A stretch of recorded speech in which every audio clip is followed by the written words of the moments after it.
Hello everybody, welcome back to SketchCraft Live. I'm Rob Duenas, and I'm about to color Witcher 3. I did a little guide for myself here, so I've got kind of an idea what I'm going to do. And so I've taken the line arts, I've printed them out onto B marker paper, and we're gonna color this sucker up. That's the plan. So I think Mike might be joining in a minute. We'll see how that goes. And if not, then I'm just gonna go ahead and get started. Where is my... This is always fun. There we go. Okay.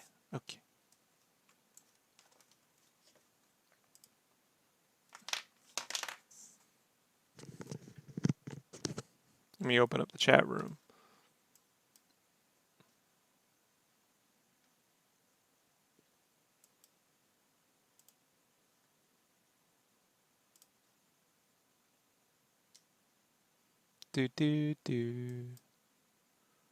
Wow, Firefox went and deleted all of my links.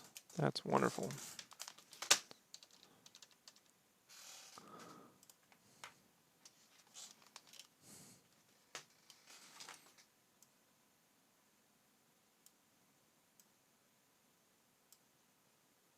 There we go. Open up the chat room. And we can get started.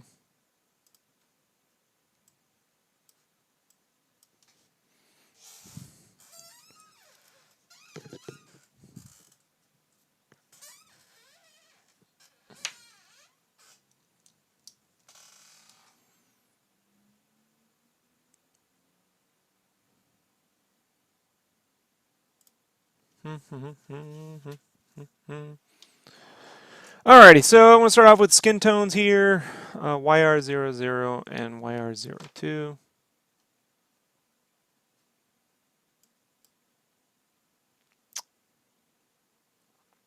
If in iTunes wants to cooperate here.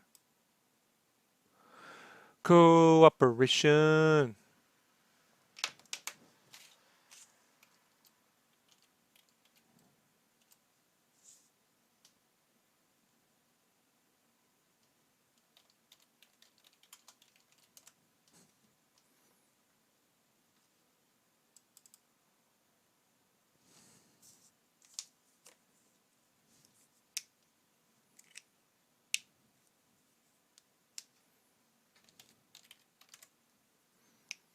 All right.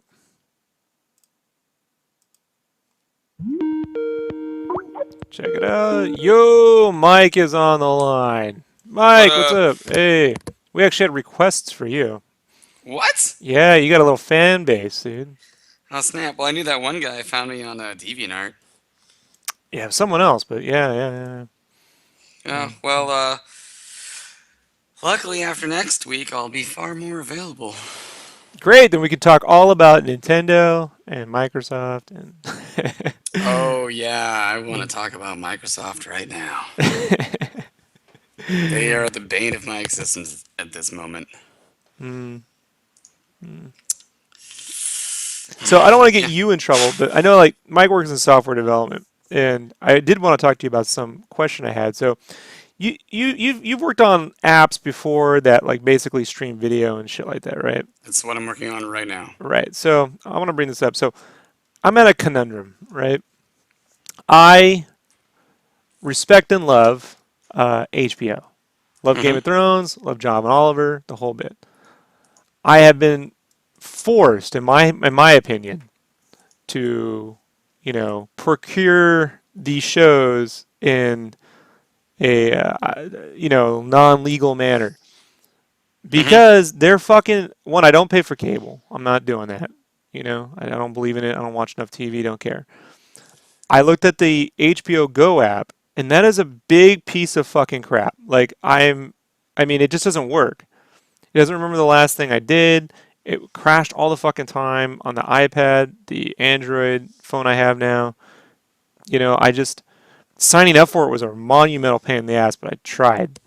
You know, so I'm like, what do you? I mean, what's so hard to get a fucking app? Like, I don't understand. What's the hard part about this? Like, did So Google just like there, figure it out, like with YouTube and shit? Like, so there's. Let me know if my mic gets too loud or too soft no, it's fine. because it's that same headset that I Yeah, have. it's fine. So there's things you have to consider when it comes to the app that you're using because it's not necessarily the app itself that has the problem. Um, Now, yes, it could have launched with crashes. Hmm.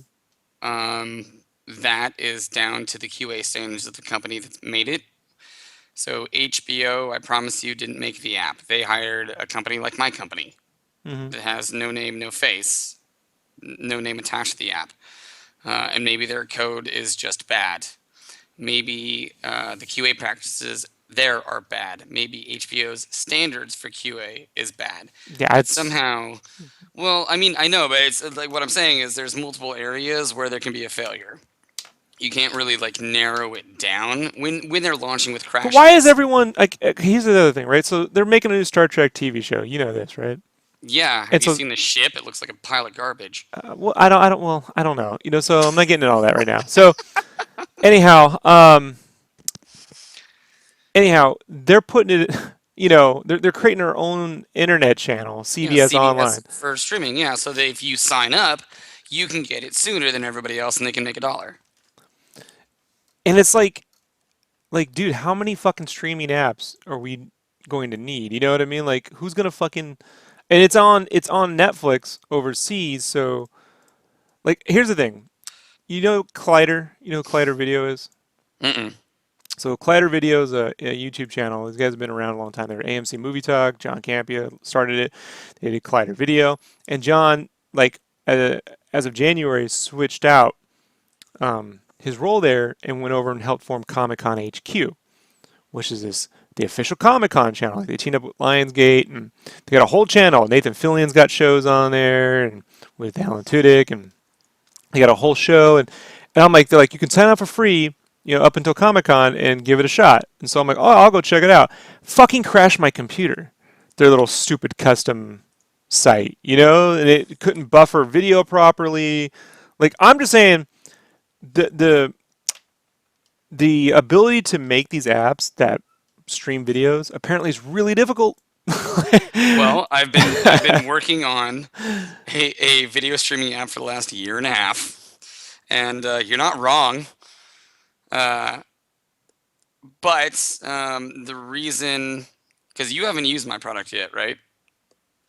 Sling TV. I have not used it. No. Okay, so it's the first app that's out. They call it OTT, which is over the top. And I have HBO, I have CBS, I have everything because it's TV. And you're going to pay $20 a month so that you can watch Star Trek on CBS using this one app. You can watch Game of Thrones on HBO using this one app, and you're paying $20. That's why we're making the app, is because everybody's doing all these different streaming services, and especially TV's getting really big on it, and we're going to be the one stop. And you can add Cinemax, you can add all these different, you can sports extras, you can have ESPN3. Yeah, but I I mean, I hook a computer up to my TV. well, yeah, I know, but we're embedding it into the TVs. I Like re this I thing am is not like buying a new scoping TV. everywhere. Like, Well, I'm not. So here's it's my just thing, right? it's an overall solution, is what it's Mm, supposed to be. mm. Or HBO Go could just fucking work. Like, I True. don't feel bad about stealing it when I can't get their app. I mean, it really should just work. You know? I agree. But I mean, what if the company that supports their back end is just a bad company? Because one thing that software companies do is they will release a not so great product, or release a little earlier and be like, well, we're going to have customers that aren't going to have a good experience and we're going to lose those customers, but we're going to get so many more just by releasing. How many times have you bought in a game, put it in your console, and get a day zero update? That's because they released and they're like, we're just going to patch it on the way out. and then you sit there, and you have to sit for 15 minutes, half an hour downloading and installing a day zero update. Oh, hold on. I got a question, Devin. A month ago, I finished the 1993 Mighty Morphin Power Rangers box art, Green Ranger edition, and posters. How long does it take to draw or make a picture? You want to know how long it takes me to draw or make a picture, Devin? I'm a little confused. And so a month ago I had to go to con, and I'm not. If you'd hit me up on Instagram, I probably just forgot about it. But I don't know, man. Everyone's trying to come up with these video apps, and no one's good at it except YouTube and Netflix, and sometimes Amazon. You know. And when Netflix first came out, it was super buggy as well. I mean, you're correct. Everything you're saying is right. I'm just saying there's a lot that goes into it, and since you don't have one company that does all of it, because HBO wants to make an app. HBO isn't a software company. CBS wants to make an app. CBS isn't a software company. Dish wants to make an app. Dish is not a software company. And they don't maintain the ideologies of services that we do in software and how software works. They don't know. So they're like, yeah, we can make this happen. And then they say, all right, guys, make it happen. And we're like, yeah, that's not how this works. That's not how any of this works. And you get a lot of that, especially with the larger companies, because of people that have been there for 20, 30 years, they're just like, just make it happen. That's it. And it doesn't mean throw money at it, make it happen. That's the Microsoft way. But just make it happen. And that's a lot of the stuff that you deal with. You have the company that's making the app. You probably have a sister company that's responsible for another portion of the app. And then you maybe have a different company that's responsible for the back end. And then you have things that make it really, really tough where each app uses a different player. If you want to release on a Microsoft product, you're using Microsoft's players, which means now you have to go through Microsoft certification. And it's a huge rabbit hole. Luckily, the apps are small enough where the UI code, the code to get it running and working isn't that difficult, but you have all these other dependencies. Mm-hmm. And if you can't get everyone in line, then you have what I had last week, where we're shipping in a little bit. I'm not gonna say how many days, but and I found a crash, but it was with our player, and the people that support our player is in Australia. So I tell the client, we got a crash, we can't ship with this. You need to talk to your player people, and they talk to their player people, and just nobody responded. That's it. And I was like, guys, like this is broken, can't do this, and no one, no one responded. No one, it took like days to get a resolution. Hmm. So the we are trying very, very hard to make an app that's not doing specifically what you're talking about, Right. but it's just not that easy because there's a lot of money on the line and there's a lot of deadlines, and they want to Yeah, but release when they software want to development. release. I mean, look, I'm going to sound really naive when I say this, but it's so naive, it's true. That's how I feel about it. It's just like if you're going to come up with an app like HBO, so you can watch Game of Thrones, and it don't fucking work, you've done more damage than never releasing an app in the first place. True, but you do have more customers now. Even if you're pissing people off, I mean, you're looking at single digit percentages versus all the money you just made Not me. of I how many canceled the customers you shit, and I'm lost. not going back. Until next season, I'll give it another shot. I'll try it for 2 episodes. Because I found all sorts of errors when I tried to go back. Like it wouldn't memorize the last thing I watched, and it couldn't rebuffer when it went to a certain. I had to go dig for shit, and I'm like, fuck, I'm out. You know? Yeah. History stack is a kind of a thorn in everyone's paw. In history stack, the logic behind it can be kind of a pain in the ass. especially when it comes to streaming and So what what did you need. Amazon do to And get that right? Like, because they memorize fucking everything you do. You know, like yeah, there's one of two ways. You can either memorize all of it up to a certain point, or you can say, look, you've navigated 3 pages away, but I'm only gonna remember the last two. hmm, So if you back up two, you're gonna go back to like a main guide or a full guide or something like that. Are we gonna have an app that does what we want when it comes to streaming TV and video and have a one place to go? Yeah, eventually. But it's not going to be for probably another 2 years. Just right, just to because you need how long's Netflix been around now? 2005, Because okay, 2004. I know I signed up for it 11 the second it went. I was like, fuck video stores. Never paying a yeah. late fee ever again. So 11 years, 11 years, and now Netflix is solid because they've had 11 years to work everything out, and we want TV and all of our content in one stop, and we want it to act like Netflix. It's gonna be a little while.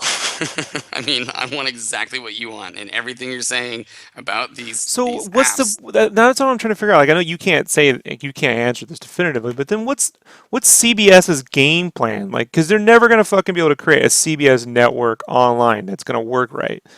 You know, not for a while. It's just not gonna work right. It's not gonna be able to handle the amount of people who want to watch it. It's gonna crash shit. And I'm gonna tell you, I'd never had a website crash my computer before, like this Comic Con HQ. You know what I mean? Yeah, And that was like, I'm getting a Collider show right now on YouTube. You know what I mean? That like even if YouTube was like you had to pay for it, at least YouTube works. This shit don't hmm work. You know what I yeah, mean? And it's like Netflix didn't. I mean, Netflix offered something at the time. You know, an alternative to video stores. The alternative to CBS streaming is just steal the shit. And that's you know what I mean. Like it's on Netflix in Europe, so it's gonna be super easy to get a hold of, bro. Like, yeah, or and I or feel bad maybe about either that way. because I don't like that shit. I people worked on it. They should get paid. You know, like same with my anime. I don't download anime illegally. I got Crunchyroll and I pay for Hulu. You know, but I'm not paying for fucking one Star Trek show. $5 a month. Kiss my ass. Like I'm not doing it. Yeah, like, it's a lot of it is monetary. A lot of it. It's just, but is Star hey, Trek look worth how it much money enough this we to can make like off of this. get one? So if Yeah, we get a fuck it. 100,000 subscribers at $5 a month, Yeah, but you're offering a lot of different content in that respect. I'm talking about this is a place that's offering one thing: CBS shows, and who the fuck cares about CBS shows enough to pay $5 a month other than Star Trek? would Where you the gamble on the fan base of Star Trek? it's all the TV shows are already on Hulu. Yeah. Oh, and Netflix. Yeah, But so but would you gamble the how much money do you no, think? you know what? They tried this once before and it didn't work. It's called the UPN. You remember a show called Voyager? Okay, Remember they launched a first off, whole I network? loved that show. They launched a whole network for that show. Then don't tell me this ship looks stupid and you liked Voyager. Like I can't even get beyond, you know. Look, let's be honest. And I'm gonna say it right now. I'm gonna be the guy that said it. All Star Trek ships look stupid. Is They that just inherently look dumb, dude. that's hold on, where is my No Star Trek ship looks as cool as an X-wing fighter. Period. where's my document? Nope, there it is. All right, so that's it. You know, the closest to a cool-looking Star Trek ship, is when ILM took over and redesigned the Bird of Prey for Star Trek: The Motion Picture. And why? Because they just got done making X-wings and shit. So True. like that Bird of Prey is the closest thing to a Star Wars ship that has ever existed in Star Trek. Like, so it's what they do with the ships that make them cool. Doesn't matter what they look like, you know? So I don't really care about all that. I can't even remember what the fucking ship from the show Enterprise. I only remember that song, you know? It's been a long road. Getting from the I have UPN to the no CW. idea why they did that. Like it sounds like a late 80s, early 90s like inspirational Kenny Loggins song. Well, that's like when people complain that there's Beastie Boys in Star Trek movies. I'm like, guys, have you ever sat through the fucking opening theme song to Enterprise? I don't want to hear shit. I don't. Dude, that's literally like the worst thing. It's one of the Never. worst theme songs ever made for any show ever, let alone Star Trek. And they had the picture of like a compass, and like a fucking sundial and shit. It looked like a really bad um, demo video for a Pentium MMX in Windows 95. Like I expected Matthew Perry to show up at any point, and explain to me the wonders of a Voodoo graphics card, like or the rich sweet sounds of a Sound Blaster 16. Like I remember both of those at one point. right. Look, you hang out on Earth long enough, you can drop some shit, like MMX. Oh so yeah. People oh forget. goodness. I don't. No, you don't. And I forget how much fun it is reading through the Rob Rage quotes every time I crack one open. I actually have one of those documents on 3 different computers now, by the way. So Yeah, you should have heard me the other day. I'm just going off. Yeah, I was yelling in Brandon's car. He's like, dude, Rob, you don't have to yell. I'm like, I absolutely have to yell. You don't have to ask me questions I don't fucking want to answer. Because I'm going to go off on a rant and I don't really care. Like, he was telling me the other day, like, because he was telling me, he's like, yeah, if we lived close together, we'd be friends. You don't want to hang out with me. Like, I try to tell him. I mean, my wife, she doesn't like hanging out with me much. As long as we're sitting there quiet, watching TV, it works. Like the second I start talking, it's just, it's not, Downhill. it's downhill, bro. Like with no handlebars, no fucking brakes. Like, Yeah, that's true. There's sometimes there's no breaks. I'm a bit much. What I is get it. this? Oh, really? Oh, this seems like a really bad idea. My PM just sent me a review and retrospective for the work we've been doing over the past couple of weeks. Yeah, it's never good. Hey, did you download the Metroid 2 game? The fan game? Yeah? Do you know about What? this? So What? they started work on this remake of Metroid 2, utilizing Wasn't Super that the Game Metroid. Boy game? Yeah, yeah. They remade it using Super Metroid stats, all new soundtrack, bunch of new power ups, giant maps, the whole thing. And they started working on it years ago. I tried putting it in GameFan at the time, and Dave was like, "Ah, Hmm. fucking fan games, we'll get in trouble." I'm like, "Why? Why were you fuck pussy?" So, yeah. And anyhow, it finally came out, and then Nintendo promptly shut it down. But I downloaded the thing, so it's on the torrents. It's fucking amazing. Return Great of music. Samus? Great music, dude. They did a all new soundtrack for this. It's a phenomenal score. It's the best Metroid game made since Metroid Prime. Period. And the best 2D Metroid game made since Super Metroid. It's better than Fusion, Zero, all that shit. Well, I don't even like.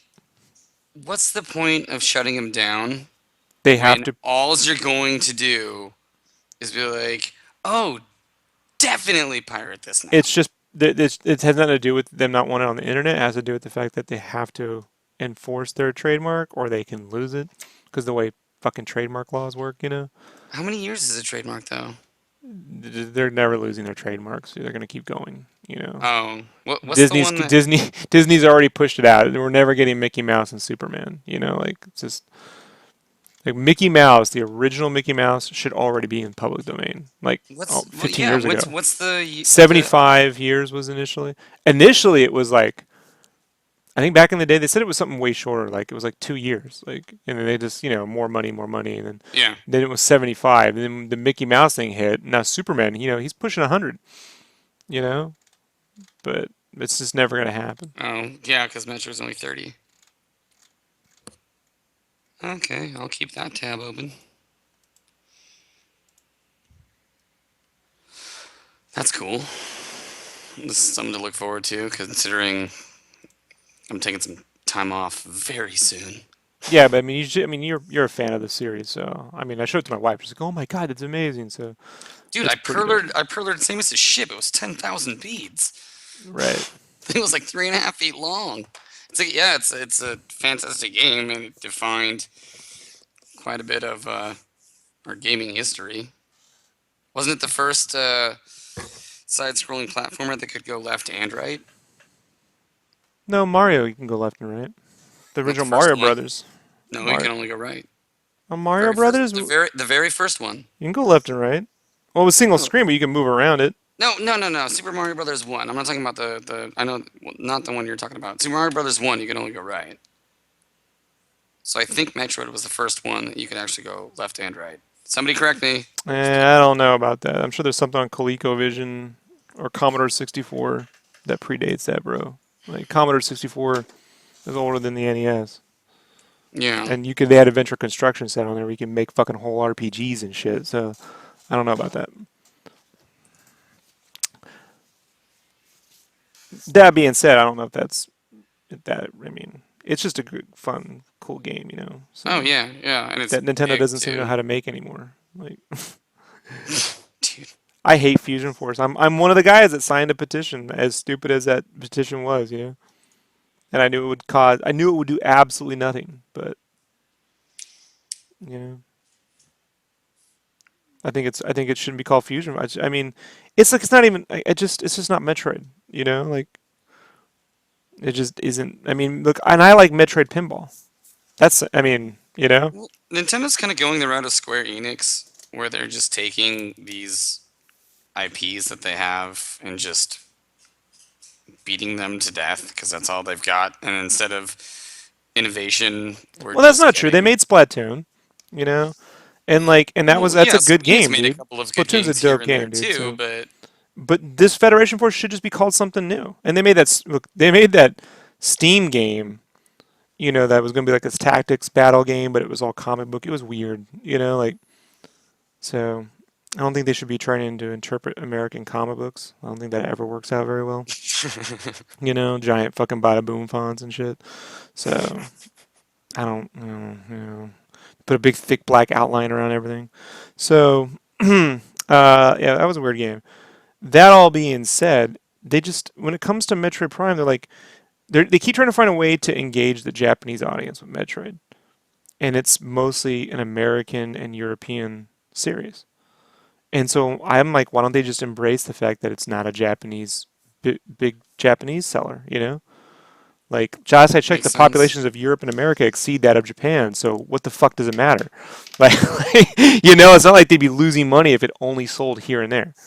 Just like how sometimes they don't bring games over here, like Mother 3, you know? So, Yeah, I never understood that. hey, I'm with you. They have the money to do translations. I don't want to hear shit, you know? I've been a Loke tester. It's not that bad. It doesn't take that much time. I was a Loke tester on a Connect. I had to learn French. If they can do it for Connect Well, you go Disneyland to Mimi's Adventures, Cafe, so that's not that hard, right? Like you order the fucking soup à jour, right? Like all my French fans are gonna be, you're a fucking asshole. I'm like, hey, we, right? I mean, they did name it the we, right? oh Ooh, I snap! know, right? That's like seeing the arrow in the FedEx logo. Now that you've brought that up, I'm gonna tell people at work that tomorrow. Oh, you can't unsee it once you see that. Right? Yep. It's intentional though. It's not unintentional.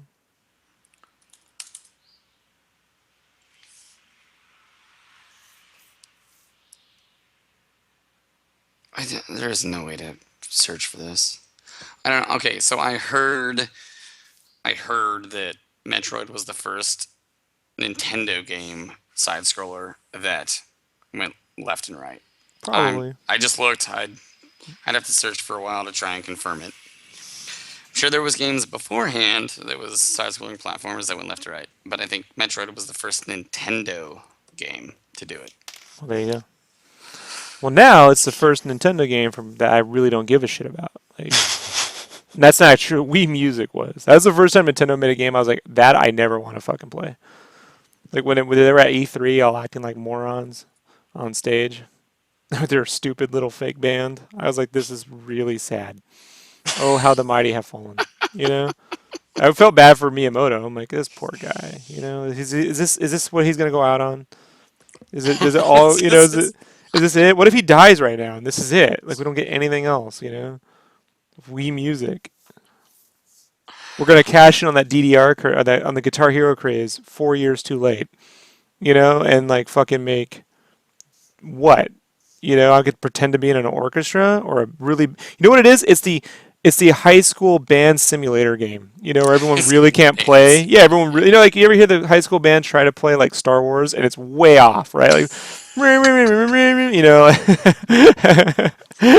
See if I do the theme, I'll get fucking DMCA. But like, Yeah, yeah, yeah, but it's yeah. Whatever. way out of the tubas are all fucking out.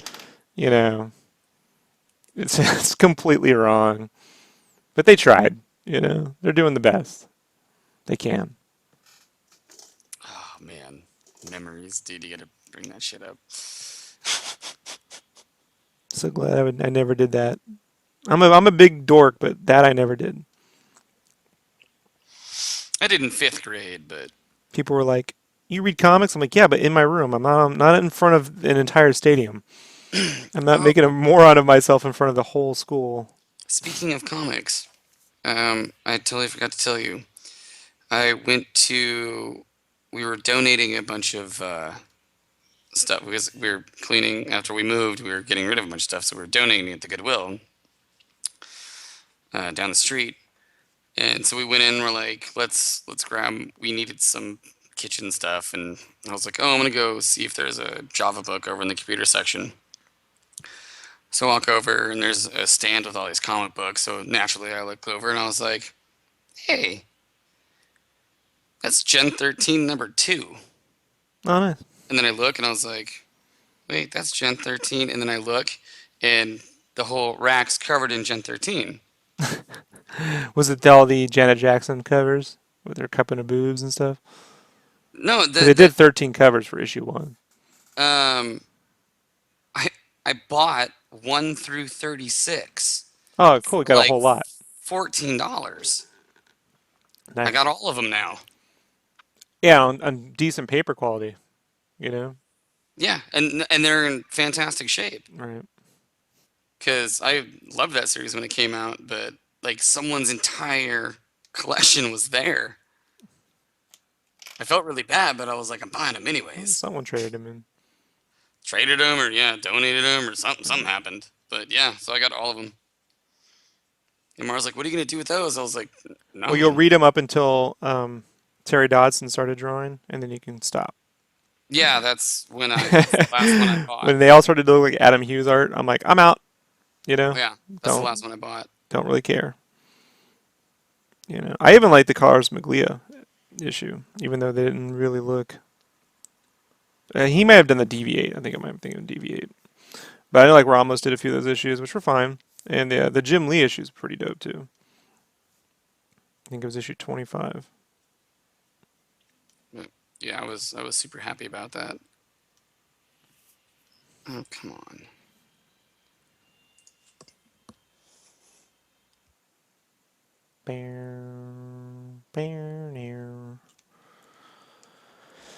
So E3 came and went. What'd you think? Yeah, didn't get a lot of time to check that out.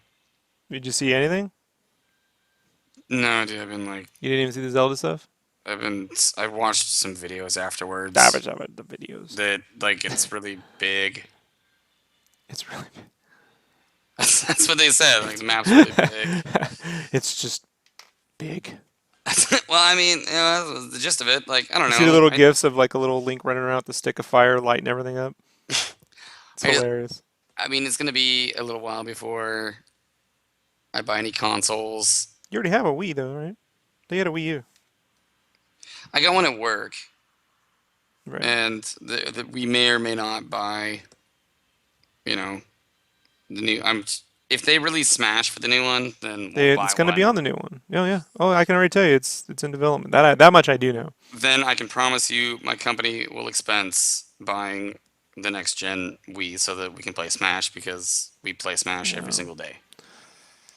I don't know what So this new that'll system's going happen. to be. It's supposed to be some handheld thing, that you play on your TV, take with you. Isn't it like big? No, no. I think it'll be like the size of a fucking Game Boy controller. That then also plugs into your TV and displays the games on your TV. It's pretty smart, but I mean, this thing needs to be 199, 249 tops. You know, that's how I feel. Because 399 is fucking bullshit. Is that what they're trying to? It's what the Wii U was, Well, and it's what 3 year system. maybe. And they go, well, you buy a phone all the time. No, I don't buy a phone every year. So, two, do not fucking equate a Nintendo system to my phone. You know what I mean? Like hold on now. No game system's as important as my phone. You know? And plus, when you buy a phone, usually you have some trade-in value on your old one, so you're not paying full price every Yeah, single even time. after 3 years, you're getting something. Yeah. Like you're not getting shit for that fucking Wii U. Like we're just fucked. So Wow, it was really 400 when it came out? oh yeah. I was like, well, it's going to be $400 spread across, 4 or 5 years, at least 5, 6 years. So I'm like, yeah, it'll be fun. No, you know what I mean? We didn't even get the next gen Mario game. We got we got a 2D Mario game and a fucking Wii U version of Super Mario Land. And I beat them both, but it's not, first off, Super Mario 3D Land is fucking awesome. I beat it twice. On top of the fucking, this was a whole second mission thing that appears. It's super fucking difficult that I can't beat. I'm not good enough. So I just restarted the game and played those levels. But uh, the 3D on the 3DS, I love. The new 3DS where it eye tracks you and shit is awesome. Except for Kid Icarus. Well, that's a control scheme. That's not the 3D. I know. Like they force you into that control scheme. So like with this new, they don't just give you dual analog. So with this, yeah, a stylus is not a second analog replacement, by the way. Like that's just ridiculous. So with this new system, they just got to make certain for me that like I can just use a fucking D-pad and some buttons. You know what I mean? Or an analog stick. You know? Yeah, I don't know. Nintendo's innovation, in quotation marks, scares me sometimes because, I mean, innovation is fantastic. That's how we get all the cool stuff that we have. But, They're like, good at making mobile games, bro. Like real mobile games, not mobile like on your phone. That piece of shit market, like actual, like so, like Link Between Worlds is a great mobile game. It's a really fun Zelda game. It's like the best. It's my third favorite Zelda game of all time. I'd say Link's Awakening, Link to the Past. I like Link's Awakening a lot, and then Link Between Worlds. You know, so they're doing better, but they gotta fucking. I mean, they gotta stop with this. You know, waggle your shit around, fucking thing. yeah, and I thought they were going to do that with the Wii U because the controller, I No, mean, that with thing that is one, it's just so cumbersome. goddamn big, like, and there's Yeah, no it's just reason. It's like, big. it's the same thing like with the PS4 where, you just can't turn off the fucking light for some reason. Like, they won't let you. They're like, well, this is, if you use the camera, I'm never going to use the camera, so let me turn the fucking light off the stupid controller, because one, it's illuminating my dark room, which is annoying. Two, it's killing the fucking battery life, you know? Well, And then I buy just our don't want it, charging stand. I don't want it, I don't want a giant colored fucking light glaring off my TV, you know? So just turn the fucking light off. It does serves no purpose to the average person, but they don't let you because they like these companies, especially the Japanese companies, man. They find a sticking point that they're not backing down from, and they just tow it to bankruptcy. Sega did it, you know. Hmm. We are not shipping any 2D games, so even though we have great 2D games on the Sega Saturn, we're not bringing them over here, no matter what, and out of business, you know. I mean, how many great Sega Saturn games never came over here because they were like, we only 3D, and their 3D sucked on that fucking system. The specs And on then that. it wasn't designed for 3D; it was designed as an ultimate 2D system. But the PlayStation was killing it, and it required assembly. If you remember that language back in the day, Oh, yeah. yeah, it's not good for 3D. They had multiple CPUs that had to be in sync and shit, and wasn't really good dev kits for Two that. CPUs at 28.6 I megahertz. know this because I was working at a toy store, and a guy that worked at Angel Studios like had the dev kits, and so he'd tell me this shit's fucked up. It's a system, you know. He was a big Sega. We had that. Did you ever see that stand up virtual on display game case from the mid '90s? Mm-mm. They had a giant virtual on display case where you could play the game. You know, the Sega Saturn built in there, all chromed out and shit. It's fucking awesome. We had that, so we'd come in there and play virtual on for a couple hours. You know, every fucking day. He'd just sit there complaining about Sega. You know.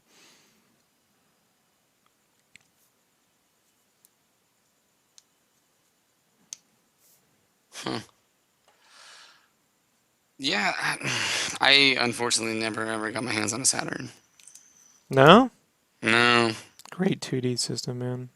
Some really phenomenal I software. got my Like PS1 and that Dragon Force, one of the was. best RPGs ever made. Dragon Force alone is worth just buying one. You know.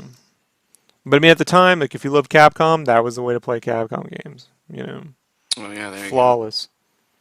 You know, plus Symphony of the Night was way better on that system.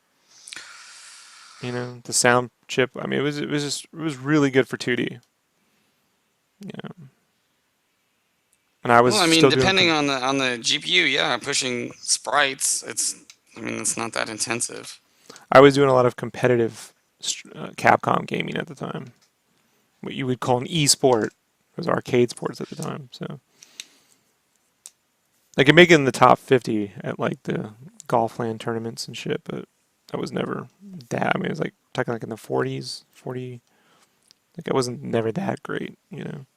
But I'd go up there and enter and get my ass kicked by some dude from India playing as Dalsim, you know. Oh, this is what you're talking. The Saturn has a dual CPU architecture and 8 processors. Yeah, and they all had to sync up, bro. It's a fucking nightmare. And dude, this is 1995, so you know what I mean? Like, you can only imagine what the documentation was like. And they made it to compete against the PlayStation. Really, I the think. Super Nintendo, you want my opinion, because the PlayStation wasn't top shit. It was when Sony started showing off their software and it was all 3D and the response from everyone was phenomenal that they started shifting over to the, you know, that market. But it was really a big 2D system. Well, I mean, yeah, with those It, specs and the so fact that much it's 32-bit, then so yeah. much so that when they came out with Virtua Fighter 2 on Sega Saturn, it sucked so fucking bad. The 32X version was way fucking better, dude. People were like, I can't believe the 32X version of Virtua Fighter 2 is actually almost arcade perfect. And the Sega Saturn version is a fucking joke. It was bad, bro. Like, it Hold on, I'm gonna look at this. was not good. Which is weird, because this feels like the kind of like the gamble that Sony did with the PS3, where they're like, we're going cell processor. Fuck it. Yeah, and how'd that work out for him? That's how I knew that wasn't going to work, and I held out on a PS3, but Dell had this whole deal where I got like 20, like it was like all 20 games plus two controllers for like 600, like, the fatty for like $600. I got a grip of shit for free, and Nice. so I was like, well, eventually they're going to put fucking Final Fantasy or something exclusive on this, you know. So I went in, you know, and then I got MotorStorm, which was worth the fucking, you know, I got Folklore, which was an underrated PS3 game. Oh my god. Oh my god. That's what a Virtua Fighter looked like on the Sega Saturn. Yeah, like if you've never played Virtua Fighter like 2 on the Sega Saturn, it's so bad. They had to make a whole new version after because the 32X version was phenomenal. Like you just like, yeah, the 32X actually had better 3D than the Sega Saturn. Well, it probably had, yeah, it probably had more power behind it.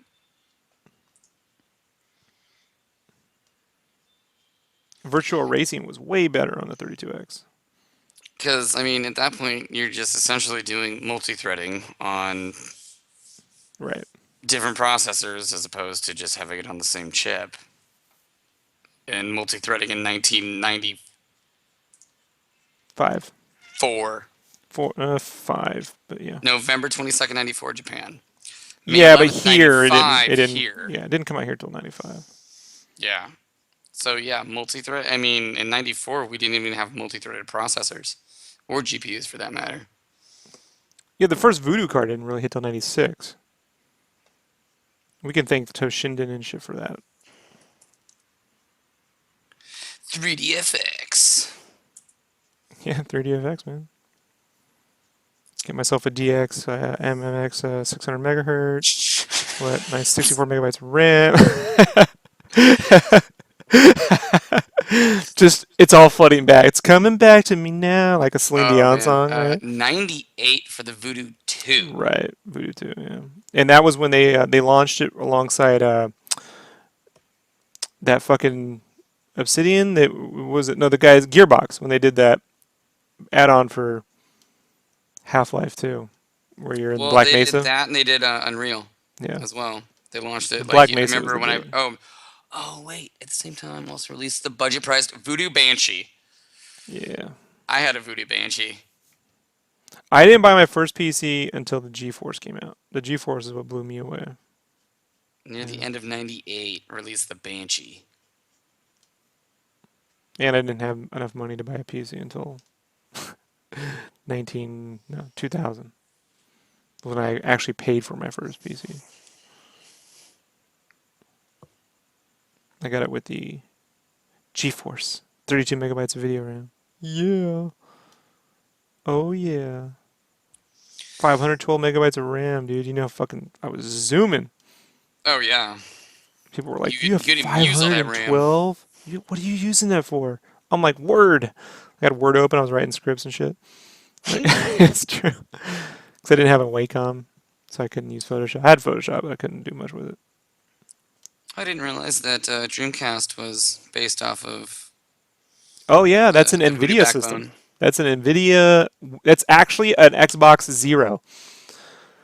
If you look at that system, Microsoft was trying to buy out Sega at the time, and it's shipped with Windows CE.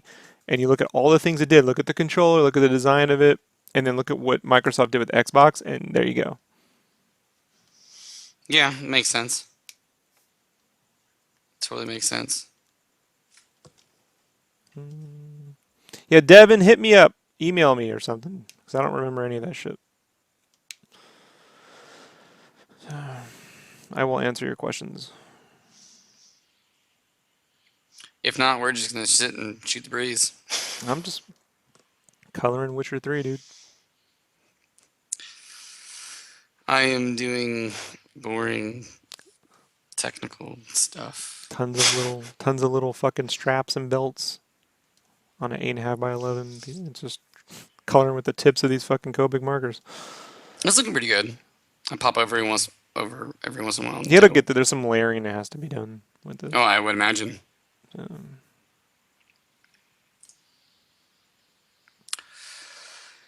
Yeah, I am doing boring stuff.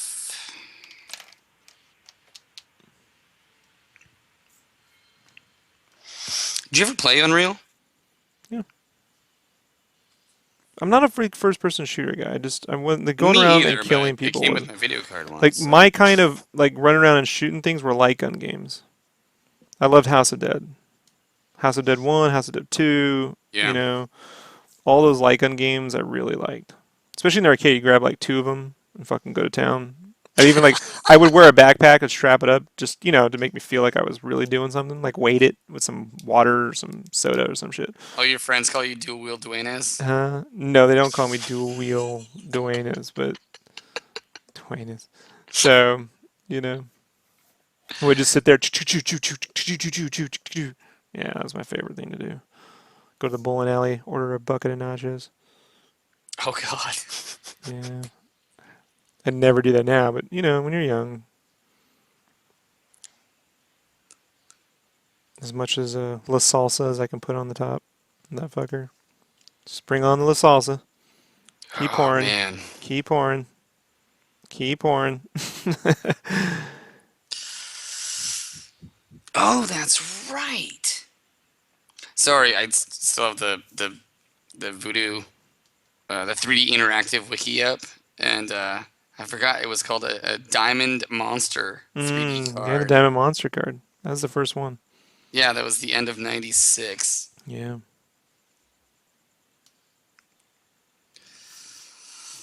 Man, back in the day, holy shit. And this was, I think my first one was a secondary card too. Where I had my VGA card, and then I had my secondary Hmm. 3D effects card that I'd have to It was all run. DOS rendering before that, so he didn't Oh really, yeah, which was like Daggerfall, like Elder Scrolls 2. or even X-Wing TIE Fighter,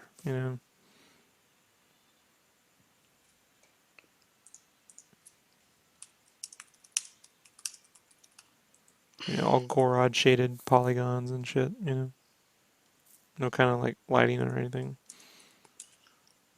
No, No texture maps. Just Star Fox on steroids. it's kind of fun to think that that's where games came from, though.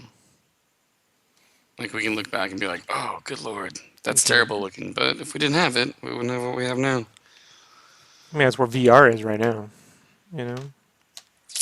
Oh, speaking of, we have an HTC Vive at work. Finally. You played one of those yet? Played with one? Yeah. Okay. Have you played Horde Z on it? No. Okay. So Horde Z, because we have a zombie game at work, it's not that great. Horde Z, you're going down a hallway, but you can only look to one side. Because it's like you're walking down a hallway sideways, like parallel with the walls. And so you're constantly like back and forth. Hmm. So my very first experience with the HTC Vive was that game. And your brain doesn't know the difference Nope. when you turn and all of Yep. a sudden something jumps at you. Yeah. You think this shit's real? Well, your brain for a second's Yeah. totally convinced. Yeah, that's why you go, oh, the graphics are fake. Not in VR, they're not. Oh Like, my god, dude. like people just don't understand. Like, look, VR is different, dude. When it immerses everything and you're surrounded, eventually your mind just adapts. Yeah, I wasn't even wearing headphones or anything. Yeah. No, It no, was it it doesn't was matter. just it was just this like speaker outside speakers playing and the headset on, and I had to take it off for a second. I was like, okay, like that's how I want to feel when I watch a scary movie, but that is that was something else. You really should have done like the underwater one, where you look at a whale and shit like that, and just got stuff around you. That's you know, Well, I'm pretty horror sure in my three. In friend did it on purpose. Yeah, yeah, your friend, sure. Right. It's like you like scary stuff, right? I was like, yeah, and he's like, cool, you should try this. No, I mean, look, creepers in Minecraft will fuck you up in VR. When they appear out of like the depths. Creeper, oh shit, boom. And you're like, Oh man, I'm gonna pick up a Vive set up here in a couple months because I have the room for it. I told you that shit's the future, dog. You I know. know. I'm almost positive I have that And literally people who written say it down ain't just don't somewhere. don't have one sitting around. They just don't know. Like I'm like, it's like trying to convince people of like 3D is the future when Star Fox came out. Like I was like, look, I had some 3D games like Falcon 3.0 and some other simpler 3D games like X-Wing TIE Fighter. But Star Fox was the first time I was like, okay, now, this is pretty cinematic, like, Yeah. and they're like, well, it's all plain looking. I'm like, I mean, like hard driving was plain. I'm like, yeah, but this is on a console at home. It's not in a giant arcade cabinet or on some computer, like they're gonna put textures on this fucking. I'd seen Yeah. textures. I knew what those were. But I mean, that happened within like 2 years. Hmm. It happened very fast. So with VR, I mean, it's almost like the whole industry has to reset for VR. Like all the advances you made have to kind of be undone, like in terms of processing power. Also, like post filter effects don't really help in VR, like bloom and motion blur and shit. You gotta turn that shit off. People will vomit. Like it doesn't work. Yeah. Yeah. Yeah. Yeah. It's it's like an adjustment like when we went to when we finally moved to 720 and 1080, where now all of the newscasters have to have different makeup on because you can't wear the same makeup because we have the extra pixels. The movies had to do effects differently because you just have so much more space. Like there was a huge shift and adjustment within the industry because a new standard came out. Same thing happened with 4K. Nothing's And happened with 4K. No one cares. no, Uh, no, I mean like they still had to adjust things with yeah, I the think ability also for 4K. the difference between when we went from primarily a 2D gaming community to 3D gaming is also like it shit went backwards. Like you can't honestly tell me Mario 64 looks better than Super Mario World or sounds better than Super Mario World. It Oh, really Mario was. 64 looks like a turd. Yeah, I remember even at the time it looked like shit. Like go ahead. the first time I remember to this day the very first time I saw Super Mario World, and I was like, that looks amazing. Oh my god, I can't even believe we can make something that looks like that. And it was beautiful, it was colorful, and it was smooth. And I remember the first time I saw Mario 64, and I was like, what is this? Like, it was cool that it was 3D, but I didn't nearly have the same feeling. Yeah, I was going for the experience of.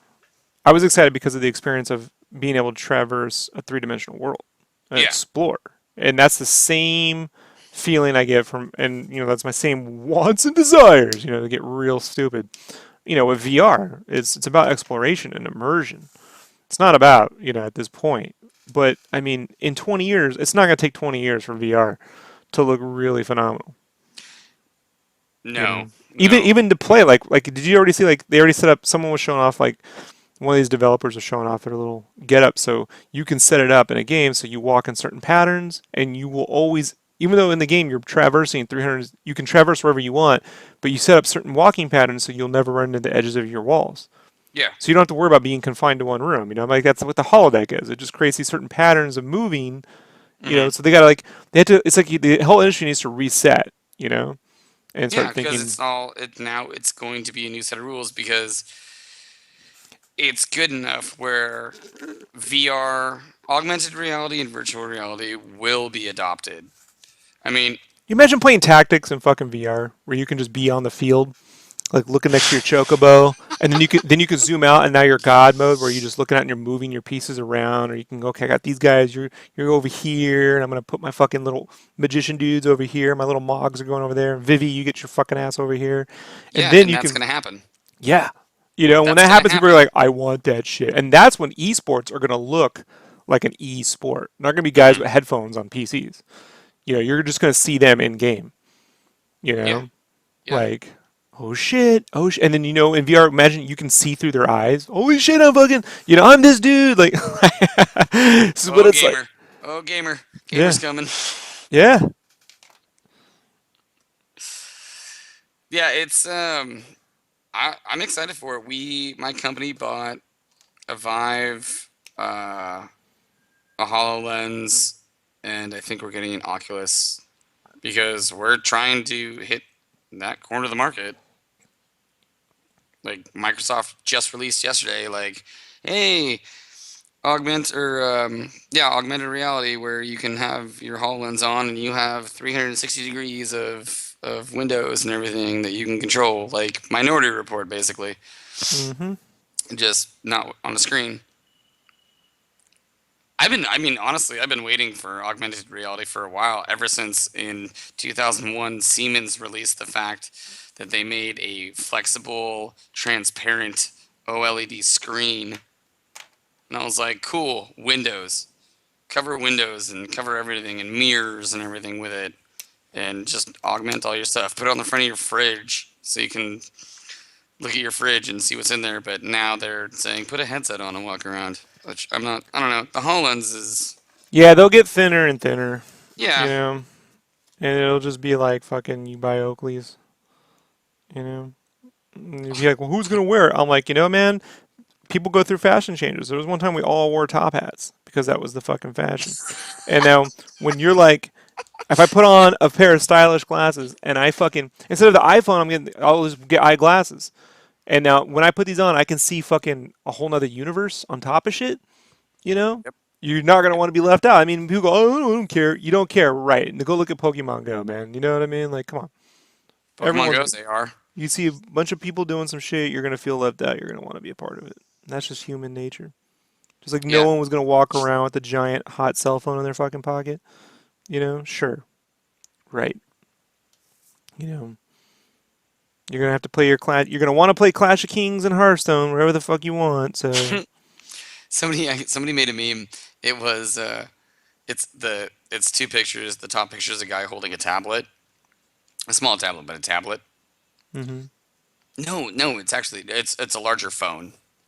So it's like a 5.5 inch phone.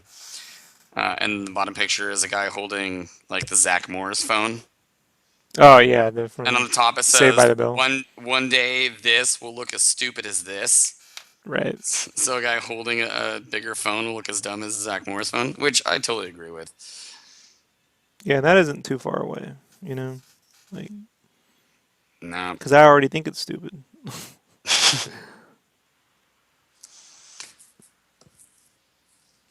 Yeah, the we are definitely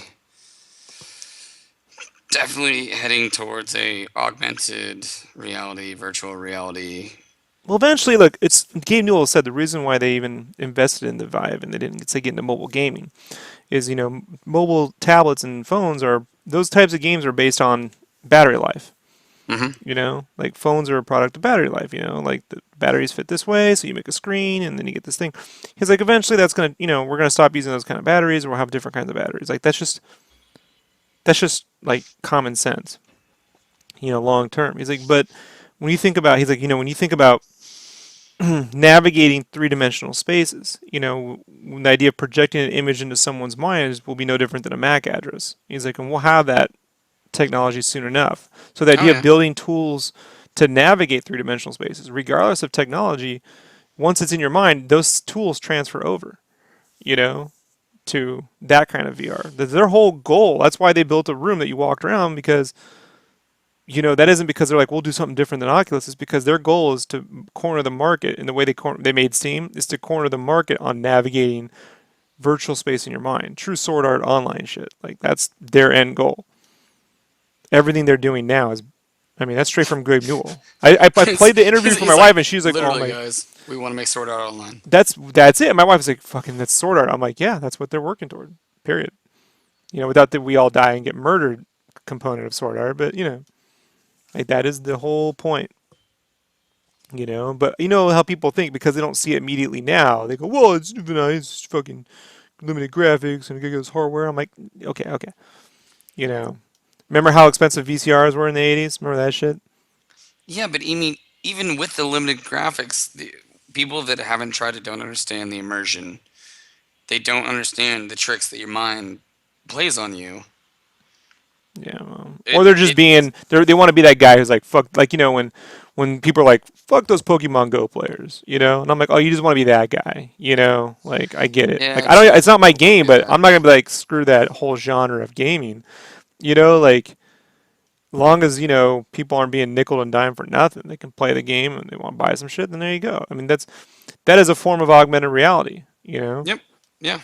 And when you go to Disneyland, you can actually hang out with fucking Darth Vader's getting into a battle with stormtroopers and shit in VR. You know what I mean? And or Mickey Mouse is hanging out with you, and all the fucking day. Like it's gonna be pretty amazing. Oh, yeah. Yeah. We've just started. Speaking of the Vive, I have to today. We found on Thingiverse the somebody made a wall mount for a controller stand for the controllers and for the headpiece. Mm-hmm. So I'm 3D printing those out Nice. today. I looked them up, man. They're like $30 a piece. I'm like, oh, I'll print one out, and everyone's like, woohoo! Yeah, and just printing stuff out. I mean, that if that ain't the fucking future, I don't know. I Like, I do it every day. but just even Today like I 5 years printed ago, a if I Kang told you handle. could print out a whole fucking thing, you'd be like, really? Yeah, just wait. It's gonna be the death of Legos. telling you, it's for printing all You your own know, Legos. they need to no, they need to get on that fast. They're gonna go the way of Lego Napster. You know. you're not wrong, because alls I need is the STL for each Lego piece, and I could very easily. It would take time, but I could very easily do it. Oh yeah, I'm gonna print you out something uh, soon. I found something cool, but I'm not gonna tell you what it is.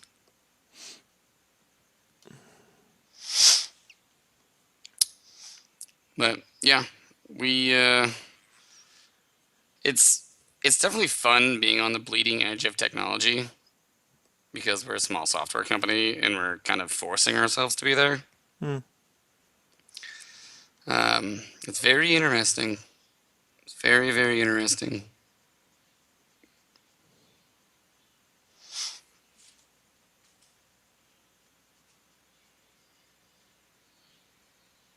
Yeah. So these games like The Witcher will end up being what our indie games are: solo player, 2D physical games. You know, Hmm.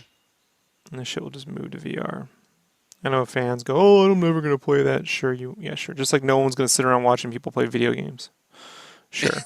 Right. I remember that fucking argument. Just like EA said, pay to play is not an option, 10 years ago. Remember that? Yeah. I do. You know,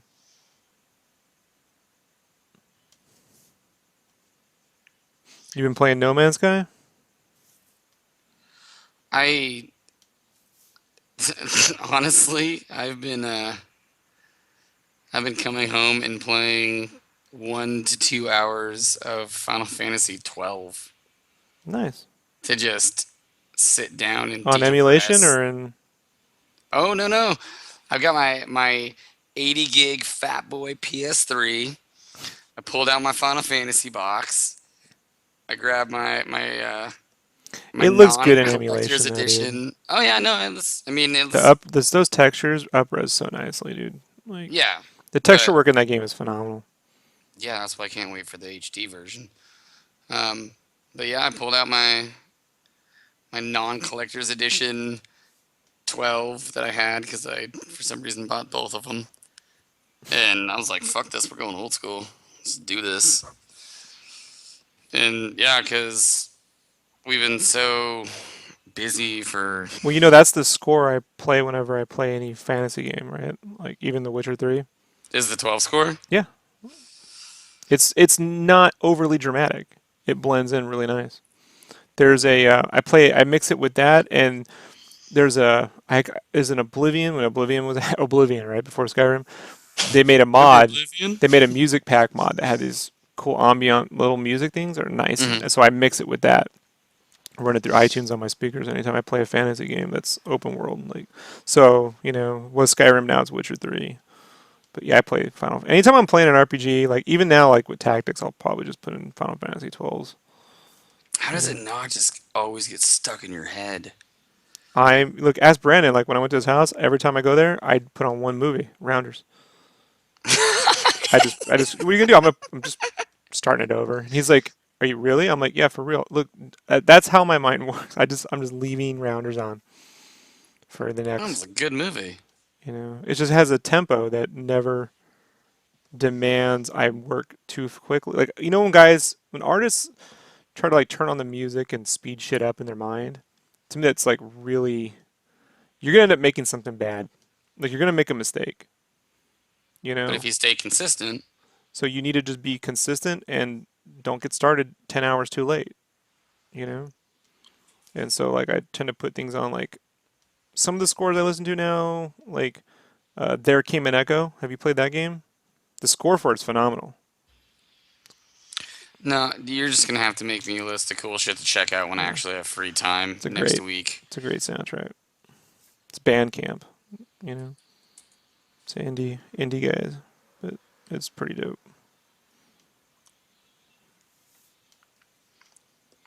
Damn, I actually haven't watched Rounders in a little while. Yeah, I just put on Rounders, dude. You know, if I want to go a little darker, I put on Shawshank.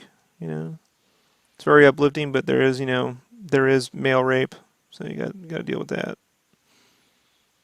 Shawshank's a good movie though. Oh yeah, I'll leave that on all day. But what drove my wife crazy the first couple years we were together because I had a DVD player in here at the time, Mm. and I would just leave the title screen on repeat. I don't even need to turn on the movie. And she'd go, really? In the army, I'd do it. It'd drive guys nuts. You hear them slamming their windows shut because it would just be this one loop Sounds like on the something you DVD. would do. Yeah, well, I'd like to lose myself in the music, right? Like Eminem. Oh, you got a Right. question? Do you have a site where I can order my prints? No. I don't really keep my prints up on a site. I do Kickstarters every now and then. If you're looking to get something, just email me, Rob@SketchCraft, and I can send you a PayPal link for something if you want to get something. So, having a website with my prints on there just invites trouble. So, Thievery. oh no, not the thievery, just from publishers. Like I don't Oh even give a yeah, I shit. didn't People are think gonna about steal your that. shit. I don't give a fuck. So, I will be putting up an Etsy store. I have an Etsy store. I'll be updating that soon. So like when I do like the Battletoads, I'll have like 4 extras. So I'll put like, hey, I got 4 extras, or like the line arts. I'll be selling my line arts through that shit really. So, but Are you I gonna don't. keep selling the roughies? The line arts roughies? Yeah, when you were Yeah, doing the roughies and people were like, "Oh, dude, yeah. All roughies." those will go there. Yeah, no Okay, problem, cool. Chris. Oh yeah, awesome. Appreciate that, Chris. Yeah, you can hit me up whatever you want. Let me know, and I'll get it to you. Yeah, so like this dude, like I preferred like because he had so much shit. I like to draw shit a little bigger than I color at. So like the line arts for this fucking guy are huge. They're a little 11 by 14. So they'll go up on the Etsy store. Nice.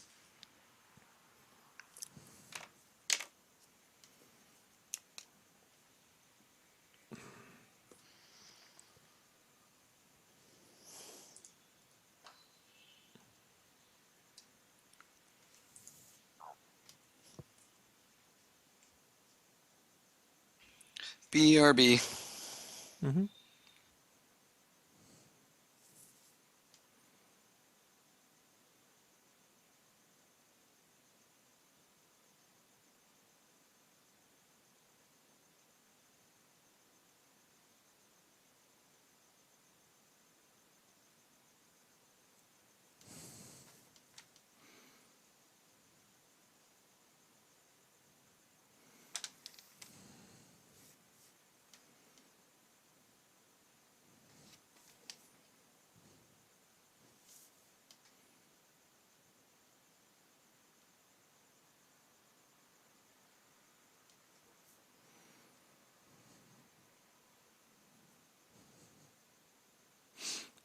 I appreciate the support, Chris.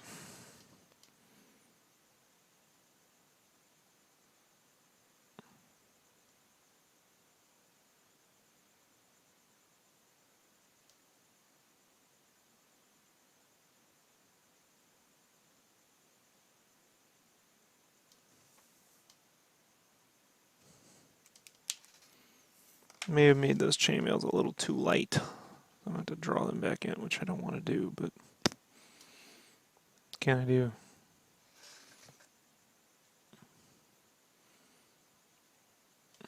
Let's see if I can use the Prisma. Otherwise, I'll have to use pencil. I'm working on that starting tomorrow night. So it's supposed to be tonight, but this Witcher thing ended up being more effort than I had intended.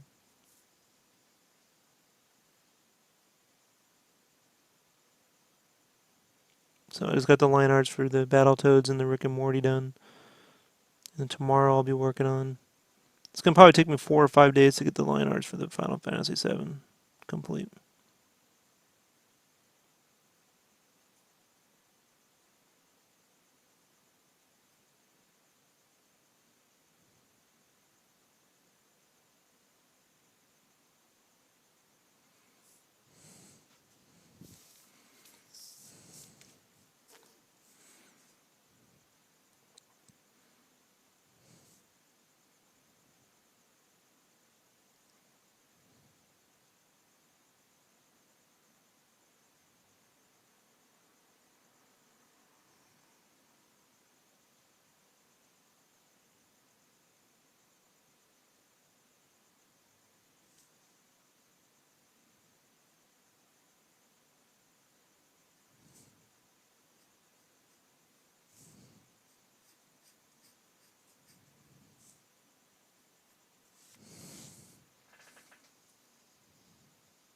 Yeah, I saw the new Rick and Morty where they read, "You have a constitutional right to be a dumbass. You have a constitutional right.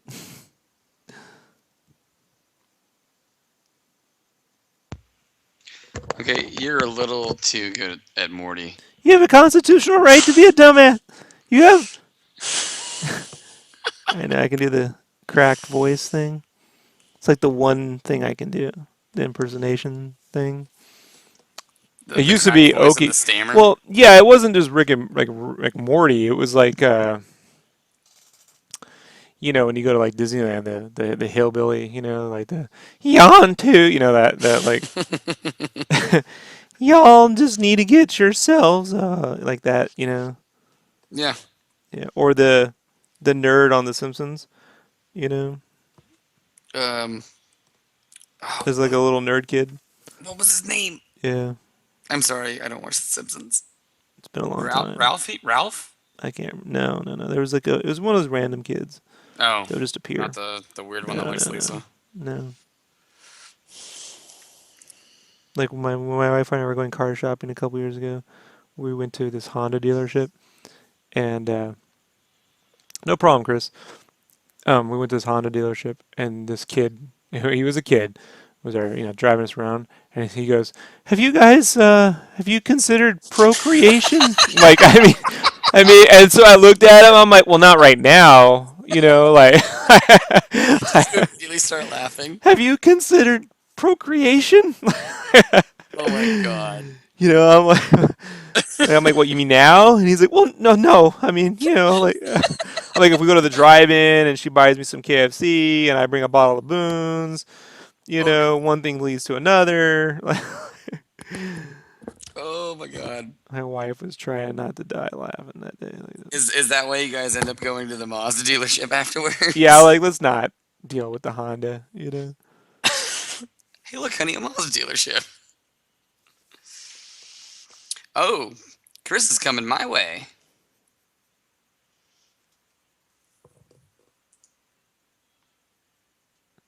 Speaking of Chris, my buddy Chris no longer works at Microsoft.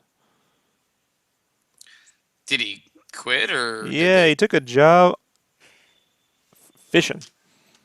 He's a fisher dude. like the people that go up to Alaska and fish? Yeah, So he went from working at the place in the studios cooking yeah, food yeah. to Right, to go fishing. right. And he was telling me how hard it was. I'm like, why don't you just stay in the army? Like, I can't figure out. Like, if you want to get up at 4 in the morning and do a bunch of bullshit work, I don't understand why he didn't just stay in the fucking army. He could have been retired by now.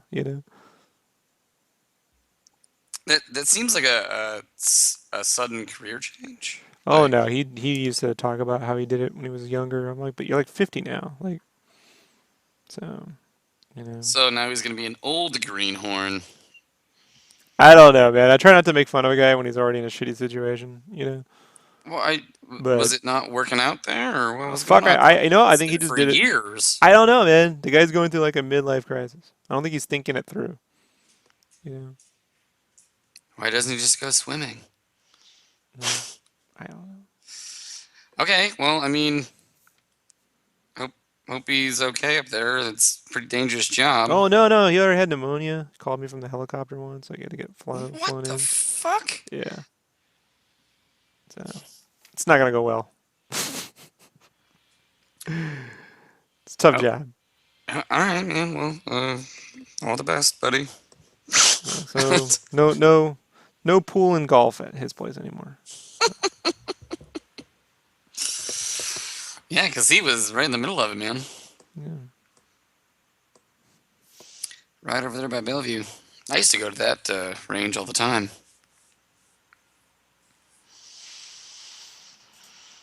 Hmm. Actually, just got a PM from Microsoft.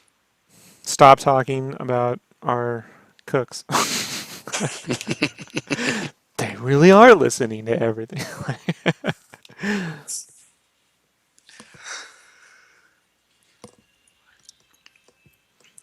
Yeah, well, I finally caved in and got a fucking portable AC unit.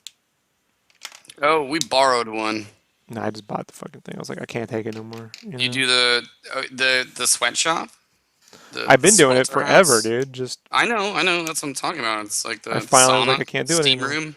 Just can't do. I normally could put because usually it's a couple weeks. So I'm like, look, it's not worth for 2 weeks of uncomfortability. Like, and during the winter when my room gets warm, it's nice because I don't have to worry about heat. It just gets warm. Hmm.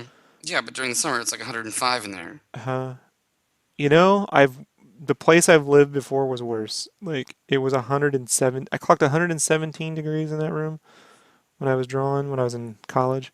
You mean Mos Eisley? Literally, I was like jumping in the shower every 30 minutes and just drawing like half naked. Like just I was like, fuck it. Like, I can deal with it. Women who I have girls like I can't take it. I'm like, then get out. No one needs you.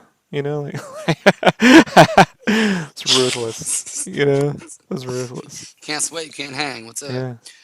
How many BTUs did you get? Oh, this one, it's 13,000 or whatever. Damn, it's bigger than mine. So, yeah, it gets 72 like in an instant. Mostly, but it just pops the humidity. See, it wasn't that it was getting hot; it was getting like 90% humidity. Well, So yeah, it's that's 70 because degrees you out, were but it's 90. working in a sweatshop. Well, no, the whole city. So in here, it was getting warm and humid. So it was just 90 degrees plus 90% humidity. I couldn't take it anymore. So how many years have you been working in that room? 12. 12 years. Yeah. 12 years it Yeah. took you to say fuck it Yeah. and buy an AC unit. Yeah. I know how to suffer.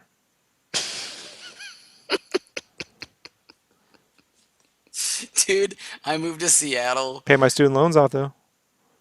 Yeah, that's true. Paid my student loans off though, Mike. I moved to Seattle and it's warm in this building Uh-huh. and we lasted like a month and we're like, give us the AC unit. I don't have student loans anymore. So paid my student loans off and I got an AC unit. So there you go. Student loans? You mean from art school? 71,000 after interest. And if I had Oh, waited and did the 30-year plan, I'd have paid 120,000 plus in interest. Like, so I would have almost doubled it just in interest alone. it's amazing how they can get you with the interest. Yeah, people don't understand how that shit stacks. In the last like 5, 10 years of those repayments, you have to triple payment. The payments go up. You can't do minimum payments. Those last few, so I'd be paying almost 1,100 a month just in student loans. The last several years of those fucking loans. That's rent. Yeah, yeah. So people are like, so yeah. Jesus Christ. Brandon's wife has a lot And of fun to look they forward to. penalize you big time though if you don't. Yeah, yeah. And people like, you defer, and that just deferring just fucks with your interest. You know, so it's still Buys you accruing. time, but then yeah. It's still accruing Jesus. though. And they go, well, you should have known, and it's like no one understands what they're getting into. The concept of that kind of money is lost upon kids. Well, that and They're, they. And they're like, hey, we can give you all these things. you went quiet. You move your mouth or something. You bumped the mic. Hmm? Okay, you moved away from the mic or something for a Oh, I second. muted for a Oh, second, okay, but there you go. it might have. Oh, wait, nope. Skype's telling me something. You're fine now. What? Did you just do Skype? It was probably Skype. Yeah, they bait these like there was a lot of shit up here for that where they were baiting kids into like, hey, we'll just give you student loans. We'll just like get you all set up, and it's not gonna be hard and just go to college. Yeah, And but you'll get a job. You'll be able to get more pay, and oh they yeah, they especially around here with the tech industry. right. It's all lies. Yeah, and all these kids are just getting hosed You're left just and better right. off going to community college. Like my one buddy, he did it right. He went to community college. Like that was my plan, just to get an art degree from a community college. You know, and like because I was like, well, I'll just pay it off and do like the fucking 7-year plan. Like what do I care? Yeah, That's what he did. I didn't do it because I fucking was like, oh, whatever. I'll get a better. Well, maybe I'll learn some shit. Didn't learn nothing. So he paid his shit a la carte. It's worth just as much as mine. My wife, she went to Purdue, so like at least she gets to say Purdue. and that's actually mattered. You know what I mean? Like that's one of the few people think it's Ivy League. It's not, but it sounds good. It's like Notre Dame or some shit. It sounds like. And she's like, and when I tell her that, she fucking hates me. Don't you ever fucking say that. Like the Oh, rivalry maybe between those I two. should write that one The down. rivalry between those two is ridiculous. Yeah. Boilermakers, motherfucker. Like, believe me, I've had to hear it. Like, you have no idea. She turns into another person. Yeah. Oh man. Yeah, I lucked out. I didn't have to. Didn't have to go to college. I should have, but I didn't. Um, I It's just bit the bullet. expensive. Yeah. No shit. Thanks. Well, I Thanks, mean, Captain where Hindsight. Where were you in 2001? yeah, where I wanted to go was like $40,000 a year. DigiPen? Did you have that dream? Remember Oh that? no no Remember that no no one? no. UPS, University of Puget Sound, up here, had the best computer science program on the West Coast. But it was $40,000 a year. My friend's brother went there. That's why I wanted to go. DigiPen is like, hey, you want to be a really shitty dev? Go here. Right. Yeah, but they were But Nintendo Power, so that's why everyone knew who they were. yeah, but yeah, I wanted to go to the good school, but couldn't afford it, so didn't. I mean, I'm fine now. Got a career. In a Good college for equivalent. you. So good for you, bro. Pat on the Lottie back. fucking da. Your shit's taken care of. You don't have to worry about it. Yeah, people don't like that though. I don't know. People are weird. I feel for kids that are stuck with bullshit student loans. I don't mean all student loans. I mean like real bullshit ones, bro. Like Well, they yeah, went to the a ones school to the learn ones game they design. Fucking yeah they ridiculous. were like uh anybody in the 3D market. Right. Like they're like yeah come get a degree in 3D animation, and then you get out and they're like, we're gonna pay you $12 an hour to make these boxes. If you do that for 2 years, we might let you make like a barrel or something. Right. Like, yeah, it's almost as bad as test. Because I mean, they're up here they're a dime a dozen.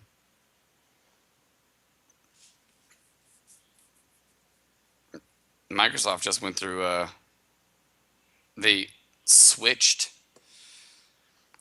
all of their testers were under one company for a contract. They switched to a new company, and the new company said, we're dropping all of your pay by $3 an hour, and if you don't like that, then we're going to lay you off.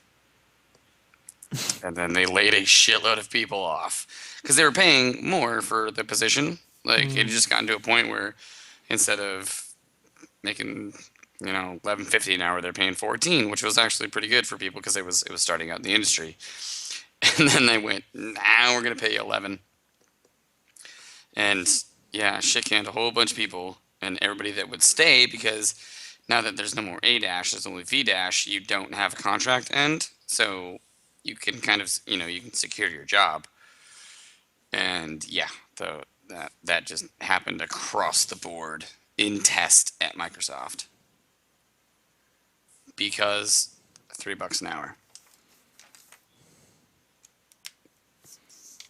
So Yeah. yeah, I don't know, man. That Yeah. shit's fucked up. Everything's money. It is and it isn't. It's like the anime industry, like the sound design guys get paid $120,000 a year up to. The animators make $7,000 a year. And they got to sit there and Yeah.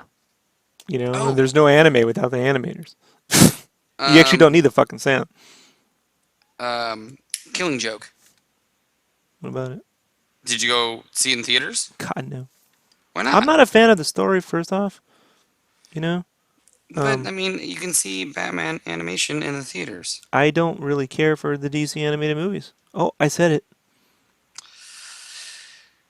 Well, You know, I enjoyed it. it's a story in which they paralyze Batgirl, which is one thing. Run Gordon through a fucking carnival half naked, and then Batman laughs at the end. I don't know about you, like, and Batman, gets fooled that he's not really talking to the. I never got the story. It was like a weird little tale. Like it was almost like a story you tell at a bar drunk.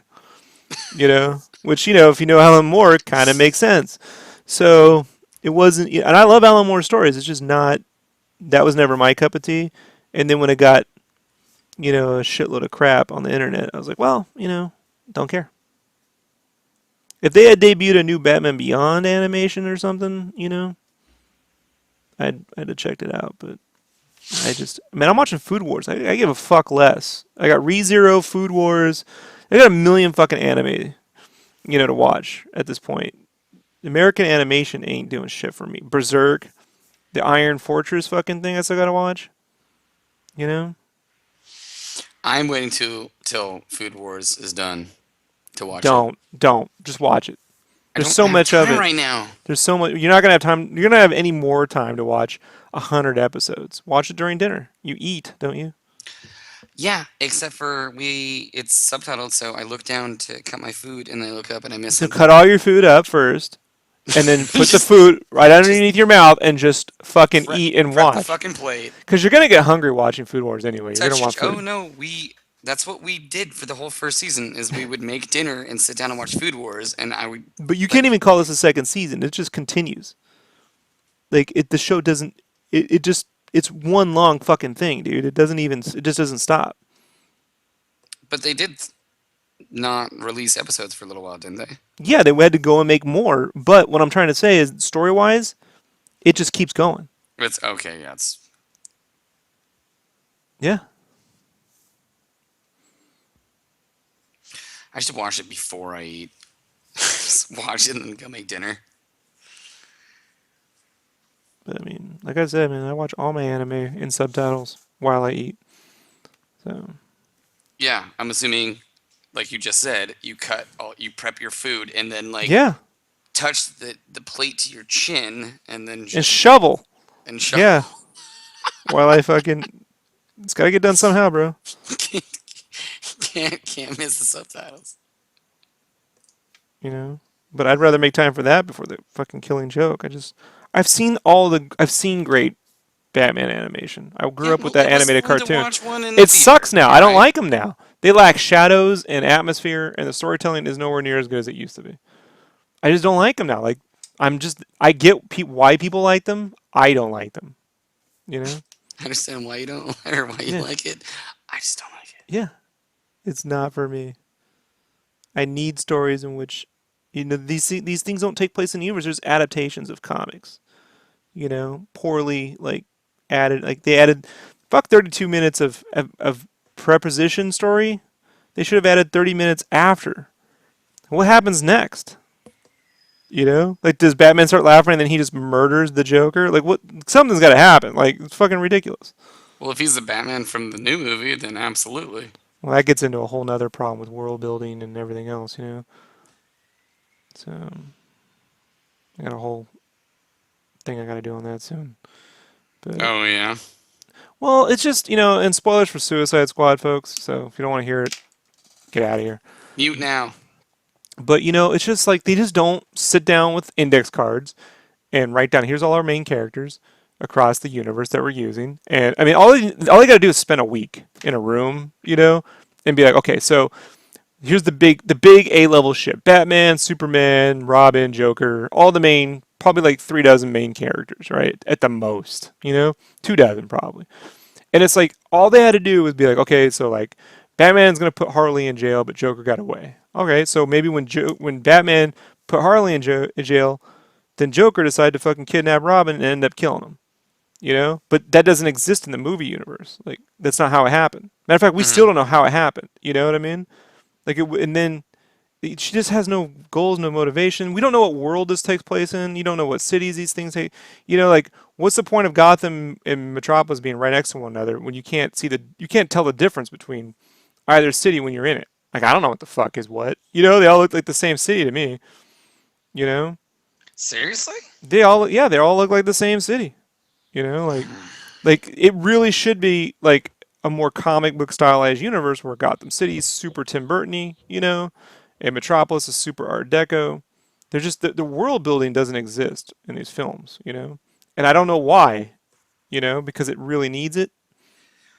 Well, to get the true Rob opinion, is this what you're noticing more on the DC side, or is this Sure, across sure. You know when DC when and you're the Marvel? difference between fucking when you're in Asgard and fucking Guardians of the Galaxy. You Well, know the difference I just between the needed to two. make sure Yeah, that. and by the way, I'm not a Marvel guy. Like, fuck, I hate Marvel. Like, really, not the company, but the legal department. I straight up fucking hate. They've ruined my life. Like, personally, have come after me, and like, so I have a lot to hate about Marvel. you know, a lot to hate. But you know, look at the world building even in the Netflix shows. Phenomenal compared to what they're doing in DC. The world building in fucking One Punch Man exceeds anything the DC films are doing. You know, it's just not laid out very well, and I think no one's bothering to even try because they're like, oh, it doesn't matter. Well, it matters. So that's what I've been worried about is DC grasping at straws and It's taking not these DC, it's Warner. monsters. That's what people like. Got to really. I know it says Oh, DC it's when the movie Warner. starts, but it's Warner Bros. DC Films is just Warner Bros. So did they sell rights like Marvel did? Mm-mm. Warner's bought DC. Time Warner owns DC. When did that happen? In the early '80s, after Superman took off, and they realized they didn't own the production rights to that movie. So DC sold to Warner Brothers before Marvel sold, way before Marvel sold to Disney. Marvel, yeah, um, Marvel was totally independent up until they almost went bankrupt. And then to save themselves from being in the late '90s, they were going to have to sell their characters off at auction. They were going to sell their characters off at auction to pay off Wow. their shit. They managed to stop that, and then got all these. What they did instead was sell the movie rights to a lot of their characters. That's And how that's basically why, Sony owns Spider-Man. Like yeah. media-wise, they own Spider-Man because of that deal. And same with the X-Men and everything else.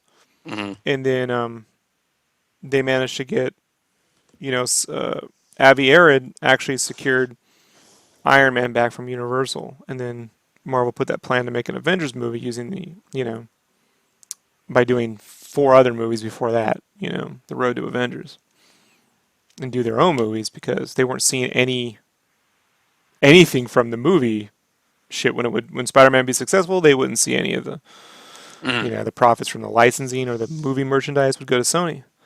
Marvel wouldn't see shit from that. I know because I worked on that shit. I know who got paid. You know, at the time when it was split like that, Marvel was like only sell the comic version, don't sell the movie version because our Hmm. deal was with Marvel, not with Sony. So, but then retailers would be like, we want the movie version, we don't want the fucking comic version. So it was just a whole thing that was constantly back and forth. You know, and there's almost a battle right now internally at Marvel between that and the movies because the guy who runs Marvel Comics is Ike Perlmutter, but the guy who runs Marvel Films is Kevin Feige, and there's a whole battle now between them and then also with the Fox shit. Like that's why there's no X-Men merchandise because Marvel doesn't see any money from that shit. Yeah. You know. Yeah, Oh, I just watched Apocalypse. yeah, that's a piece of shit. Um. That's the worst comic book movie I've seen all year. Fuck what anyone says about Suicide Squad. I'll tell you why. Because the last movie was so good. This movie literally is what happens when they have to make something to keep the license. That movie undoes anything that happened in the last movie for no reason. Like you don't drop the stadium on the White House and then go raise a family in the woods. All right, it's fucking ridiculous, bro. It's absolute like when you drop a dude. If you fly a drone over the fucking White House, your life is over as we know it. If you drop the goddamn stadium on the motherfucking White House, I mean that's you're now at war. So he should have been a political. He should have been in Russia. the Russians, it should be like instead of the nuclear race, we took on mutants, right? It's a mutant race now. So like like when they're in the room watching the TV and it's like Star Trek episodes. I don't know Hmm. why Star Trek's on there. It should have been like Rocky 4, only it's fucking instead of, the Russians Dolph Lundgren, it's Colossus fighting Rocky. Like the humans could be like, the America could be like we're pro-human and the Yeah. Russian, tentative mutant, but really we don't trust them, like we got ours, but nah, like the Xavier thing. And then Russia, who I mean Magneto would side with Russia. They were against the Nazis, you know? And then Yeah. you have this thing with Yeah. Apocalypse forming up in Egypt, which is like the third player, you know? But they don't world build at all. And I actually went to a Q&A with Simon Kinberg, did a whole thing on it. People asked him, like, dude, how come you're not talking about the politics anymore in this universe? And he's like, well, now it would be like in make-believe politics, and we kind of wanted to avoid that. I'm like, no, the answer is because you fucking guys had to get a movie into production fast, And so you just made up some shit. I mean, to be perfectly honest, dude, like Simon Kinberg's a nice dude, But the Hmm. reason why X-Men First Class, in my opinion, set the tone is because Jane Goldman wrote that film, Makes sense. And I know her and Matthew Vaughn did prep on Days of Future Past, and then he quit that to go do Kingsman, and then Singer stepped in. So my guess is Days of Future Past worked because Jane Goldman had to get uncredited writing on there. And then now this movie was totally Simon Kinberg, and I'm sorry, but that's the motherfucking dude who wrote X-Men 3, Like, and if you watch X-Men Apocalypse, I mean, what does it feel like? Does it feel like X-Men First Class or does it feel like The Last Stand? I mean, I don't need to know the ingredients to know what's in my shit. You know what I mean? I can taste shit when it's in a soup. I don't need to go, oh wow, this now serving with a pile of shit. Like, no, oh that's. You ever watch Rock and Roll High School? That's no my pee. Like, that's my pee. Like I know what piss I'm getting, and right now it seems like I'm getting Simon Kinberg's fucking piss. So straight up, dude, the guy doesn't know how to properly world build. I'm sorry, he's a studio writer. Everything the guy's ever done on his own that he really done on his own reads it. I mean, Triple X2. Like, do you ever watch that fucking movie? No. No. Like, I mean, but he's a fun guy to listen to. You know, So is he just the guy that they call in where it's like, he hey, we he's the have this he's the established studio guy. IP and we Yeah, just kind of need to like move it forward? yeah, and he's a yes man. You know, Oh, okay. he's a yes man. I'm sorry. Like he was trying to say how like, well the reason why Fantastic Four, I mean it's supposed to be a fun story and we didn't make that. We made this serious thing. I'm like, no, it doesn't work because halfway through the fucking movie, you guys created a whole weird edit 1 year later, and the fucking film goes into I don't know what land. Like Are you talking about the newer Fantastic Four? yeah. And by the way, they made two fun, so-called fun, Fantastic Four movies. They sucked ass. Remember with fucking Mr. Fantastic doing the wavy man, that fucking thing you when you want to get someone to come to your car lot, when they did that Family Guy sketch, Yeah. wavy guys, Oh, come on, wavy guy, wacky, yeah, wacky yeah, waving, wacky wavy guy like that. wacky waving inflatable arm flailing Yeah, there cameraman. you go. He did that in the movie. I mean, that happened. That happened, and we let it happen. To keep quoting fucking Family Guy, you know.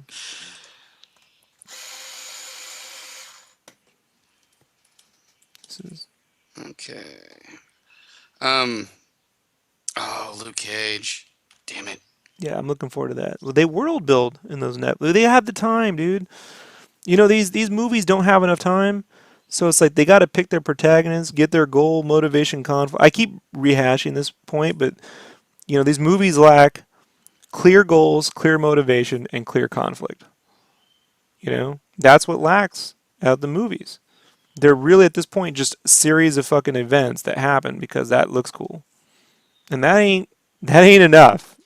In the day of like we're getting Game of Thrones, 10 hours of that shit. You're getting fucking 13 hours of Daredevil that is phenomenal. Where they can have a 30-minute conversation about their ideologies and shit. I love Daredevil. Yeah, I absolutely love Daredevil. with great fight choreography, and I mean, How there's is some this cool guy being visual signed up shots. for all this shit? There's some cool visual shots in Suicide Squad. There's some cool visual shots here and there, but it's just like I always say, like, look, I can give it two scores. For me, as a 37-year-old man, it's like a 60%, or 2.5, 3-star film, whatever you want to call that. It's like a C level, C minus film. If I was 15, the kid who liked Mortal Kombat, if you like Mortal Kombat, you'll like this movie just fine. I don't see how it's any different. It came back. So Time Warner, it buffers for that, by the way. So You there? yeah, I'm here. You there? Yo, Mike. Let me try to reconnect with Mike.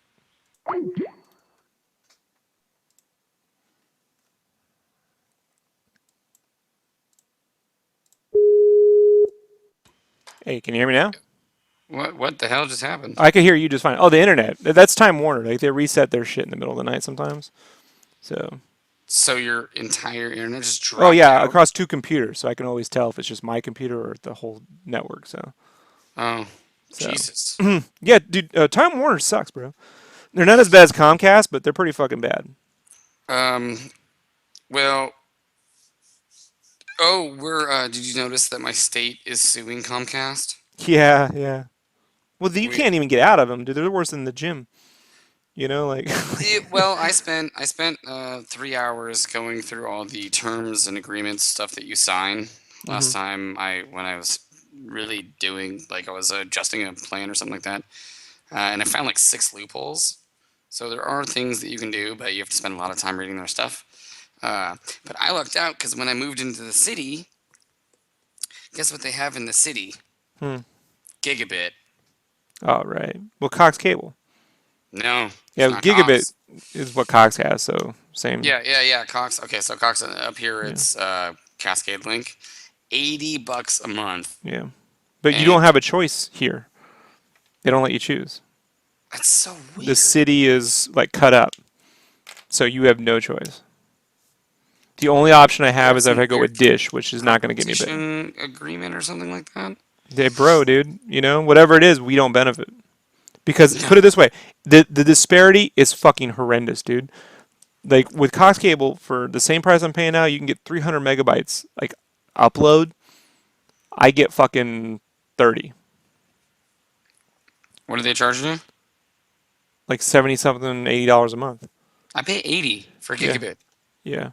down and up, thousand No, megabits. I don't. Dude, I get 30. Damn, they're not even spitting on it. No, so they're horrible, dude. You know. Oh, that is harsh. I mean, I make it work. You know. Well, yeah, I mean, you have to. So, Like, but but still, that's yeah, like, damn. and their modems. That's why I remember when I went through those modem issues because their Yeah, equipment's really bad yeah. too. Peak period where I was literally in hell. Like I was just in here screaming, "This motherfucker!" Like it was bad, dude. I couldn't get any sort of real connection. You know, Damn. and it was totally them, but it took forever to figure out. I had to do tons of fucking tricks. And my wife was like fucking with the modem. Then I said, I swear to God, if you change one fucking thing, we're getting a divorce. Like I said, so right now, that actually is my limit. She's like, well, I was just gonna do this. Don't. You don't ever need to mess with the modem. Whatever it is you think you're Just leave doing, it. just don't fucking touch it. Don't change one setting. Whatever she needed, she didn't even need the modem to do. I solved the problem. They go right for the guts. When they think like they need to solve a problem. Yeah. They don't know like you're going to make it worse. Yeah, the one thing I do appreciate is I don't like we just have a RJ45 jack in the wall. hmm So I bought a 802.11 AC 1900 megabit router Mm. and just plugged it in. And now I just have 5 gigahertz Wi-Fi all over the loft and like the it was it was the easiest experience, which made it awkward Hmm. because usually everything set up all You're of waiting it. for it to go wrong, right? Yeah, yeah, you're just waiting for that other shoe to drop, Yeah. and it never happened. Like I plugged in, like I called them on the third. We were moving on the 15th. I called them on the 13th, or I didn't even call. Like I went on their website and was like, "Hey, I want service. Um, here's the address, all that stuff." And then like 10 minutes later, I get an email back, and they're like, "Cool, your service is hooked up." I'm like, "What? What?" And then look, and they're like, "Your account's in good standings. You'll get billed on June 13th. Your service is active." Because they just turned on the jack in my house or my loft. And I'm like, what the? So I got here on the 15th and I plugged in my router and internet's going. So I'm like, okay, well, I need to change the billing date to the 15th so I can put it on auto pay. So I'm like, this is going to be a fucking hassle. So I email them and I'm like, hey, I signed up on the 13th. I didn't realize it was going to happen immediately. Can I change it to the 15th? Um, and just put it on auto pay. Here's the account information. And they email me back and they're like, yep, done. We're going to prorate you for 2 days. So your bill's going to be X amount. I'm like, okay. And Nice. just like no problems. And now like every time I have like a good scenario happen with these people, I just get more antsy. Because I'm like, Yeah, they're gonna get there at some point, right? Like when's it? "Wait, when's it coming?" Yeah. Like they even got it like tagged. Yeah, he's in the good zone right now. We'll just wait till this shit. You just, know. just give it some time. Hmm. Just give it some time. They monitor your habits so they know what you like. He likes football, so we'll know during the big game. We'll shut it off then. You know. It's just fucking. I'm waiting for stuff like that Right. because it's just Comcast leaves such a sour taste in your mouth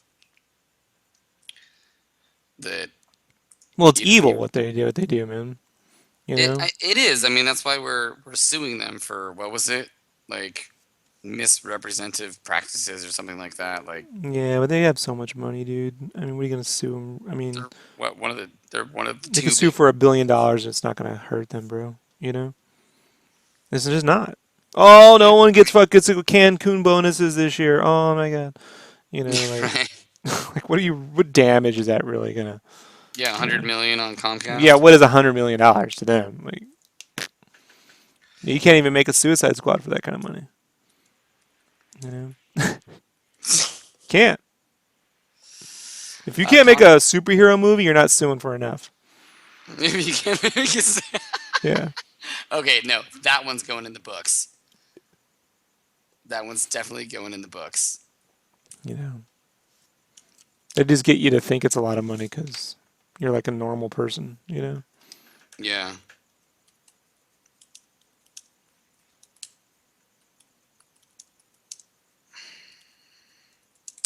So your guy here, where the hell's come on. There we go. Yeah, Comcast is worth $45.2 billion. Soon for 100 million, you're gonna make a point. Anyways, Right. so your guy here, Kinberg, Mm-hmm. he was a producer on Deadpool. Yeah. Yeah, So but I don't know how that happened. it's a long story, but let's just say because he's the studio guy. All right, let's put it that way. He's going to be the producer on Deadpool 2. Right. He's going to be the producer on Gambit. He's the Marvel representative, basically at Fox, but he's not with Marvel. You understand what I mean? Like, But he he's their ruins Marvel guy, movies. but well, no, he just shouldn't be writing them. You know what I mean? Like a good producer Oh, doesn't be make a it. producer, just don't do the screenplay. Yeah, but he's a screenwriter. He can fancies himself one, and I'm like, he doesn't get Okay, let's look at this. he doesn't get prop. I mean, look, does Deadpool really properly world build? No, it's a big Looney Tunes cartoon that sort of takes into all pop cultural knowledge about X-Men and throws them all into one big pile. You know, Yeah, there's not even he it's doesn't understand that undefined level. city. So when you don't, he doesn't. That's not his era. His era is 2000. Remember when they used to call movies by fucking, letters like LXG was the League of Extraordinary Gentlemen? That's his era. Yeah. LXG, like you know? Let's see here. Oh, okay. He Jumper. Right, Jumper, which did not properly world build in any way, shape, or form. What about Sherlock Holmes though? Maybe he wasn't the only one. Not that great a movie, bro. You know? It was fun. Compared to the TV show? Did it have enough No, no, characterization the for TV you? show was badass. Right.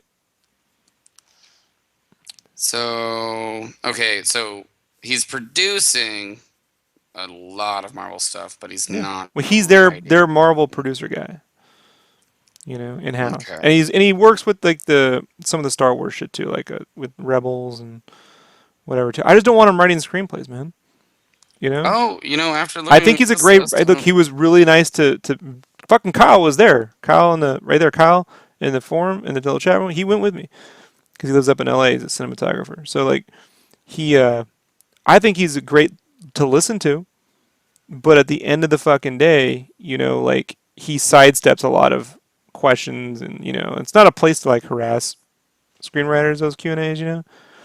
But they do completely, don't understand in any way, shape, or form the world building aspect, and laying out clear goals and shit. I mean, to this day, I mean, what was really the plan in X-Men First Class? Can anyone remember? To get what to start a nuclear war for what reason? Like, does anyone really remember the Hellfire Club's real plan? They were just doing shit because they were evil, you know. But the characters are likable enough, Jane Goldman wrote some really great, relationship buddy buddy stuff between Xavier and Magneto, and then there's all those great Magneto scenes where he's hunting down Nazis because who doesn't like that? But you get to this shorthand version of it where now we're just jumping around America, just jumping around, and now here's a Quicksilver moment, and here's a fucking that moment, and here's a this moment, and here's this fucking sequence and that sequence, you know, and it's just. Meanwhile, Kingpin is a fucking better villain than any of that shit, and he's just sitting in a cell, on Netflix, sitting in a cell drinking wine out of a plastic cup, he's you know. eating his steak in his Yeah, cell, yeah. yeah, Drinking wine out of a and he's a plastic more cup. compelling villain than anything they got right now. God damn, that is true. Yeah. So, and that isn't because people are burnt out on this shit. It's because they're just not taking the fucking effort. They're not making the effort. People could say, "Well, it was written too quickly." I'm like, you know something? My ass. Like even if that's the case, dude, like they could write quickly and give a shit. If you have to write quickly, call up the fucking guys who write the comics and have them help you. Call them. What's the number one? What comic book writer wouldn't want to be dragged into that room? Oh, right. To give you the fucking okay. So this happened, that happened. Why did this happen? So this happened. Okay, you could just sit there with the gaggle of them. You know, they work fairly cheap compared to Hollywood rates. you know, yeah. Come in here, we're gonna give you $10. Well, not even, dude. But if you gave everyone fucking 50 grand, you know what I mean? They're not gonna show up for that. Most of them, that's a year's salary. In Yeah, Hollywood, right. that ain't shit. You know. And you build a story development group with the guys who wrote the best fucking versions of those stories, and then you assemble the actual script, and then you give their feedback, and like you stay up late, and you fucking you put on the Rocky Four fucking soundtrack, No Way Out, right?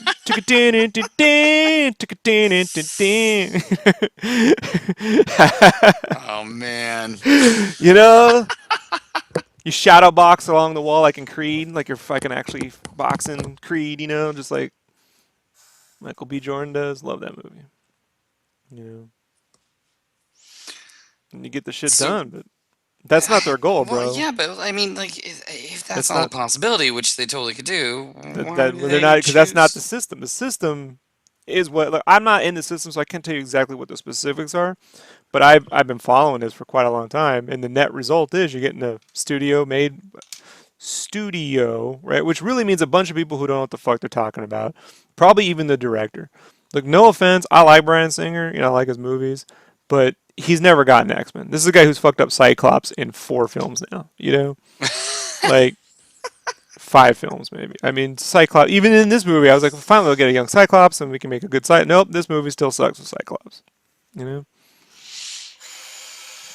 Damn. He was He should have been Michael Biehn in fucking Terminator. That's fucking Cyclops. Michael Biehn. Yeah, Reese.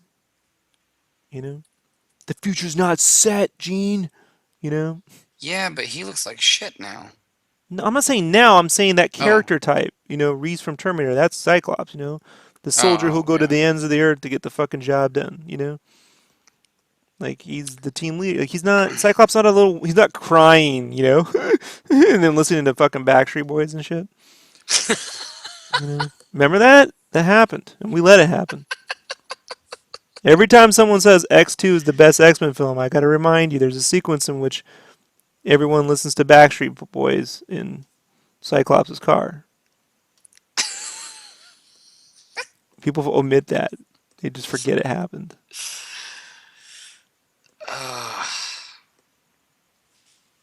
You don't pull any punches. I mean, Bryan Singer's the one who made one of the most depressing Superman movies ever. I mean, say what you want about Batman v Superman, but it didn't have Superman sitting outside Lois's window crying for 6 hours. It's ridiculous. Who thought that was a good idea? Where is... Here we go. He was the very first X-Men movie, wasn't he? Yeah. And it had some cool sequences. That Auschwitz sequence was written by Chris McQuarrie. But I don't know, man. I mean, at this point, I'm going to be honest.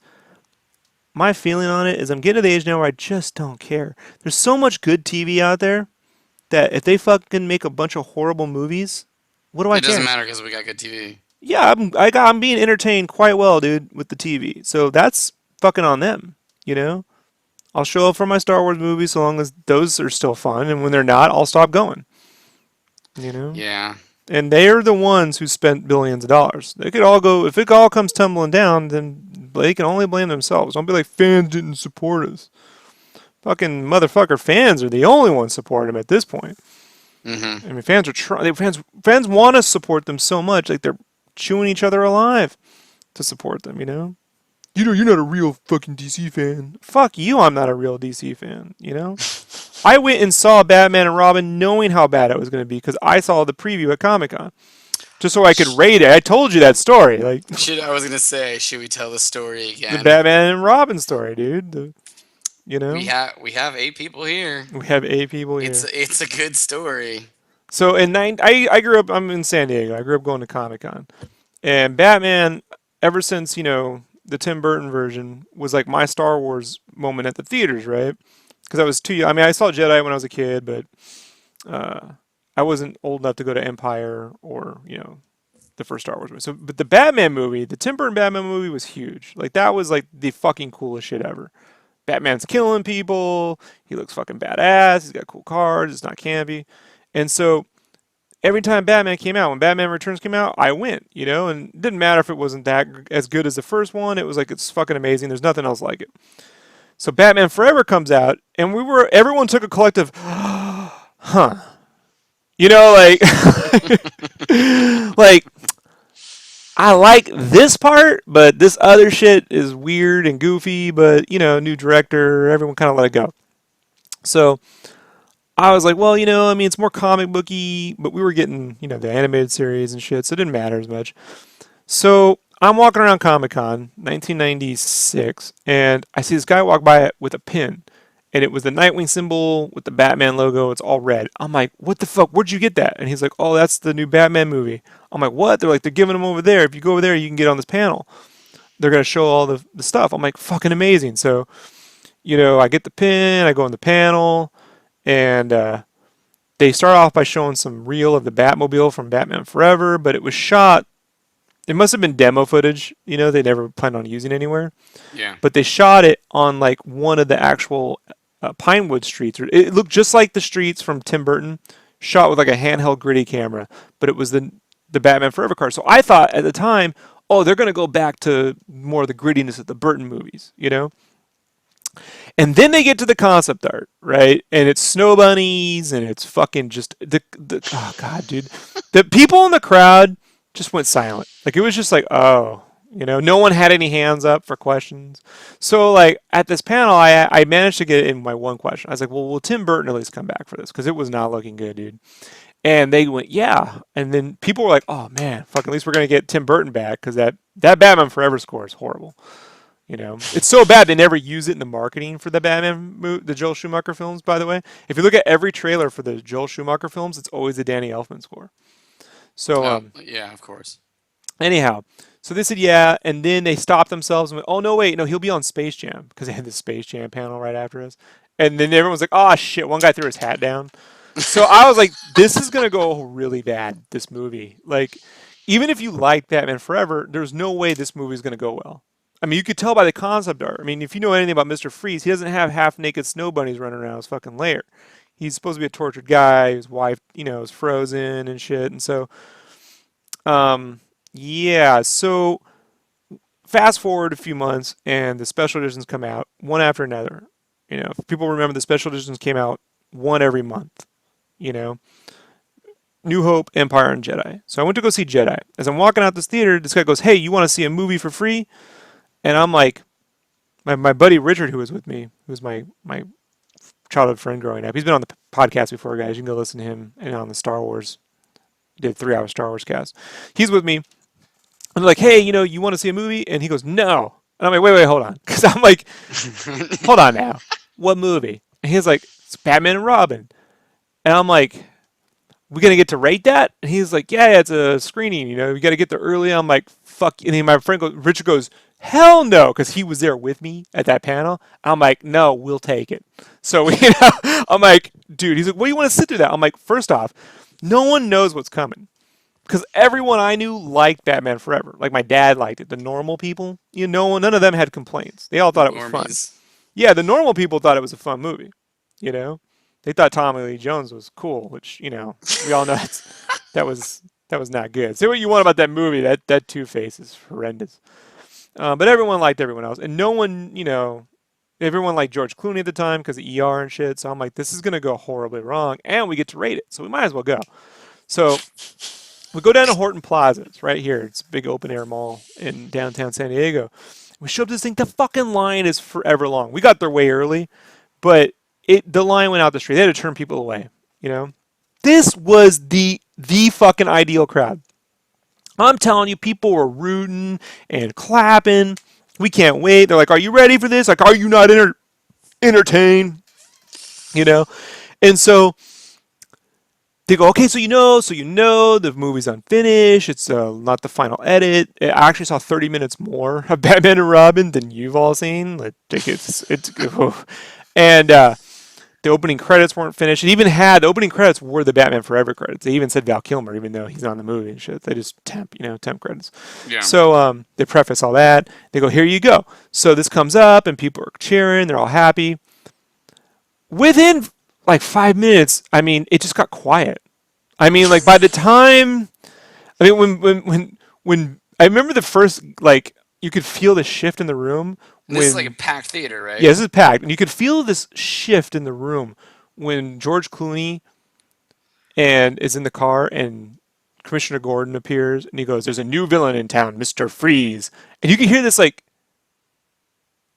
shift. Like, I don't know how to describe it, like a rumble, like a Jurassic Park moment, like, there's a rumble in the cup. Like, Yeah. like, and I'm like, Shit. now it starts, right? Like, here we go. So this fucking, by the time the first action sequence at the museum, when they're on roller rings and they're making Looney Tunes noises, woo-wee, whoop, Yeah. like they're doing the audible version of the Zip Pow Bam, Yeah. right?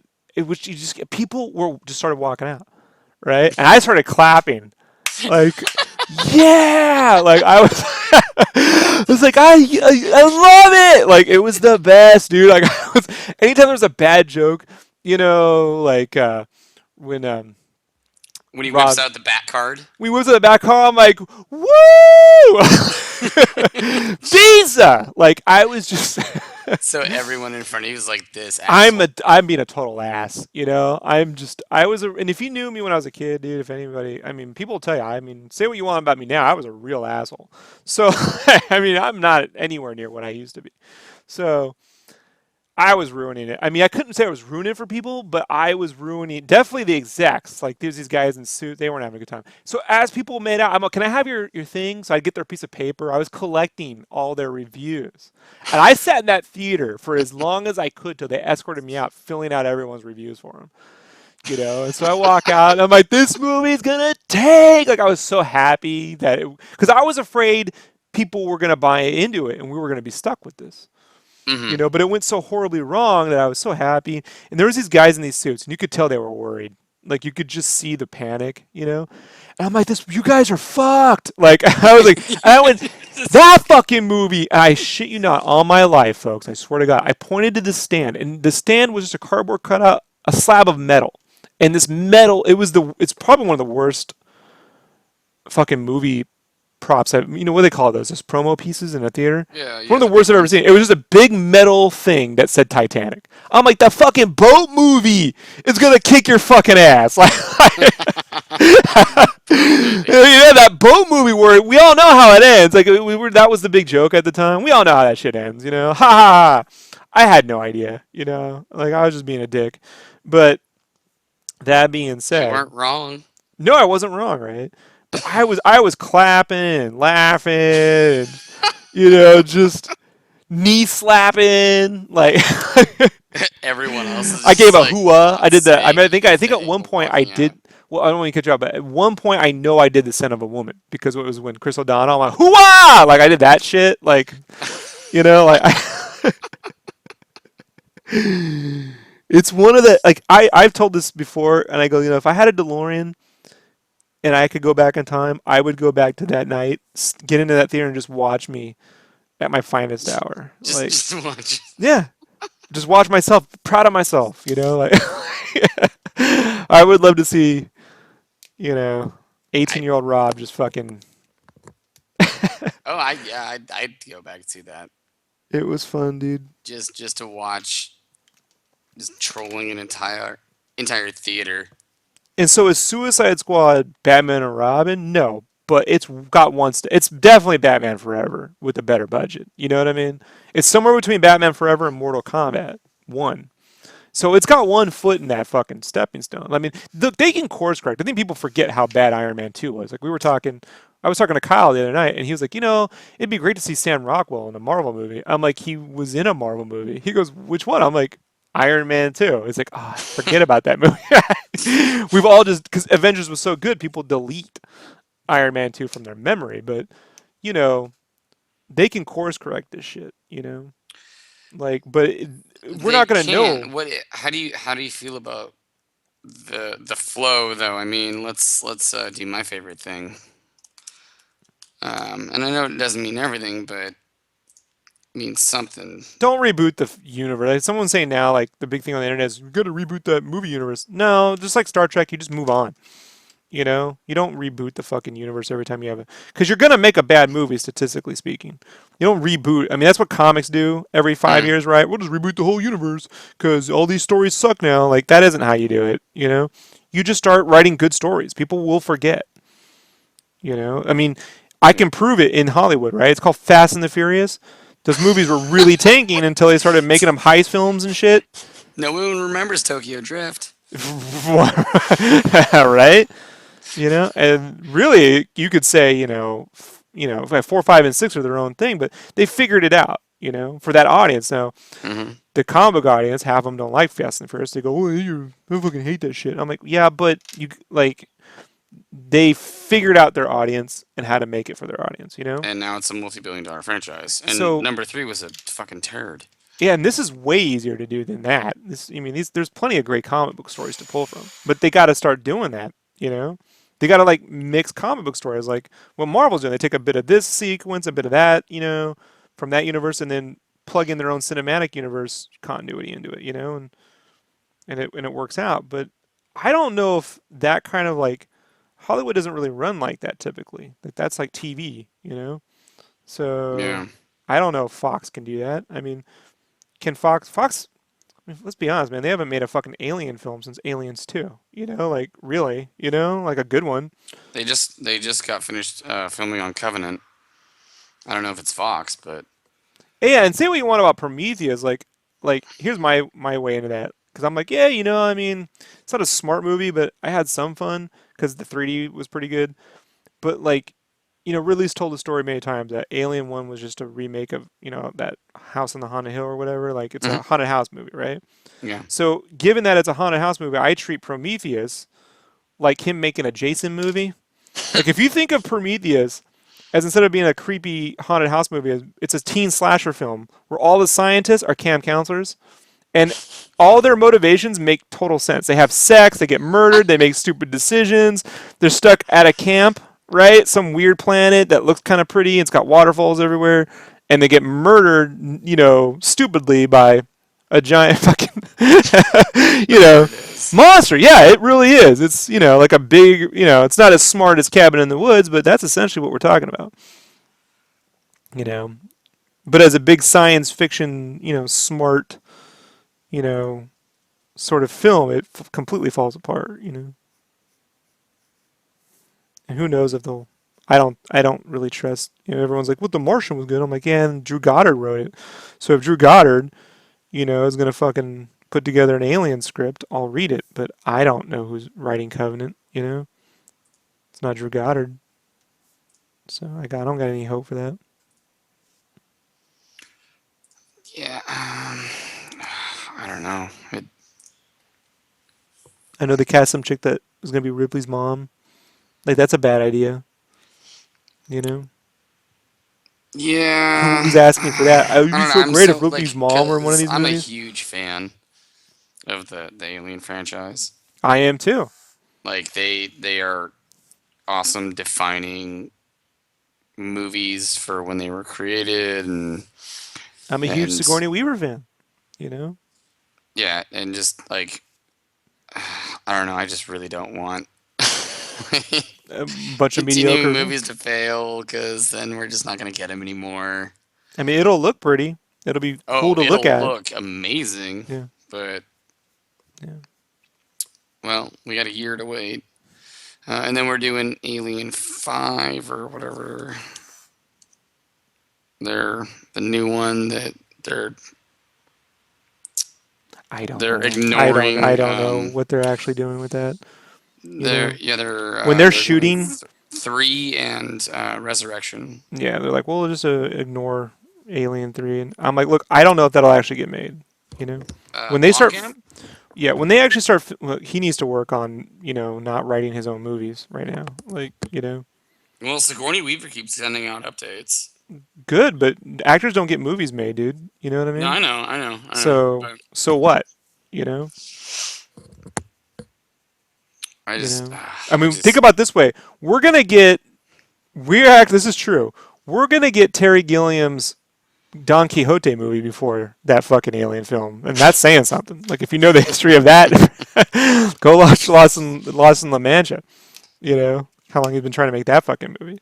So I'll believe that Alien reboot story when they're shooting film. When cameras roll. yeah. Ugh, And God, look, I if just Cameron was really hope they making don't it, ruin it. well, if Cameron was making it, I'd have hope. But you know, Your boy. yeah, man, that man is. Oh, how is the guy who has the two top highest grossing films of all time? Fuck what I don't know. Ooh, but for inflation, I'm like, adjusted for inflation, my dad was a billionaire compared to his fucking father. But who had the better life? I mean, I don't want to get into it. So, how does a guy who's made the two most successful films of all time always end up being the underdog? Think about that. Like, Yeah, you because know, it's Titanic and Avatar, yeah, right? yeah. Or his two Two big movies ones. no one asked for and still made a grip of money. Like everyone's like, 2.2 billion and I know how 2.7 that movie billion. ends. The boat sinks. Before spoilers was a term, that's what they used to Mm-hmm. say. I used to say it, but then people go, "Oh, I've already seen Dances with Wolves." I'm like, yeah, and people still went and saw that fucking film. So say what you want. Like You know, I always put. I mean, his most. I was telling Kyle the other day. I'm like, his most. Think about this: when your biggest commercial failure is considered your best film, you're pretty good. Right? Everyone says they love The Abyss, and it's the one that made no money. And think about this: here's how good Jim Cameron is. He's so good that he managed to make The Abyss the hardest shoot in Hollywood history. Made nowhere near what it needed to. Was a fucking nightmare to shoot. Did it all with real water, and despite that, still got that same studio to let him build an entire boat replica of the Titanic and a Yeah. giant tank of water. You know what I Mm. mean? That lift up in the fucking air. You know, like he still managed to get them to let him do that, and he made that a successful film and launched careers with that shit. Like, I mean, it made Billy Zane intimidating, which I didn't think was humanly possible. Like, have you I think seen the what Phantom? the Phantom. Yeah. Come He's on. way more gangster in fucking Titanic than he is in Phantom. I mean, like, you know. I will be right back.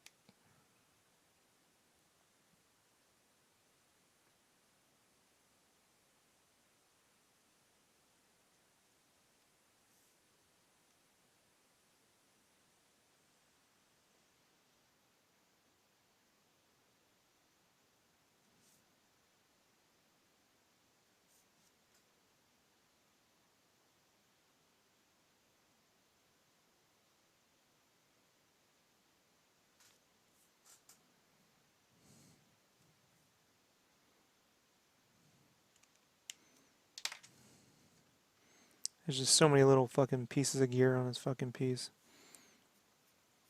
I'll be honest, I think in the future I might tell people, no, the characters that have tons of fucking little bits and pieces. Like, shit's a pain in the ass.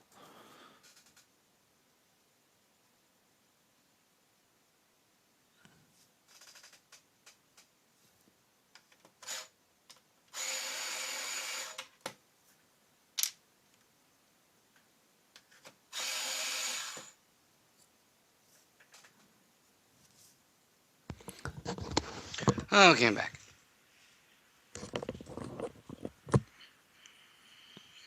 So, and I know a lot of people are like, well, he's going to make like 4 Avatar sequels, and no one's asking for that. I'm like, no one asked for the first Avatar film. No one asked for 3D.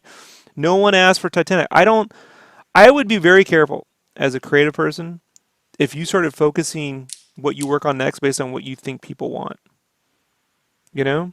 You have to figure out the goal is figure out what you are passionate about Well, and what isn't that you how really want to make. Apocalypse is shitty? Is it because that guy writes it when he writes his screenplays? Is what he thinks people want? I don't know. I'm not in the room, That's, but it that's seems what like it a lot of seems fan like. service. If you watch the movie, it seems like a lot of fan service, dude. Like, what Quicksilver does makes no sense. Like it doesn't do anything but just add stuff in the movie. Like, there's whole shots where they just stare at bumblebees for no fucking reason, like it's a giant tech demo, for 3D. I'm like, this is really bad. You know, I didn't like it. I don't like it. So, I mean, who asked Jim Cameron to go to the bottom of the ocean? Like Jim nobody. Cameron did. Yeah, well, like, That's it. That's who. yeah.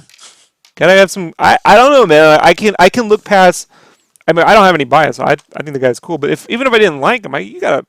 It's like damn it, Ron Burgundy. I don't like you, but I fucking respect the shit out of you. Like, I mean, you kind of have to, dude.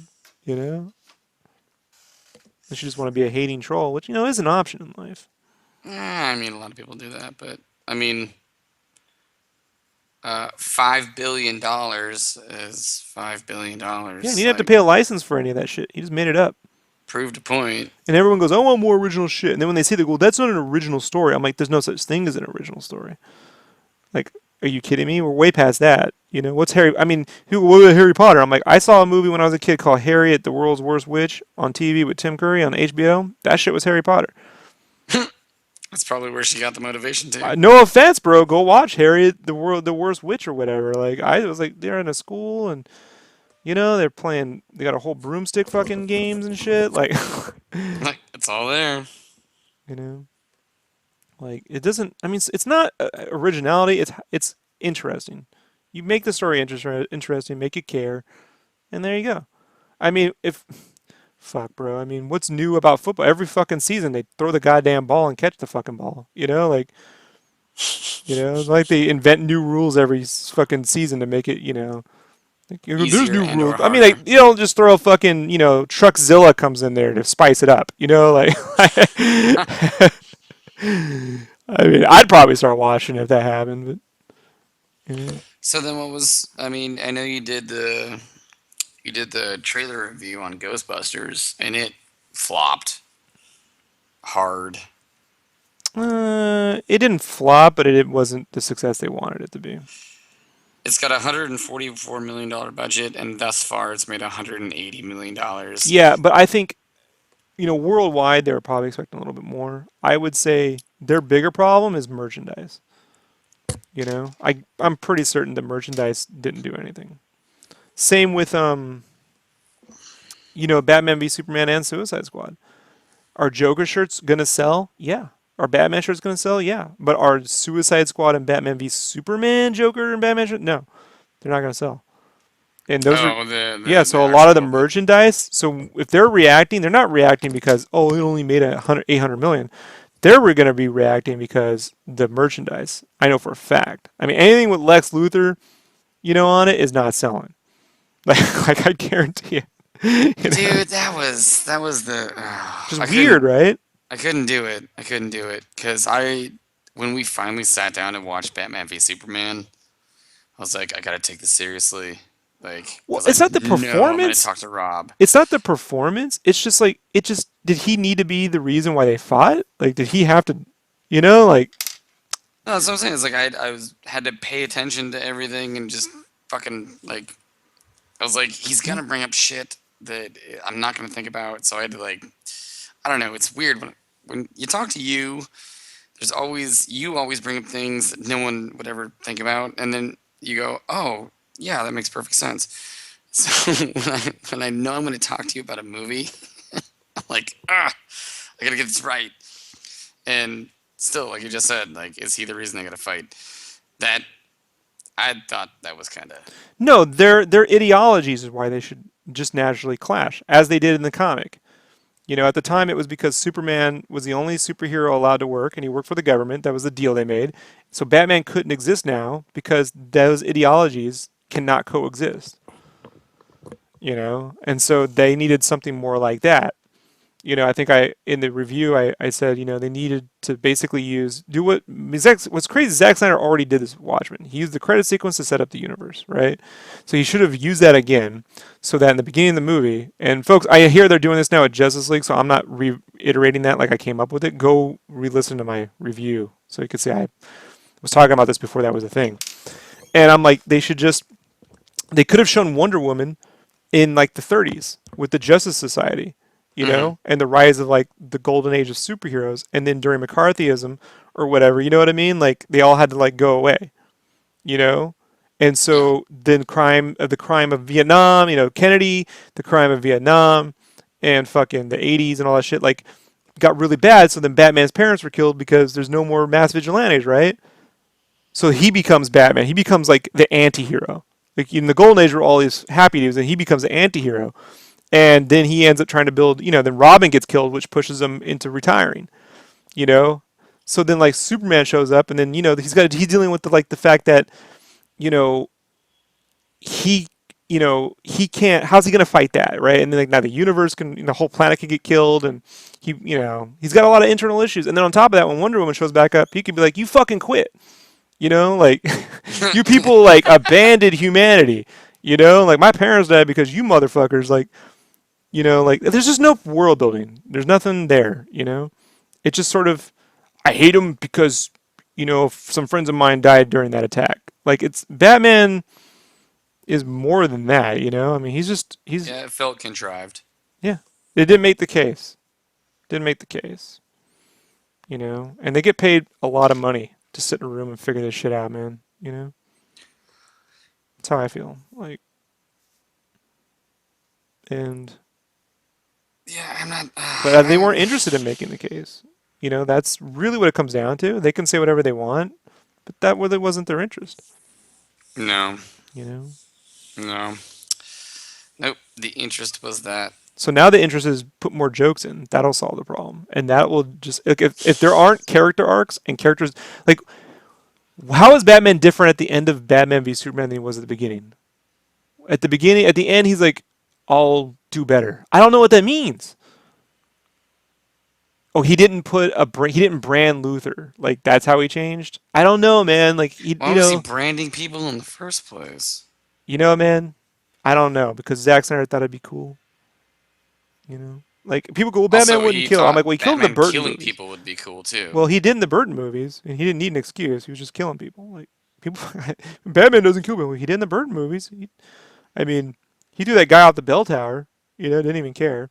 Yeah, He that's dropped a true. bomb under a guy's dong in the fucking Acme Chemical. Remember, he just dropped that thermite bomb right underneath that Oh guy's yeah. groin and just exploded that whole thing. What else he do? I mean, he killed people left and right. I mean, he stuffed the dynamite down that one clown's pants and blew his ass up in fucking Batman Returns. You know, I mean, he's killing. He killed the Joker. I mean, that wasn't an accident. You know, like, there you go. We're gonna fly around with a gargoyle attached to your fucking ankle. Yeah, right. You know, so at least if Robin was murdered, he'd have a reason to. But I mean, what do I mean, whatever. So they make a bunch of shitty movies. Fuck it. You know, like I mean, I'm at this point, I'm like, fuck it. I just That's kind of where I'm getting to, where it's I'd rather at least see the superheroes on the screen and just kind of like, eh. no. I'd like to see him done well. I'm just gonna stop going. That's what I'll do. You know, I'm like, well, I can wait till video. Yeah, and Mhm. yeah, you're not gonna get my basically $20 now Yeah. because it is. And I then you're think gonna have Killing asshole. Joke was like 13.50 a piece. I am not going to the theater to see a limited animation movie. I'm gonna Yeah, go to the theater to see I know. fucking Kubo. You know, It was still fun to watch animation that big.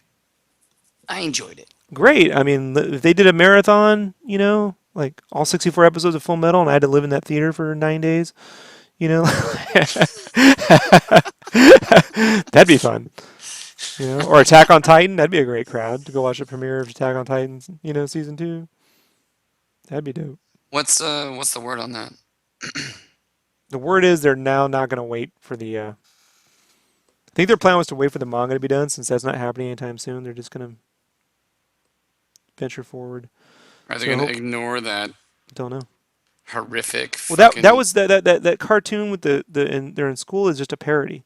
no, the movie, Attack on Titan. the live action Yeah, movie? that's not tied to the anime.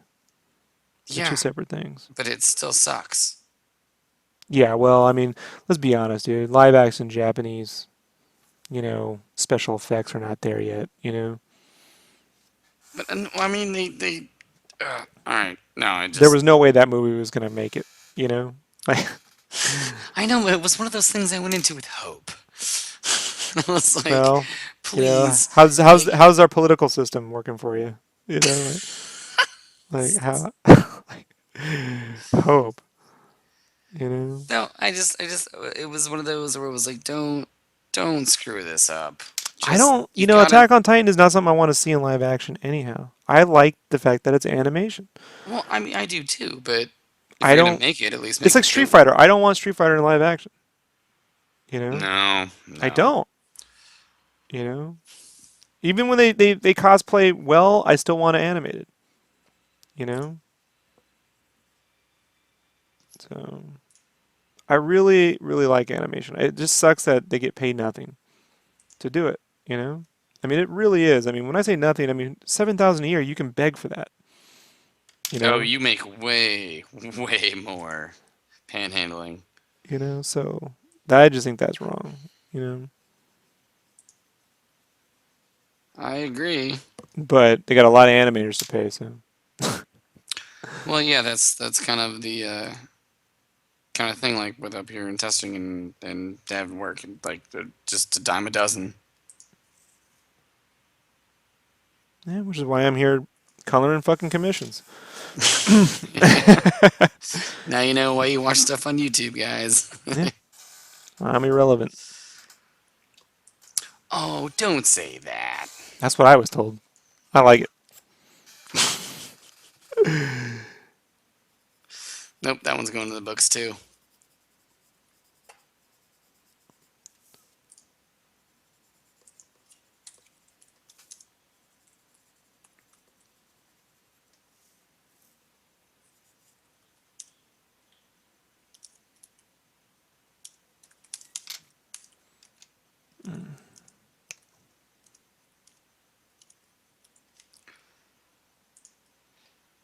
Okay.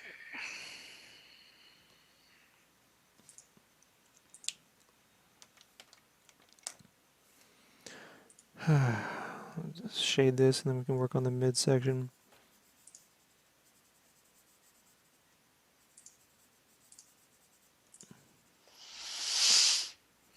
Your colors are getting really, really, really good.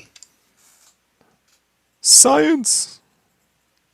That's what I figured. Well, Yeah, now you're appreciate it. using, because you're just Copics and, Color pencil. yeah. When did you start adding the color pencil in? A month ago. Have you seen the backgrounds? Yeah, looks like the kind of like the square brush kind of effect around the Yeah, this is gonna backgrounds. get that treatment too. Sweet. Yeah, we can thank Kyle for that. He gave me that Rick and Morty piece, and I was like, I don't know how to color this. It did not look like a steaming pile of shit. So, but yeah, I mean, I moved to blending with pencils because it just works. Back in my day, Rob used to just do Final Fantasy portrait heads and other heads. They sell. I could just do that forever, but you know, my I goal know. is, you know, I came away from this con in Phoenix, right? An amazing Arizona con Hmm. last February, and guys were talking to me about it. And they're trying to get some artists were trying to get me on sketch covers, you know. And they're like, well, you know, drawing them because they pay well. And I'm like, well, I don't know.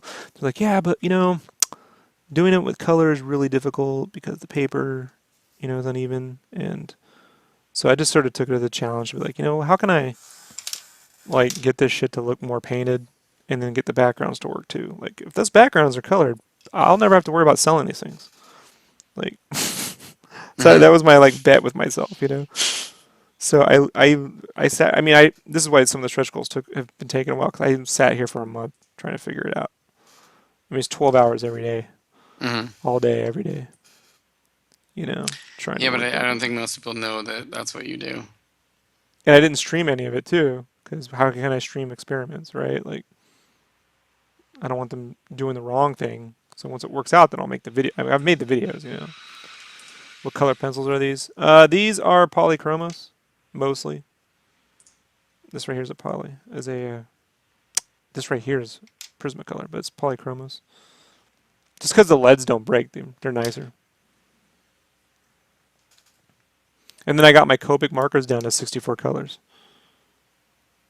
So once I could blend with color pencils, then I didn't need to have a bunch of markers that step into one another. You Hmm. know, they could be more contrasting, and then I can just use the color pencils to fill the gaps. You know. Which is easy to do with color pencils. Hmm?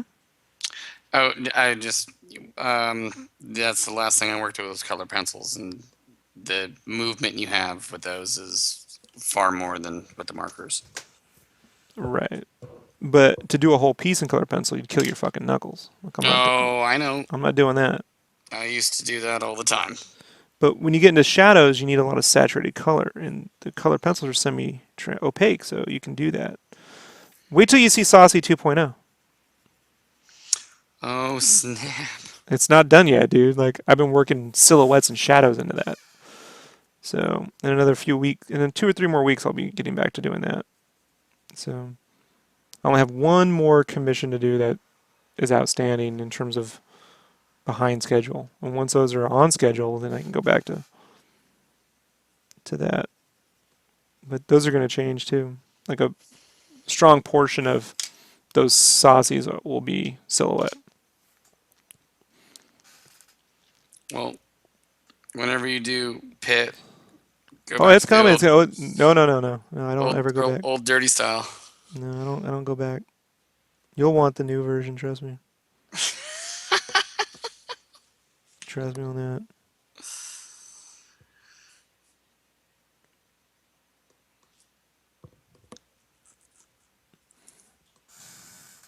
But like here, I've printed the line arts out um, and deleted my shading. So like I use the lines now to figure out a shading guide. Hmm. So that's why I manually shade all these in. But then I just delete all that and print out just the lines when I do these, so they blend, the Copics blend together more. They look more like a painting than just markers, you know.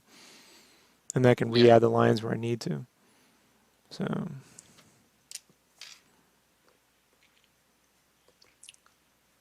it's definitely coming out. and then if they're smaller, I can do a lot more of them. So right. Oh, doing the 8.5 by 11 instead of the Yeah. 11 by 17. Yeah.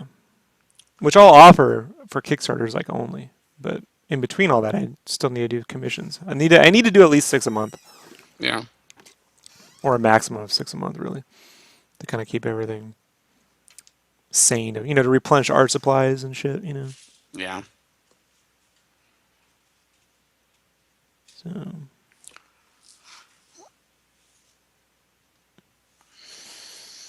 but the pit's gonna look sick, dude. Matter of fact, if you want to put your fucking bid in for October or September I have open. So if you want to put that one in, Possibly. start looking at saving up, and go start recycling cans or Turn in bottles. little tug job here and there. I'm in Seattle now. And go Wouldn't go make go it, on the wouldn't back make it hard. page. Go to San Diego. Go to Seattle back page. Little good finger special.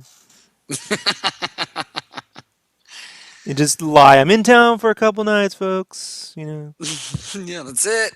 Mhm.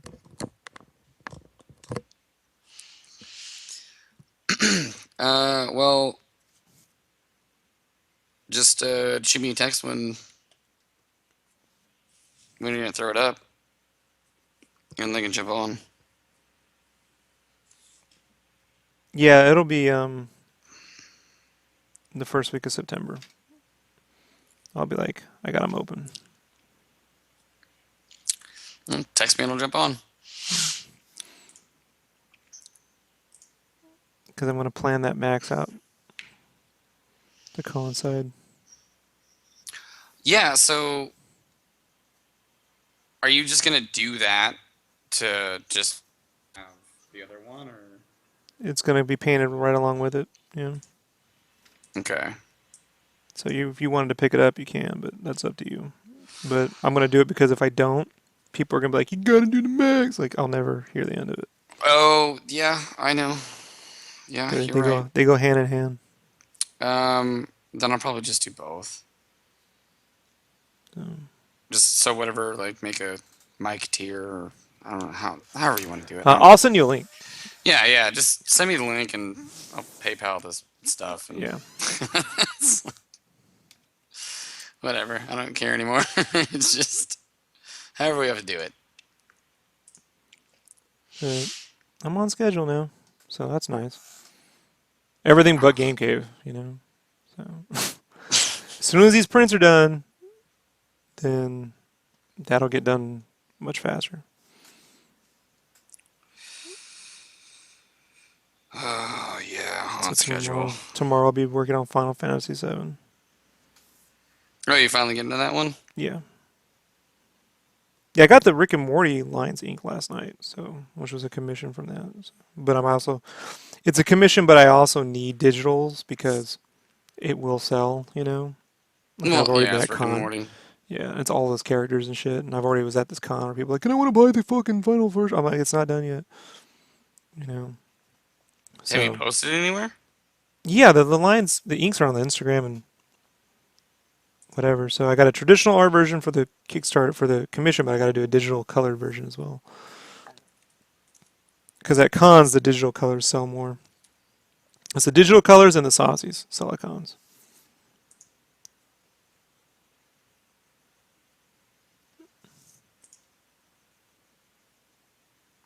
Oh, damn.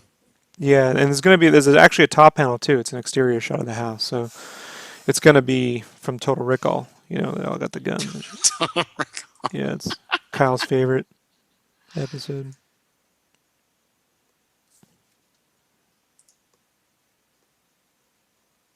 So I got Pencil Vester in there, Mr. Poopy Butthole, Hammer Eye, Reverse Giraffe. No, Mr. Meeksies. He's not in that episode. Oh, it's all from the episode. Yeah, it's from the episode, Oh, okay. season 2. I haven't watched all that yet. It's a good episode.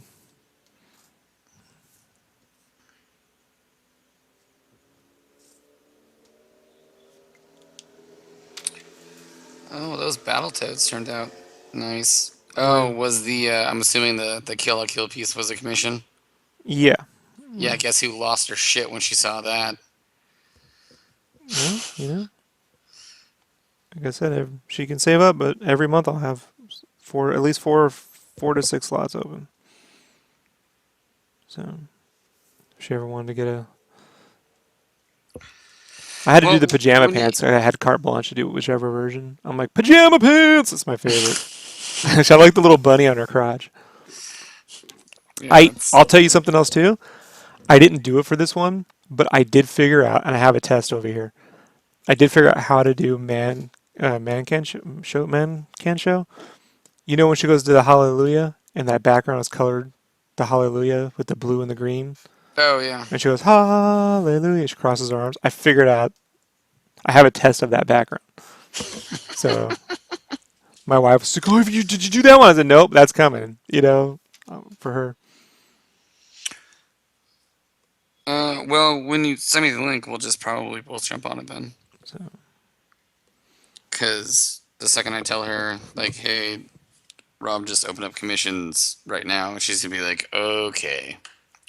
yeah, surprisingly, I mean, I've been lucky. You know, like they sell out pretty quick. So you know. I mean, there's enough of us that are chomping at the bit to get something. YouTube's helped, man. So restarting the podcast up, doing the YouTube, that's growing. So, you know, I got to Well, update all the thumbnails tomorrow. So, but you've got 8,849 subscribers. yeah, but I think what you need to know too is like it's grown 2,000 in the last like 3 months. Like it's growing a couple hundred every week. It's at the same rate as Facebook. Oh, So, snap. so, and they're buying things, which is nice. It's not just people, you know. Is it big enough to restart No, the subreddit? no. But I mean, at this point now, I mean, it's definitely putting more money in my pocket than the podcast ever did, you know? I mean, the podcast used to cost me money every year. Well, yeah, because YouTube switched to um, amount of time played versus amount of views. Yeah, so like this live stream thing, every time they watch, Hmm. this live stream channel makes me the most like it helps. So like it's right now Thanks, it's guys. between $200 and $400 a year, but I use it to pay for the Copics, and this time I use it to get Brandon all his shit, you know? So he has a duplicate set of supplies now. So I went to Phoenix last weekend for this thing. I go to his house. I have an exact duplicate studio. Same exact markers, same exact pens, same exact bags, carrying case. All the stuff is in the exact same order. You know? For a second there, I thought that you were saying you bought Brandon a bunch of yarn supplies, and I was like, Yeah, I did. I bought all the supplies. Yeah, he well, can't yeah, it's at his generate the place, but revenue. it's for you to use, right? Yeah, and for Yeah. him, you know. Oh, okay. Yeah, he's doing commissions and stuff, but I do all the development work, and then he's doing all the rendering and stuff. So he's in studio learning how to, you know, he's little sketchcraft. He's my Morty at this point. He's the big Morty, you know. That's how I described it at con. He seems to like that one. He's willing to accept. Yeah, My big Morty. yeah, You don't tell him that, do you? yeah. I do. I say that right there. Everyone laughs. It's a big Morty, you know. You gotta turn into a car, Morty. Yeah. You know, you never have to wonder if I actually say the shit that I say, because believe me, I do. Like, I don't mind making people uncomfortable. Oh, I know. You know, I was totally. You saw when I was at Microsoft. I'm like, all right, we could just hang out here and not do shit. Like, you know, I don't care. You know, like I'm giving this 5 more minutes and then we're going to get beers. You know, Oh, yeah, because we were waiting on everybody who didn't know what the hell was going on. yeah, Sitting there that was with a weird. Tell damn this. You tell them fire. the story because most people know what we're talking about. Oh, Rob needed to come up to Seattle for less than one day, Half a day, really. half a day, Yeah. to go work with the Forza people over what kind of content was it? Licensing for boys shirts, boys apparel and Forza, because that made a whole lot of sense. Yeah. So he needed to go to the studios that actually produced Forza to talk to the people there, which is in Redmond. I live in Seattle. At the time, I lived in Bellevue, and they're all within 15 minutes of each other. So Rob's like, "Hey, I gotta come up to Seattle," and I was like, "All right, cool. Do you have like a rental car or a ride or anything?" And he's like, "Yeah, no." I'm like, Yeah, this company I was with was so well put together, they didn't even have an address for me. "Oh yeah, that's right, that's right, that's right." Yeah, he had to go to the studios. Yeah, I didn't And I plan this was, trip for myself, folks. It wasn't like I arranged this meeting, for my own benefit.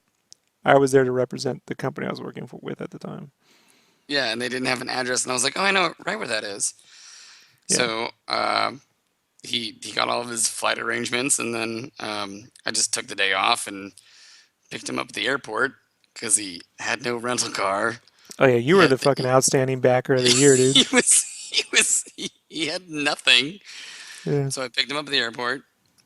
We drove into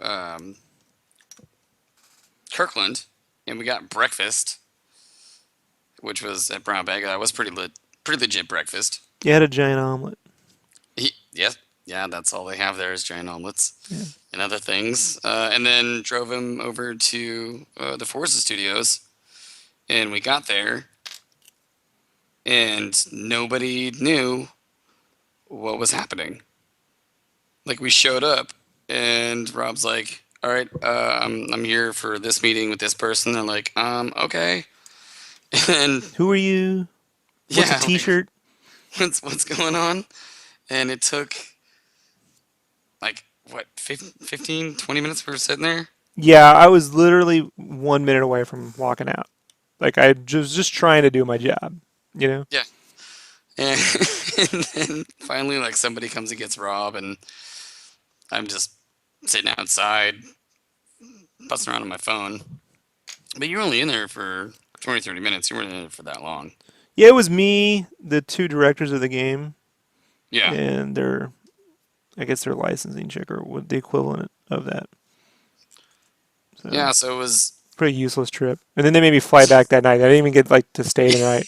Yeah. Yeah. I had to I was fly like, back that day, like 3 hours, 4 hours later. I had to be back at the airport, and I had to be at work the next day to give them yeah. a So debriefing. we left there, went down to there's a really good Irish pub down the street, had a few beers, went over to this giant park that's in Redmond, and it's like, Then my buddy Chris, we were talking about, who is now a fisherman. oh yeah, that's right. We stopped by Chris's too. Yeah, Yep. Yeah, did that and And then it was like back to the airport Yeah. and flew home. It was like, that was a fun 6 hours, bro. It really was like 6 hours. Yeah, It was a it really lot. was like 6 hours, but I mean, It was it Ferris was Bueller's enjoyable. Day Off. Yeah, You know? I had a lot of fun. I enjoyed the day. It was fun hanging out, going and doing different things, showing Rob things that were green. Oh yeah, I live in a barren wasteland that I kept photographing. Was sending those pictures of the lush greens to my wife. I was like, "Fuck you," like.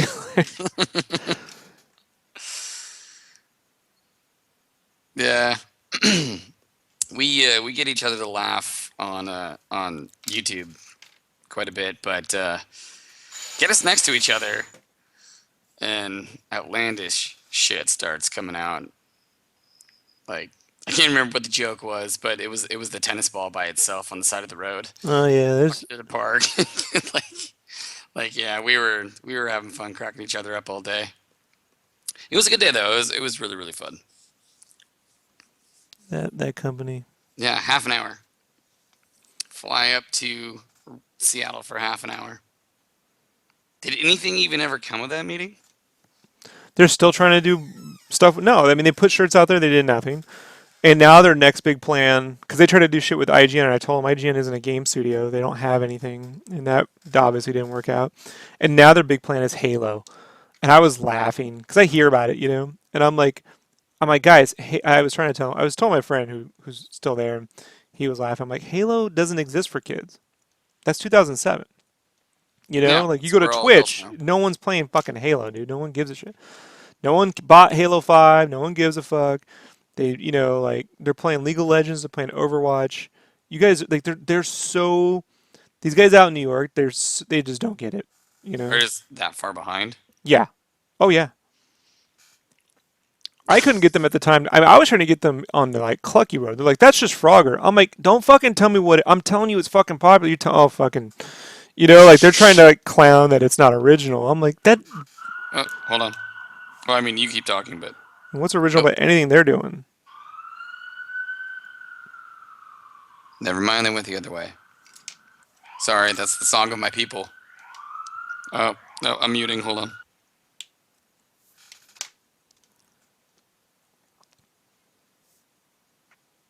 All right, so I gotta get this belt thing here.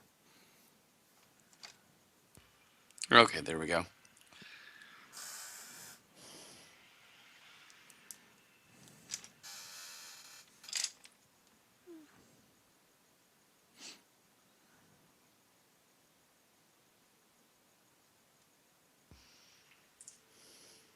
So no, they don't know. The whole T-shirt apparel industry right now it's going through another broken phase. Because what happened is all these movies took off, and simultaneously, alongside these superhero movies and shit that took off, um, cheap 24-hour bootleg T-shirt sales on the internet took off. Like they were able to mass produce. Like I told them, I was saying this for years. I'm like, guys, very quickly the ability to print T-shirts like a printer is going to happen, and you're going to lose a ton of business. Yeah. And so like the trick was to get creative quick, and they didn't want to do it, and so now it's happened, and they can't. T-shirts just don't sell like they used to at retail. So their big plan to get around that is cut and sew. So the whole industry is moving to like sewn patterns, or you'll see tees with like a sublimated like print through the middle, or raglans or some shit. So now they don't even want to hire artists; they want tech artists, which are people that do measurement packs. It's all Illustrator based and measurements, and like it's called cut and sew. Hmm. That's their big plan to save the industry. It won't work. It's the same when they talk about it. I hear the same bullshit every year. They used to tell me about how neons were going to take off, and I mean, you see this every couple of years. A bunch of neons just appear at the fucking store, and that's because they believe it. They really, yeah, neons are the big thing. Oh, they're huge, and it's like, dude, how many neon shirts can one person own that isn't like Jazzy Jeff? Like, Right. like it's not gonna work, guys. Like, so how many hoodies can you own when the planet's getting warmer? Like, I don't, board shorts. How many board shorts are you gonna own? How many sublimated raglan tees are you gonna really own? It's not like I'm going to keep buying. Oh, I'm gonna buy that shirt. Oh, that looks dope. Are So what? they charging more for Of course the they are. You so know. like what are we talking like 20, 25, 30 now? Well, maybe a tee's like two for five at Target. They might be able Hmm. to charge 650 for one. So on margin, when you're talking about like 20,000, 100,000 tees, and your cost to them because they get it done in the stands. The stands are anything with the stand, like Pakistan, Afghanistan. They get it done in the stands. Their cost is cheaper than probably the T-shirts. You Hmm. know, but it's not going to work long term, dude. It just I've never seen this work. And what will end up happening at some point, they'll realize what will happen is they'll get rid of all their artists, replace them with tech artists, or move all the artists that they have. And when I say artists, I mean people that we had to used to sit down and actually come up with concepts for T-shirts and shit and ideas. And that all went away the minute the internet could make the Skeletor rock and roll shirt or Darth Vader versus Batman shirt and bootleg that shit. Hmm. Well, I So mean, yeah, I can literally go to a website right now and just right, make something right. those are all bootleg. So um, they call they're fan shirts, no, they're bootleg. That's way different. So anyhow, uh, what will happen is one company will figure out that all that stuff in the stands is a lot of money, doesn't come out right, the margins aren't as good as they thought it was going to be, or the stands will start charging more, and they will just sell teas, and they'll do something creative, and they'll make a grip of money with it, and then the whole industry will try to shift back, and it's not going to work. When you get rid of art and you replace it with button clickers, when you get rid of artists and you turn artists into button clickers, you Hmm. cannot fix that overnight. You can turn artists into button clickers overnight. You can turn anyone into a button clicker. You cannot turn them so into like actual people who develop concepts and they can draw over shit and illustrate. So I've tested this theory at a few of the places that I have friends that still work, right? So the newer artists that they've hired on, they go, "Oh, you don't know how to use Illustrator. You don't do this and that." And they go, "Right. Draw me draw out a font, like a Batman logo. Like just draw the logo." They can't do it. They have to trace over things. So what will happen is these people, all they'll be able to do is trace over existing fan art, and then they'll get sued. They can't do anything original. They can't. And so when it flips, and it will flip back, bro, it does all. I've seen this happen again with neons. I've seen it happen with. There was a period where the whole industry thought everything was going to be affliction. Remember, everything's going to be. It's Remember, things got the printed right over the affliction. shoulders. Everything I still have a shirt from printed that. right over your shoulder, just right across the shirt. Everything. Xbox right over the shirt. Fucking Underdog right over the shirt. There's Peanuts shit. They went right over the fucking sleeves. That shit went through. Then there was that period where they went through like effects where you touch the shirt and then like your handprint will create a new color. They love to do that bullshit. They go through these waves. And at the end of the day, little humorous teas you know, one my buddy came up with for Curious George was all day every day, and he put Curious George just sleeping, on a yellow shirt, Yeah. highest selling shirt at Walmart. They did not want that shirt. They're like, that fucking license sucks. The licensors, the guys who pay for it at that company, like that shit sucks. Like, but it's your shit. Like, Yeah. if you buy a bunch of licenses, you want to make your money back, right? They don't see it that way. They go, but we got the Marvel license, and since the Marvel license costs us a lot of money, you got to be doing that first. It's like, but we don't have an exclusive on the Marvel license, and there's only so much Marvel product you can have in the market anyway. We got to show them more than just Marvel. He knows that because he's been doing this shit for like 20 years. So he did it all day, every day. And then that shit sells on a yellow tee, which they said would never sell. So then they go, well, maybe it's the yellow. Put everything on yellow. It's like, no, how many yellow tees are people going to own, man? Like, like it's funny because it's a monkey shirt and, banana, like, Yeah. and a dad will wear an I all. would buy that shirt. Right. So, like, but you can't get a button clicker to come up with all day, every day. They got to see it to then steal it and knock it off. You got a bunch of Yeah. knockoff artists, Yeah. and it breeds knockoff artists. And so when I see guys and girls, artists at cons, applying the same formulas to their own art, like, gotta draw Suicide Squad, the new Joker, because that's coming out. I'm like, you don't even know if that movie's gonna be good, bro. You know what I mean? Like, I would Yeah. not, you I'm sure know, you saw the whole bunch too. Yeah, and people that I respect, artists that I follow, they jump into that. So I posted one thing. I posted a sketch of Poison Ivy. Hey, what I would have loved to have seen in that movie. That's my new thing now. When a movie comes out, I'll draw something really quickly on the iPad. Here's what I wish this shit was. So even Yeah, if the it's movie nice Poison Ivy sucks, too. if the movie's great, I could still get it. And if it fucking sucks, I'll still get hits. But I'm not gonna sit here and stop my whole fucking work production to draw, the Macaulay Culkin version of the Joker, with a bunch of fucking tattoos, right? Like, Is it bad? it's not enough to be anything. Do you understand what I'm saying? There Really? isn't enough of him in the film for it to be anything. So he's there to be there. Yeah, and then he just kind of goes away. What? Yeah, and then just kind of shows back up magically. It's a film that it's just a broken film, bro. You know?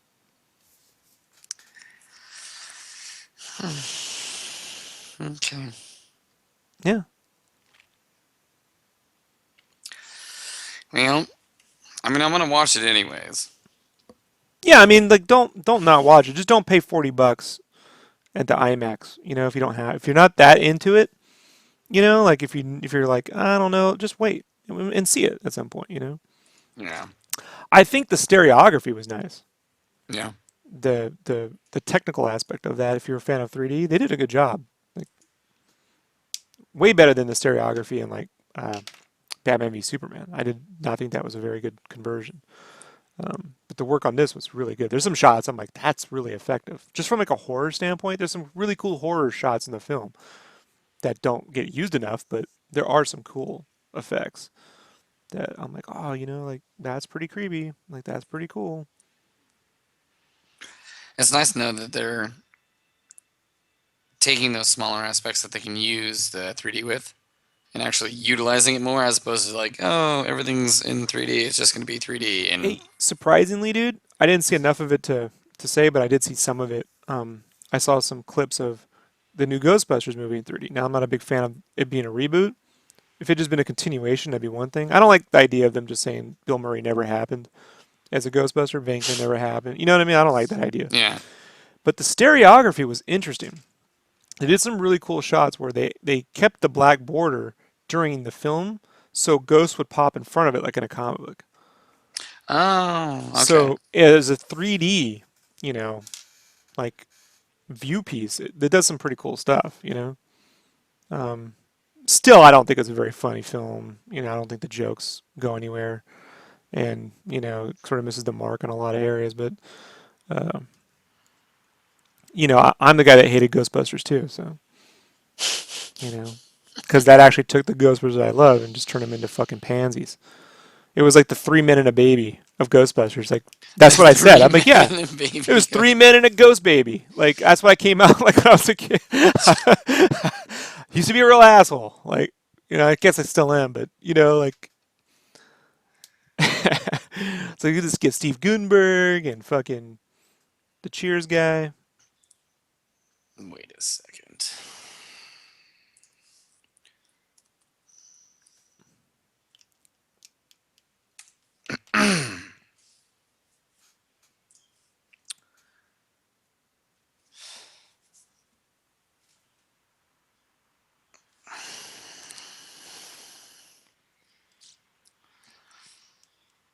Mm, I don't know. The big thing I'm waiting for. I mean, it's hard to not simple-mindedly enjoy some of these movies because some of them, even though they're bad, like visually, they're just going to be pretty. It's going to be nice to watch. I get that. It'll be cool to watch.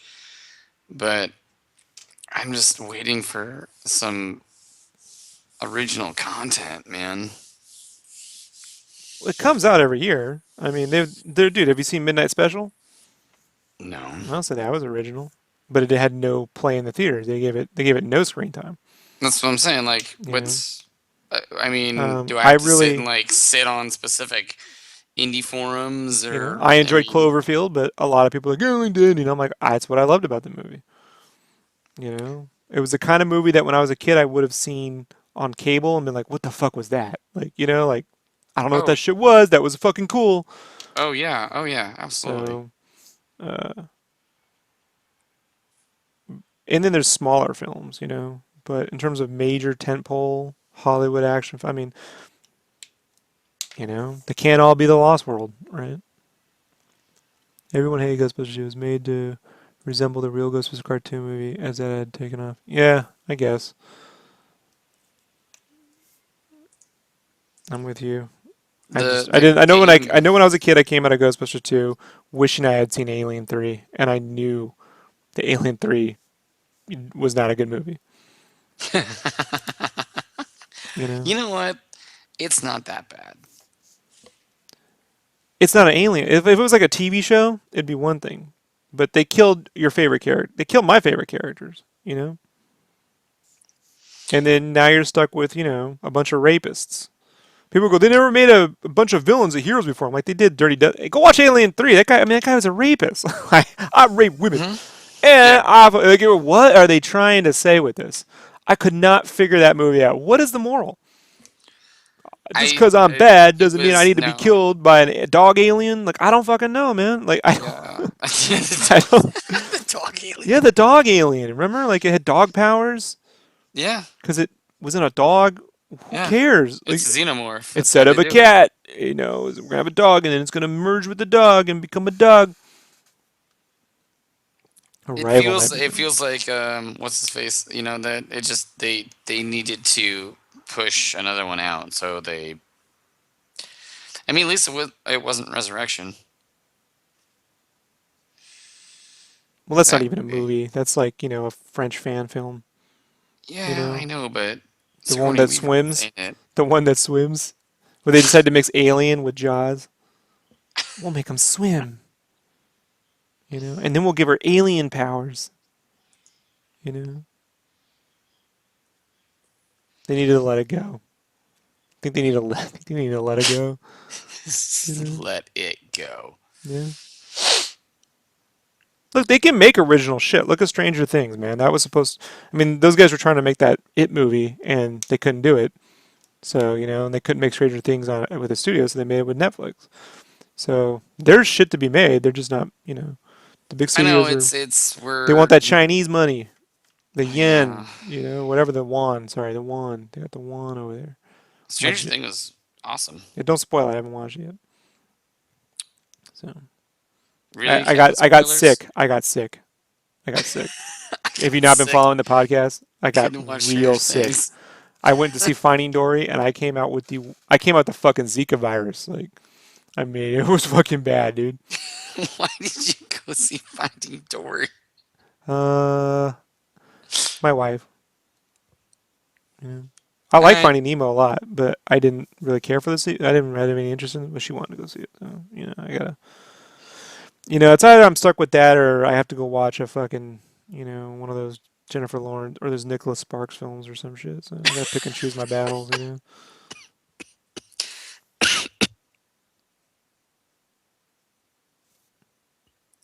Sorry. Hmm. Sparks. It was us.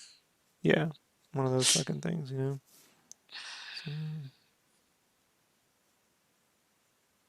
Arrival. What's Arrival? it's from What's the the guy who made worst film Sicario. you've ever seen, Rob? The worst film I've Or ever the seen? one you disliked the most? Yeah, the one that I disliked the most was Crow City of Angels, Isn't that the one? Is that second or third one? the second one. I was such a Okay, fan of the first movie, I walked out of the Crow City of so Angels. not the one with I've only Edward walked out of two Furlong. films ever. You know that?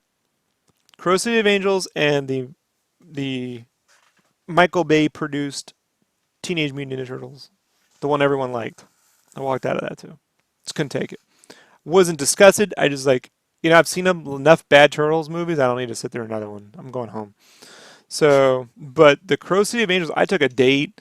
She loved the first one. We all went in happy. I actually had the soundtrack. I was playing I'm Your Boogeyman with fucking Rob Zombie, the whole fucking for weeks, you know? And I was all for it being a different story with a new character. I was cool with all that. Because that means some real shit can go down. And I just fucking hated it, you know? What was the actor they used? Because Brandon Lee obviously wasn't I don't know. around. Some French dude. Crow City of Angels is probably the movie I hate them. And then Batman and Robin. But I had a much better time at the theater with that film than The Crow. yeah, you know. Hated it, but But still I had a had good a time. great time at the theater, so it gave me a great story for the rest of my life. In terms of just the worst film probably I've ever seen, I mean, probably The Room. You know, Room. That The you've seen that one, Room. Tommy Wiseau. Room. The What? Room. Let me You ever see. seen The Room? It's a fucking mind trip. Like you got to watch that with friends, and then just take a drink every time you don't understand what you're seeing. Oh, this is that. It's not the Yeah. it's not it's the worst best film. I don't know how to describe it. I know what I'm aware of this Yeah. piece of I don't know footage. how that movie ever got made. Catwoman is really bad though. You know, Catwoman, the Halle Berry Halle Berry extravaganza. Catwoman. Yeah, the Eartha Kitt inspired monstrosity. I love Eartha Kitt. I absolutely adore her. And I was in the theater for Emperor's New Groove. That's how much. It's the only one there. But The Room, yeah, it's hilarious, but it's a really bad movie. Like, but yeah, Catwoman's pretty bad though, dude. That's got to be in like the top, definitely in the top 10 Hollywood films throughout all time. I mean, look, there's a lot of shitty movies from the 30s and 40s too. I've sat through a grip of them because I used to watch Turner Classic Movies all the time. So there's movies I've seen that are, I don't know what the fuck they are. There was a lot of bad movies in the 50s. That Well, was I a mean, bad era for movies, dude. are You you had some saying bad westerns. movies and just bad movies, or bad movies like Giant Spiders, bad movies like There period was a lot of that movies? being made. There was a lot of that being Oh, made, there was a shit ton of it. and it was bad. It's all bad. People go, "Oh, it's Yeah. funny." I'm like, "Yeah." In that now you could put the same movie like Catwoman in a drive-in. We can all laugh at it. Ha ha ha. That's horrible. But those weren't good movies. So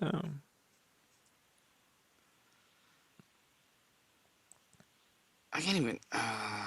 Mm, I'd have to think about it.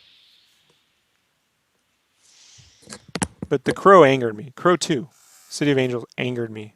I was pissed off.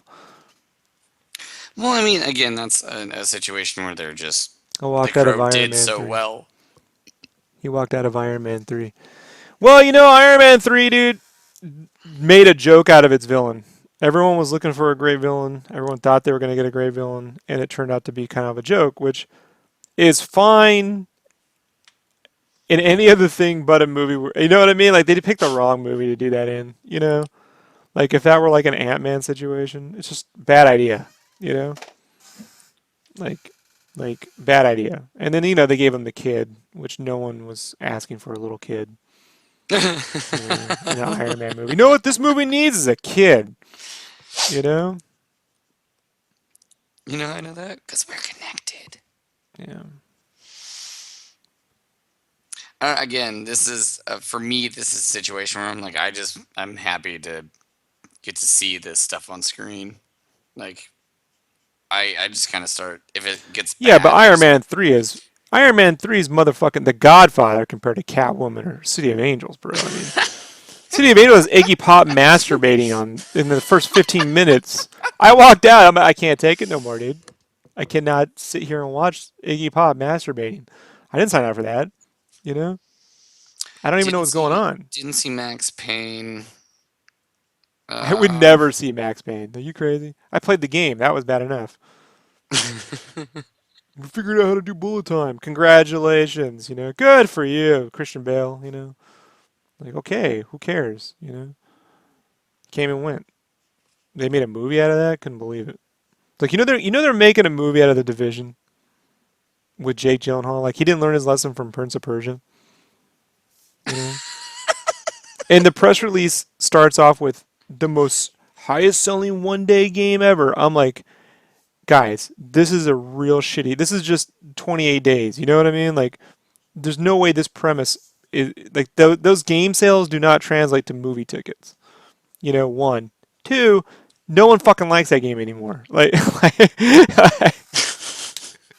Came and went. You It's know. weird. It's like they grasp at straws for different IPs. Well, I worked on 1 second. Yeah, James, I worked on Iron Man 3's T-shirts, so I had to sit there and give an explanation to my higher ups why the merchandise didn't sell. Like, well, what was it? And I had to explain to them a million things. Like you got Super Patriot. They put a lot of emphasis on Super Patriot, which in the comics was Norman Osborn. So I was like, he's gonna be a villain. They were trying to put him on all the shit. This is the new Iron Man. This is the new suit. It's gonna be huge. And I'm like, guys, he was Norman Osborn in the comics. Oh, that was with a hammer, wasn't it? Yeah, and the hammer. Yeah. So When Norman Osborn turned Shield into Hammer and yeah. then put So, on the suit. and they're like, then they go, but they don't have the rights to Norman Osborn. I'm like, no, fuck, guys, it won't be Norman. Oh, fuck. Like I'm like, I'm just like, oh, I would actually in the meetings. I swear to God, I would just take my head and start banging it against the table. Like I just like this, I'm gonna like make Rob just. stop. I'm gonna do it right in front of the camera. Just like,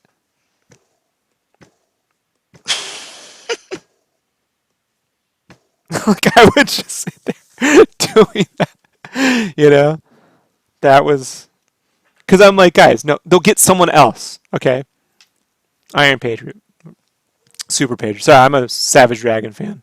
So, I see. That just goes to show you how little I care about, Marvel, Marvel shit, right? So, um, but I was like, yeah, he's Norman Osborn. So I'm like, I made this joke. I'm like, guys, you're gonna put him all over because they were like, put him on all the boys' shirt because he's the new armor. I'm like, he's not the new armor. I said he was a villain in the comics. I said, you never know. He might end up kidnapping the president in the fucking movie, for all I know. And then, and then bro, all my life, I'm sitting in the movie theater, and what's he do? I mean, I just sat there. I was like, this is so. I was the only guy clapping or that. Why is he clapping? Because I'm like, he kidnapped the president. Like I nudged my buddy Joe. He kidnapped the president. He's like, he's just shaking his head. This is not the first time you've been prophetic Yeah. Well, because and called it. these aren't hard patterns. You know, these aren't hard patterns to pick out. You know what I mean? Like, you just because I've worked with salespeople for so long, I figure movies are basically being made by people who just look at spreadsheets and try to tell you what's going to be popular, and then they roll with that, and they don't know what the fuck they're talking about. Like every salesperson I ever met. So, you know, the thing in Iron Man 3 that I didn't see coming was the kid. I was like, The you kid. know, Hold on. Savage Dragon. The thing about the Savage Dragon is it would make a great animated series that wasn't the one they did. I know. Like it would work really good like in claymation. That'd You be mean great. like the one they did in the '90s? No, I was at a panel once when after that came out and Larson was like, I hate that cartoon. And he was like, when he was talking to the USA Network guys at the time about that, the way he was hoping it was going to be, the way he had envisioned it was more like Ren and Stimpy with superheroes. Like it would be drawn on that kind of Chris Falusi exaggerated art style. Yeah. And there'd be a lot of comedy and kind of ultra violence, but not bloody. But when Ren would like smack the shit out of a dude, like Stimpy, he'd smack the shit out of Stimpy. It'd be kind of like that. He knew it wasn't going to be an R-rated thing, you know. But then but little did they know the Max cartoon, came out, and that wasn't a financially successful endeavor. That studio actually went on to make the Spawn cartoon, though, which was successful because HBO and everything. But it's not TV; it's HBO. But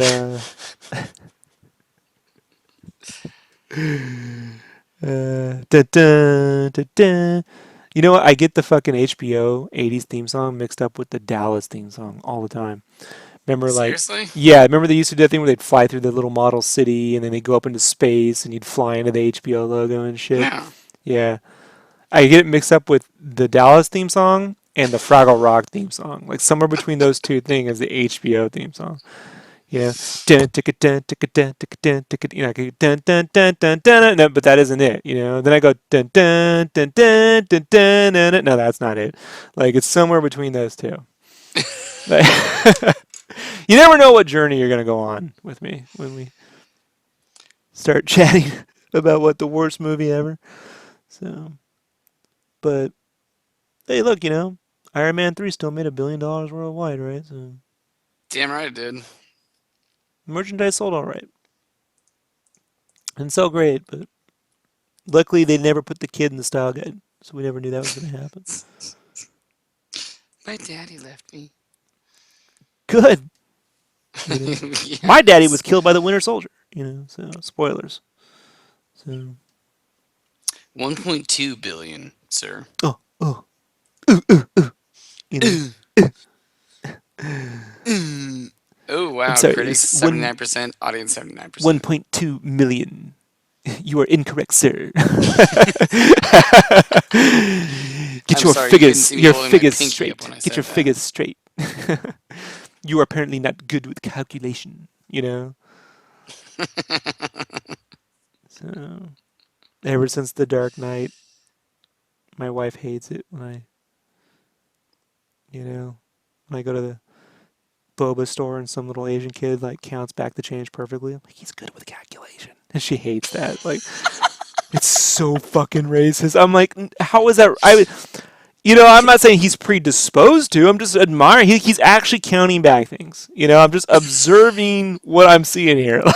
So you're spouting a bunch of bullshit because you're trolling your Yeah, I'm wife. trolling an 8-year-old as he counts back my change with what is now going on to be a 7-year-old fucking joke.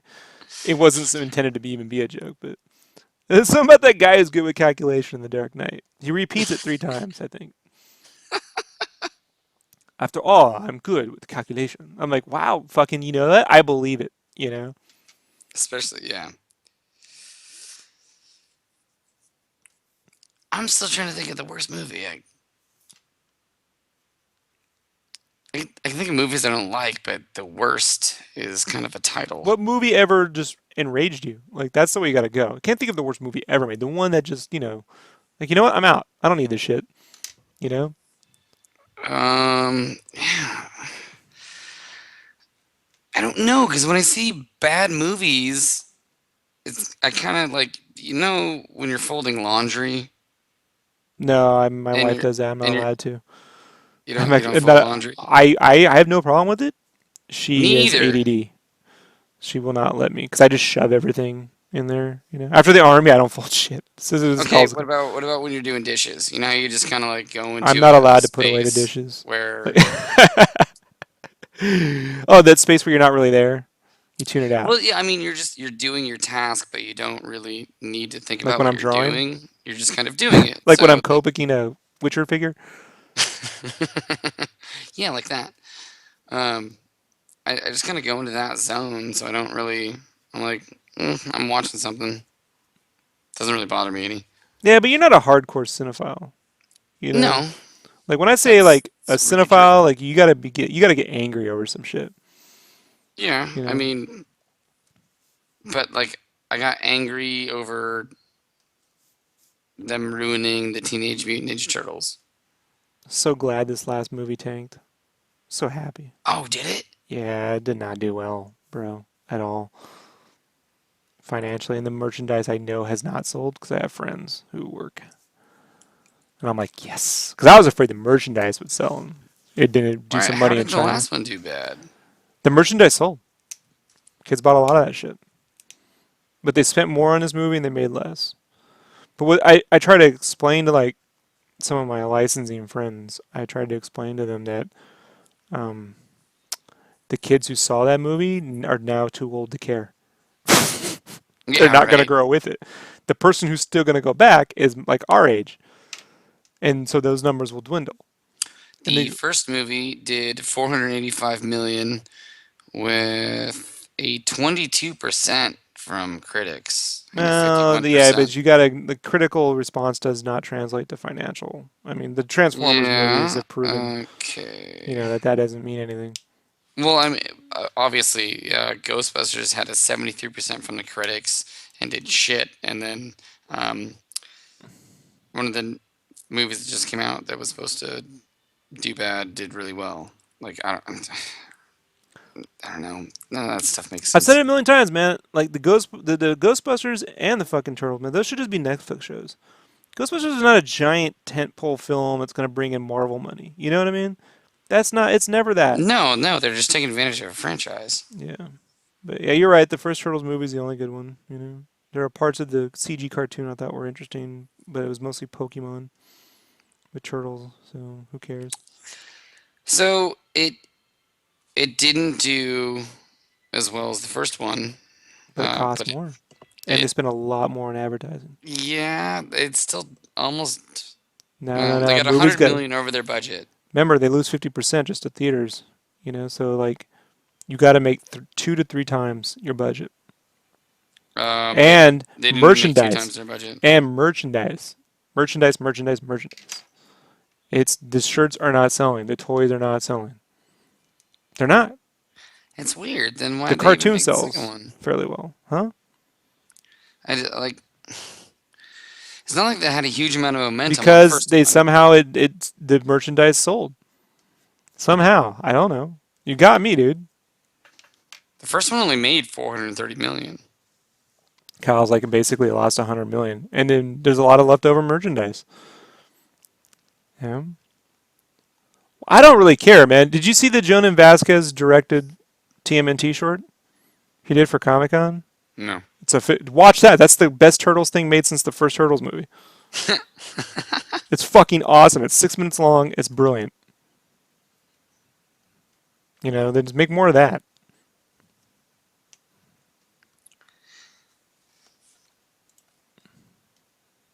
Probably lost 100 million. Yeah. So what is that saying for Ghostbusters? Because they're only like 40 million above budget. Huh? They had more than 40 million budget. What are you talking about? No, no, no, above budget. They So lost it money. was like 140 for the movie, and the movie's only made like 180. It's like 144, I think, is the budget, and it's at like Yeah, but it 187 didn't right hurt now. Ghostbusters. Like, okay, so check it out. Sony doesn't have to. They own that, right?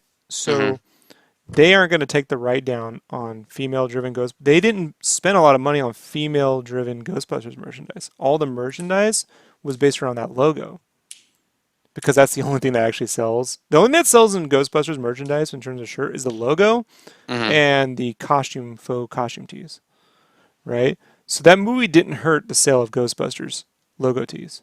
So they'll keep moving that, you know? So they just package that in with they bundle it with the original Ghostbusters. They throw in a free T-shirt at Target. So when you see the free T-shirt bundle at Target when that shit comes out, you just remember me. So you remember this whole conversation we had now, you know, and they'll probably make a sequel. You know, You think so? yeah, All right, I'm writing this down. yeah. I think they will. Shit. Hold on, give me a second.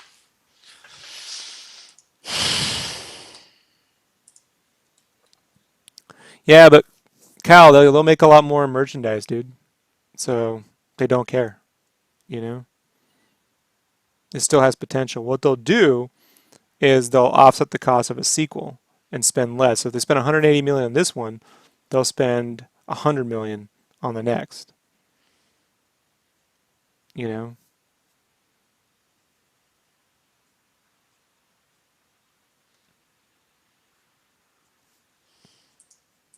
like it's not the first studio to ever try that. I mean, like that's how Star Trek 2 got made.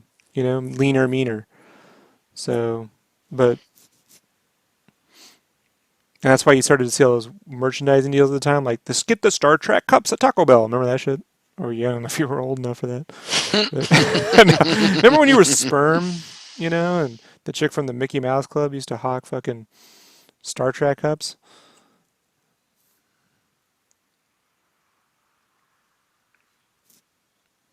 Yeah. Which means potential, you know.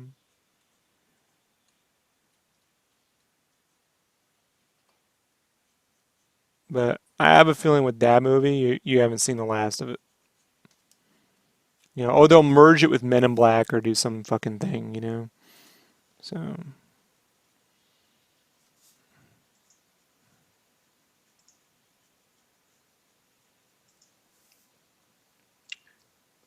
Son of a bitch.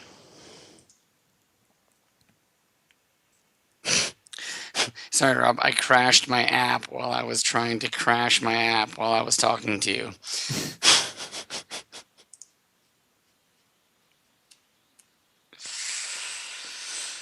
Oh, man. That's why we can't have nice things.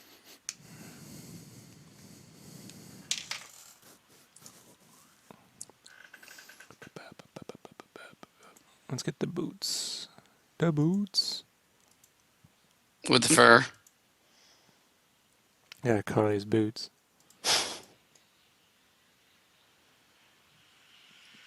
Yeah, the Men in Black, 21 Jump Street, TMNT, Ghostbusters crossover. Yeah, if they were all Sony except Turtles, right? So they should just cross over with something at Sony that doesn't make any sense. That would be awesome. Like a drama, like a girl with a dragon tattoo or something. Just make her the new goth Ghostbuster chick, And she has to deal with anal rape. And have you seen the girl with the dragon tattoo? No, not yet. Oh, it's horrific. I saw it I went to a ritzy movie theater on Coronado with a bunch of rich old. There was a old rich lady next to me, 60 years old, with a fur coat on, the whole thing. And I'm watching this chick have to deal with anal rape, dude. And I'm just like, fuck, this is tough, dude. Oh my god. Wow. The standalone Star Wars movie comes out this year.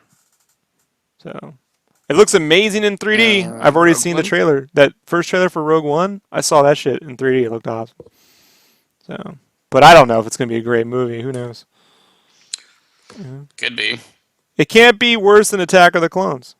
It's just statistically speaking, it can't. I don't think anyone in that movie is going to be riding a giant flea during a love scene.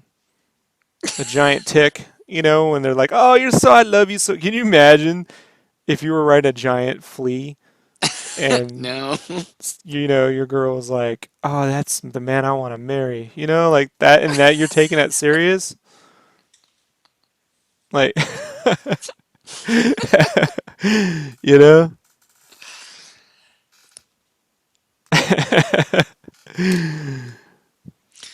Jesus Christ. I don't think there'll be 1 ounce of dialogue in Rogue One that starts with "I wish" and ends with "I could wish my feelings away." Like I actually watched that movie, Pride and Prejudice and Zombies, or whatever. That one I almost walked out of. That one was a pile of shit. That was stupid. So thank you for reminding me. That's gonna be one of the worst ones.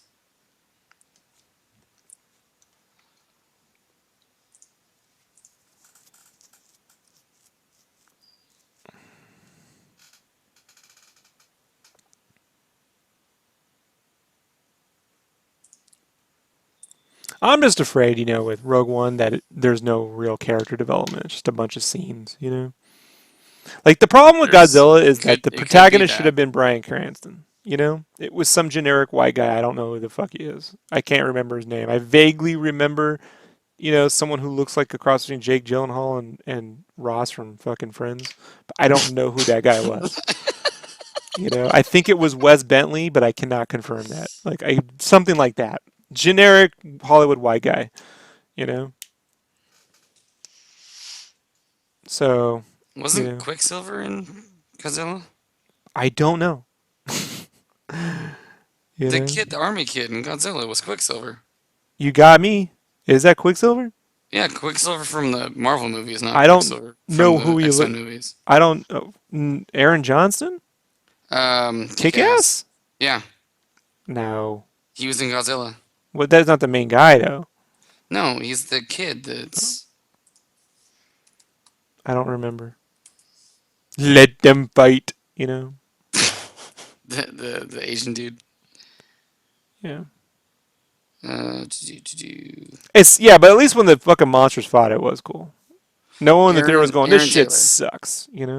Aaron Taylor played Ford Brody. Ford Brody. So yeah, Yeah, but Lord the and main kid in the whole movie was Kick-Ass. yeah, but Chris, Phil Lord and Chris Miller are writing and directing the Han Solo movie, dude. So yeah, I have faith in that. They're making a Han Solo movie? Yeah, it's the next standalone Star Wars film. So they're doing Rogue One, which is prequel-ish, right? No, it's prequel-ish. It takes place before, and this Han Solo movie takes place before that. Oh, So that's right, because they got to find the new Han Solo. they did. They got the guy from Alden Ehrenreich. He's got a weird name,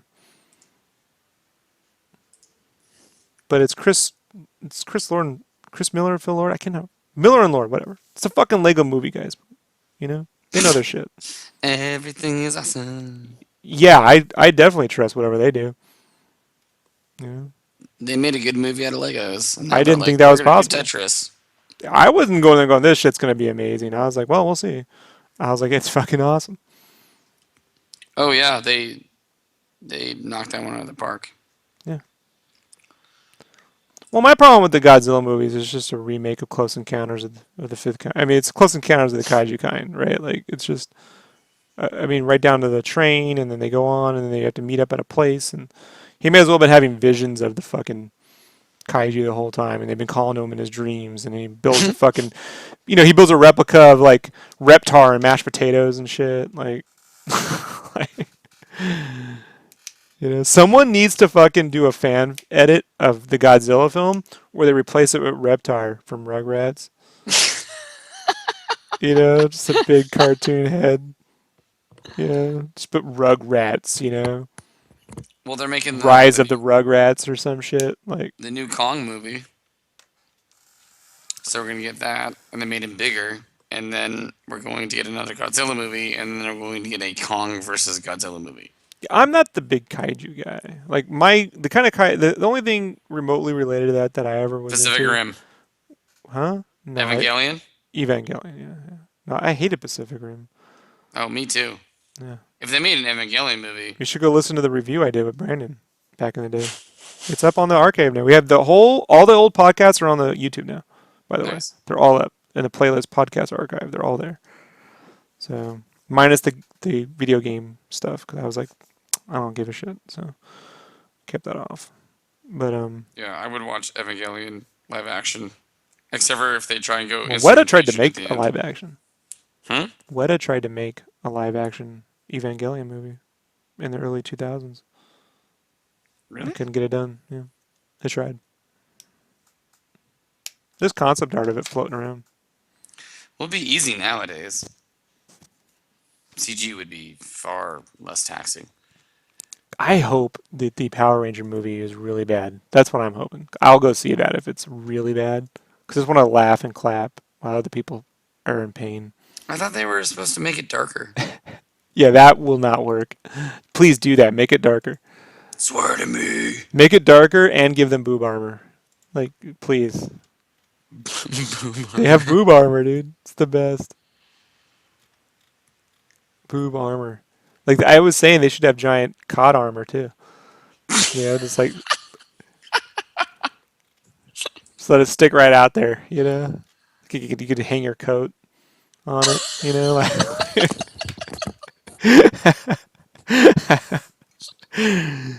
Like they have to like put it into Put the your jacket machine to right get. here. Yeah, like and like in Voltron, you had to put those things in to activate it. They just stick their cods in, and then they stick their tits in, and it activates the fucking Megazord. You know. So fucking more, Quentin Tarantino. It's more like the Kevin Smith version. Oh yeah, right. Motherfucking When's that boner due Zord. out? Hmm? When's the Power Rangers movie due out? Sometime next year, man. You will believe that they spent money on this again. Yeah, that was a tough movie to watch back in the day. The Power Rangers. I had to take my little brother to that in '95. Well, I mean, anything Power Rangers. I wasn't a Power Rangers fan myself. Even my little brother was having trouble liking that one. And guys, I can like some stupid shit. I mean, I went and enjoyed the Mortal Kombat movie, as dumb as that movie was. The first one or the second one? The first one. Oh, come on, that was fun. Yeah, it's dumb fun, bro. You know. Yeah, I mean, You know what I actually Look at warmed up Goro. to? You know what I Hmm. eventually warmed up to, even though it's a horrible movie, is the Street Fighter film with Raul Julia. Like, I warmed up after I got past the fact that, look, this doesn't define Street Fighter for me in any way, shape, or form. Once I got past all that, as a dumb movie, it's got some genuinely funny parts. There's more humor that make me laugh in that movie than Suicide Squad. Like when he goes, "I burned your village to the ground, and for you it was the most important moment of your life. For me, it was Tuesday." You know?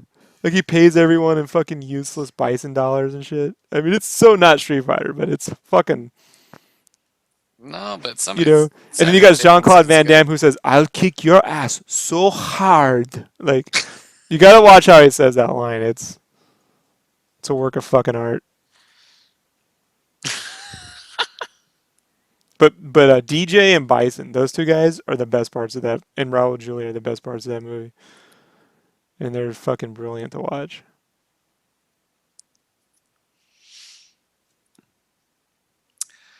It's almost 2:30. Yeah, this took a little longer than I had planned. Well, we have been shooting the shit for a little while. Uh, yeah, I know, but I gotta get up at seven Oh o'clock yeah, and you go to gotta work. you got a job. You're employed. We're still in crunch. Well, you know. All right, dude. Well, I appreciate you hanging out. Oh yeah, like I said, after next week it'll be more because we release on the 15th. Well, I gotta have you on the gaming cast sometime, dude. You Yeah, know, I mean, but give me like let me get set up so I can you're play set or up. You just watch talk. No. I whatever. mean, just talk about like when we got some gaming shit to talk about. We do that on Friday nights Oh yeah, because you're well versed. So yeah, but I haven't been able to get my hands on stuff yet. right. Like I've been Well, we'll playing do the Connect old corner where video you go and play a games bunch of useless old Connect games no one gives a shit about, and that then I was the lead on most of those games that came out of Microsoft. told you it wasn't gonna go anywhere. How'd that Windows 8 work out for you? Like, I know, right? So, all right, dude. I don't want to keep you up. Yeah, so I'm gonna hit it. I'll just whenever you turn green on Skype, I'll hit you up tomorrow. We'll do. All right. Well, you have a good night. We draw Final Everyone Fantasy 7 else. if you want to hang out. Hmm. I'll be drawing Final Fantasy 7 tomorrow night. Ooh, So, maybe I'll stay up for that. yeah, yeah. Which, considering I have to get the print anyways. I know. I owe you too. So, so. All right, man. I'll talk to you later. Later. Bye.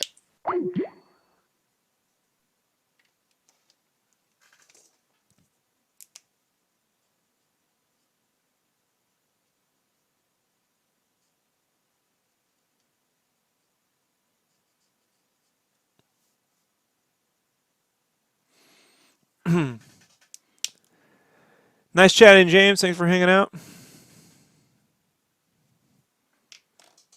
Skype is open. If Kyle wants to hang out, he's welcome to jump on, or anyone else. I don't really give a shit. I'm not gonna sit here and talk about myself though.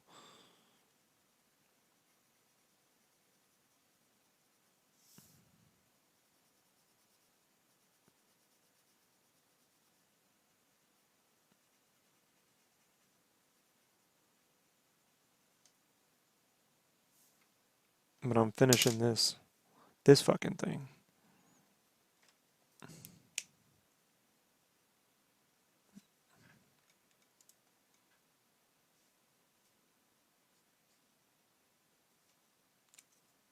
Oh, wrong one.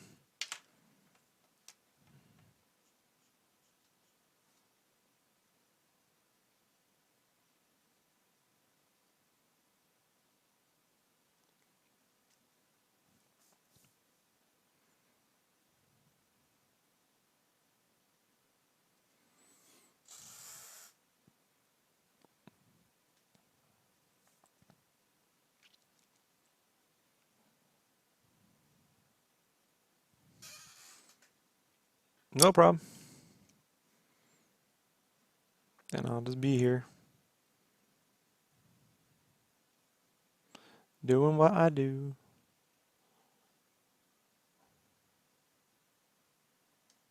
I thought I was gonna be done early tonight. I can go to bed early. It's gonna be amazing. Turns out that's not. I'll probably get done an hour earlier than I had planned. I mean, normal time. Oh, the UK, nice.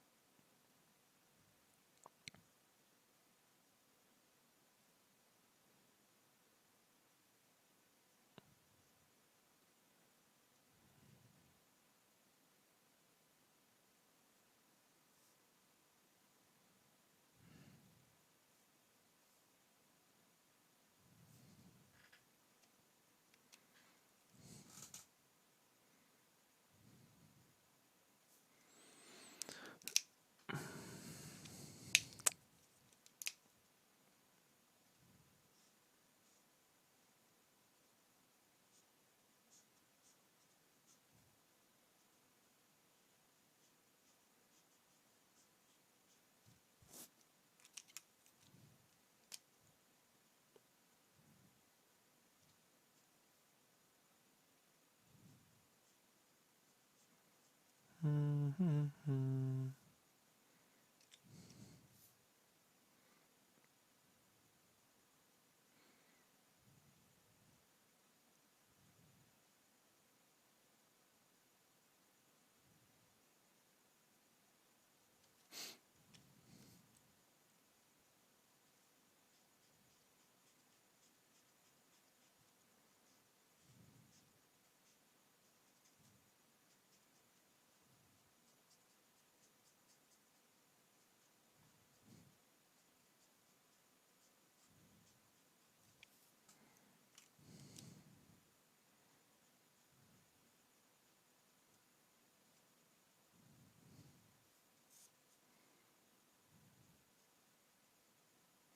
Here we go.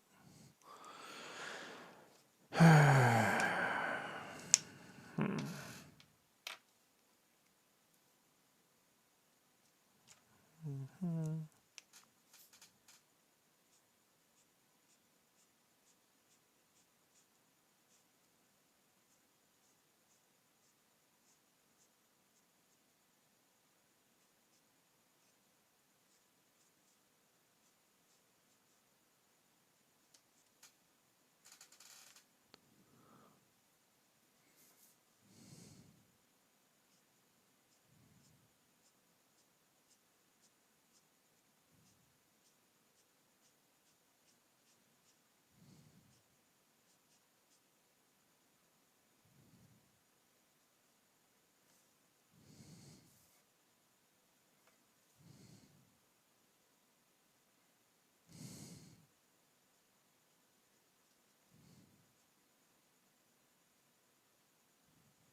Mm-hmm.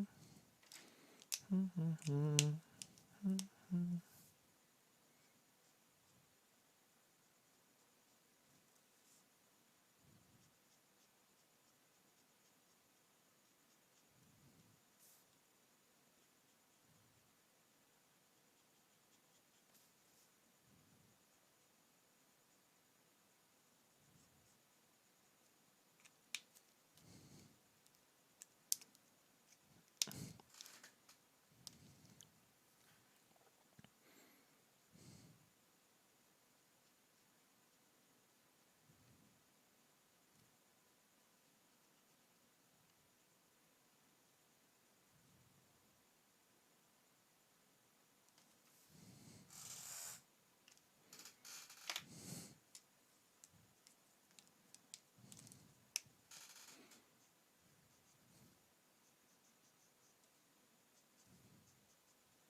Later, dude.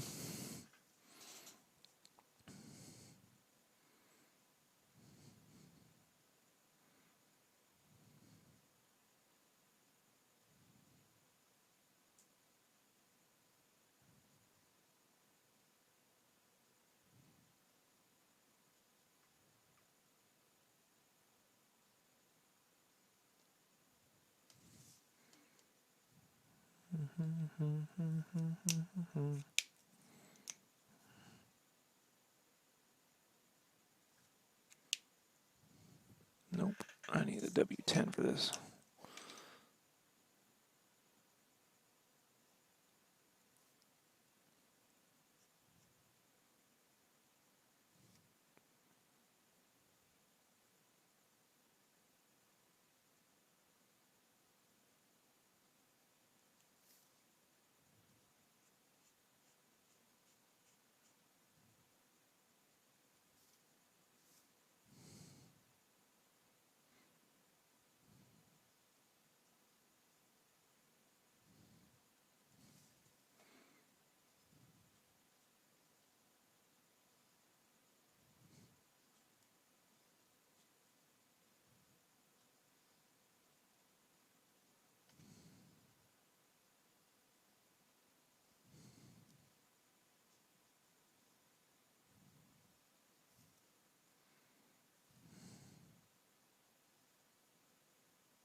Yeah, you don't have to worry about blending everything. Once it dries, you can use the color pencils to do that.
Let me zoom it out a little bit so I'm not cutting off stuff.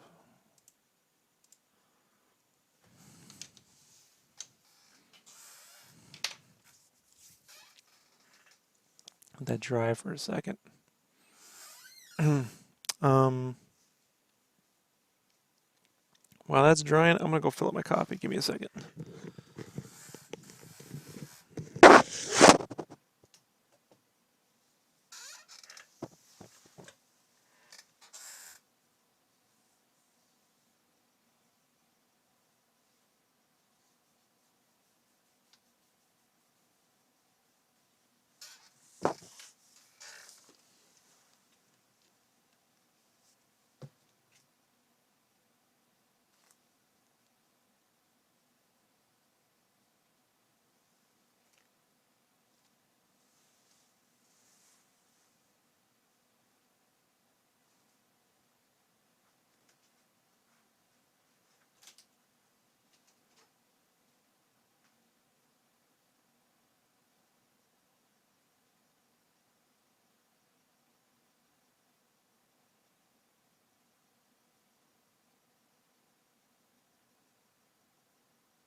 Oh, sorry. Excuse me. Swallowed my air too fast. Alrighty.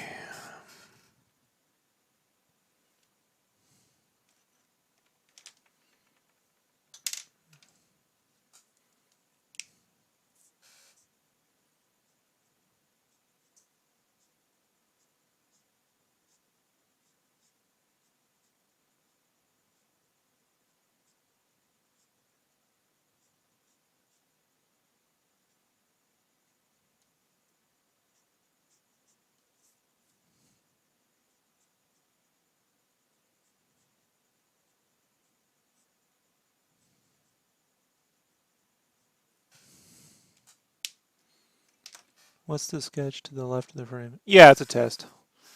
It's me testing different things. So I do a little tester before I start.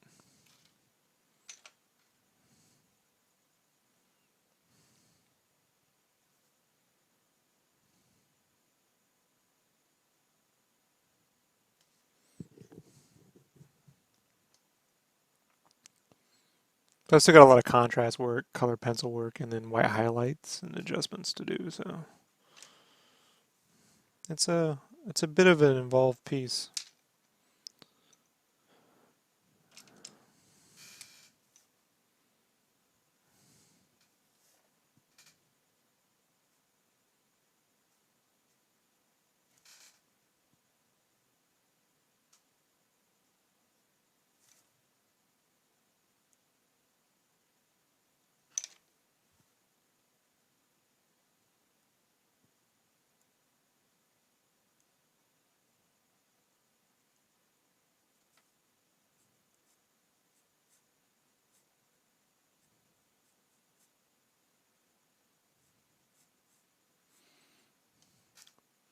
You know, game characters have all these little details and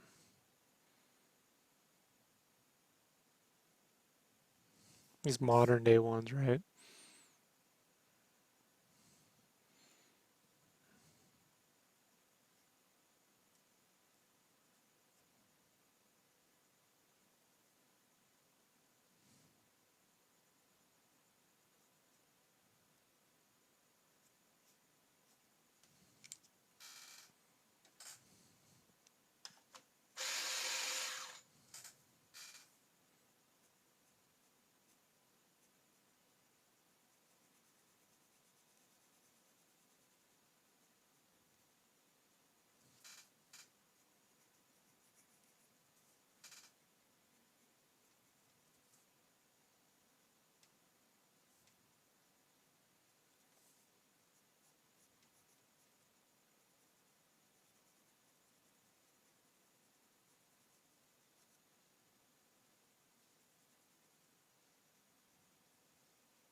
Right. So it's like you're. I mean, if this were like a Batman, I'd have been done hours ago.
Is this piece needed urgently, or do you not sleep? I uh, I sleep between between 5 and 6 a.m. and 11 and 12 p.m.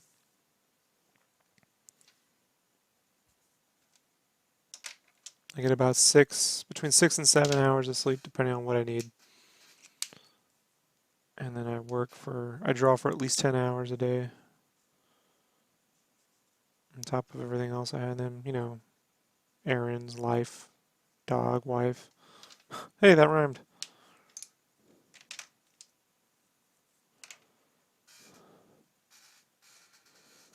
Rob doesn't sleep.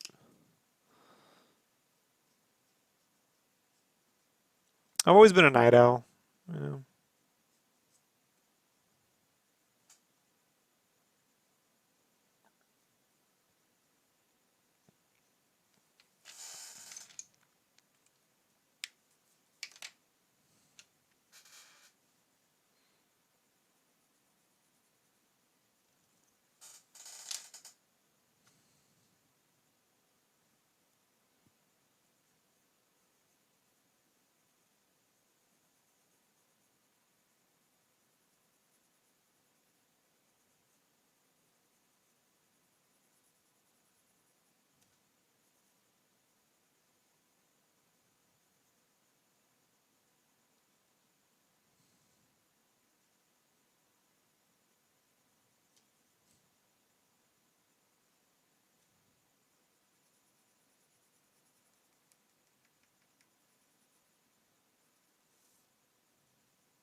I most certainly want to get this done because I want to move on with my life. Like, I have other things to do. So I was hoping this would be done faster, but I can sometimes underestimate, again, like how many of these little boots and straps and shit, you know, have to be colored.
I appreciate it.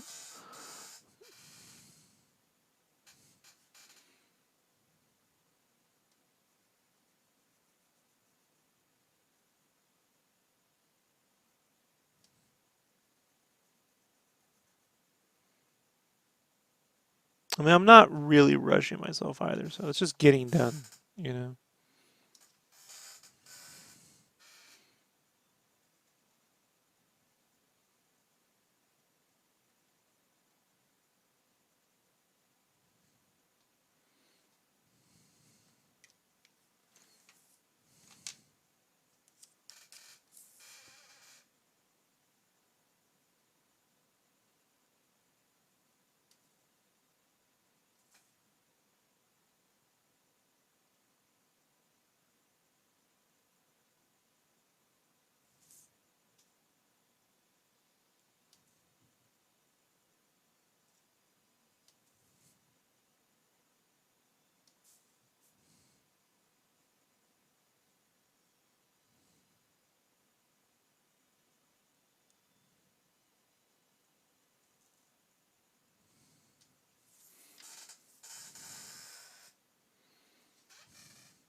That's something I always do. As long as I can design it, yeah.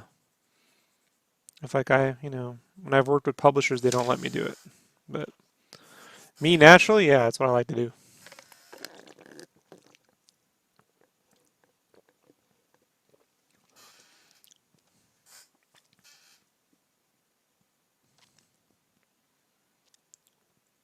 I'm getting to that point in my career now where I just don't care anymore. Like I just want to draw them like how I would draw them.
All right, let's get these swords down and add white highlights.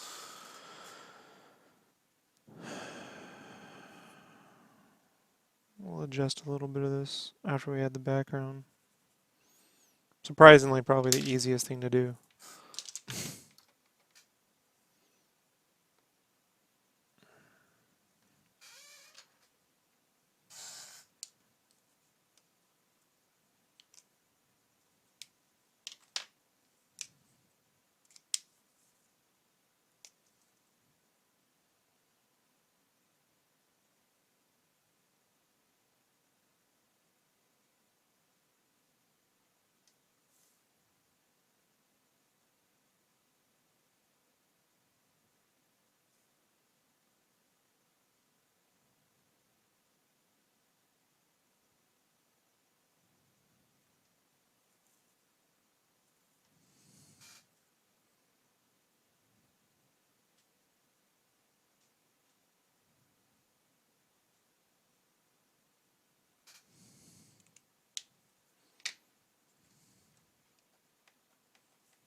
W7,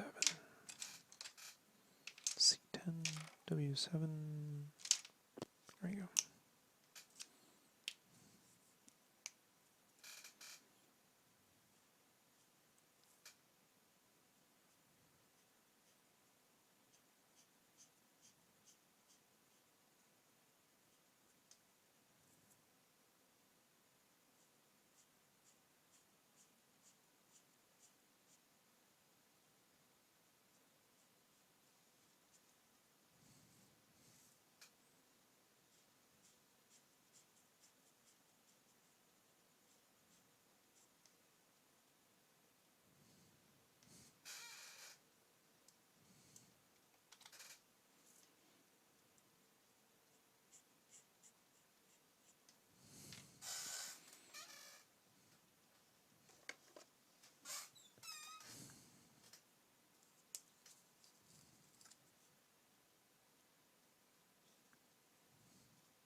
All right, let's get the background done. The fun part.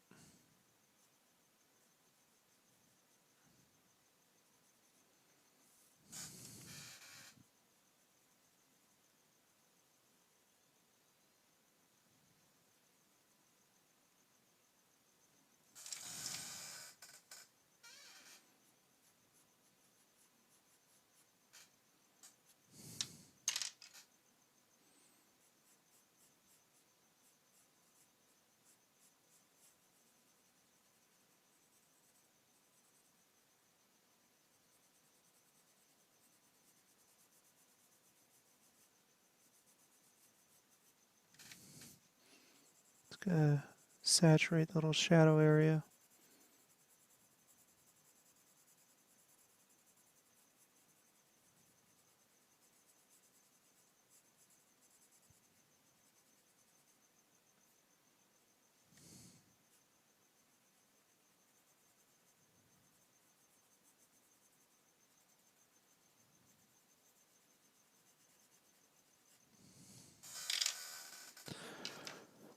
All right. Put these markers back.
Thank you. Oh, you mother.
Alrighty, I'm gonna go wash my hands.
What time is it?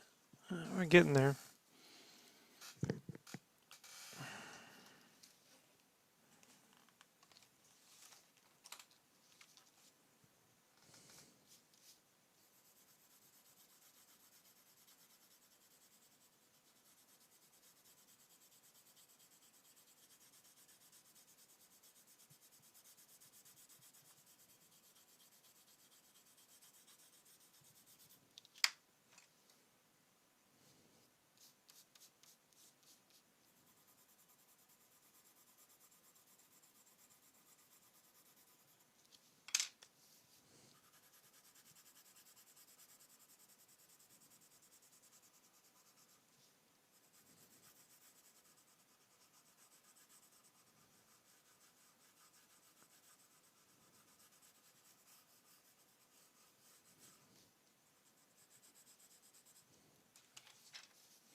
Scan to be supplied. I'll scan it. These are all going to end up as small prints or in a sketchbook, but this is a commission, so the original will get shipped out. But yeah, I mean, there will be. I'm working on actually putting together an art book, so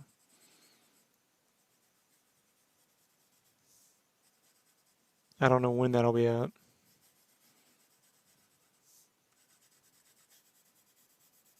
When I have enough of them done, I suppose.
Hmm. No, it's not gonna work.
Do you have a piece from your career, person you're most proud of? Hmm.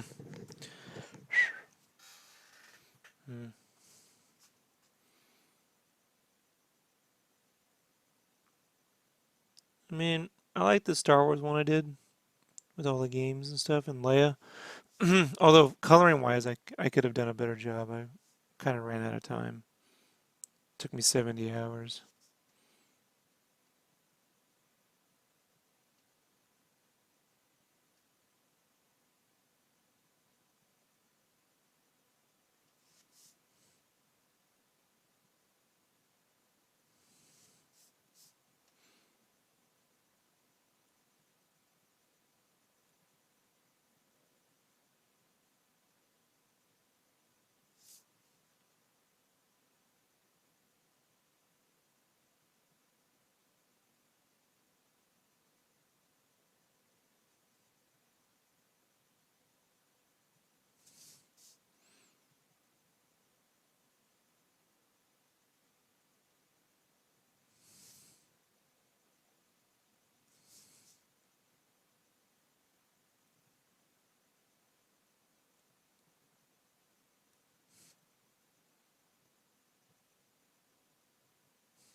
But I mean, honestly, like I'm never happy, you know.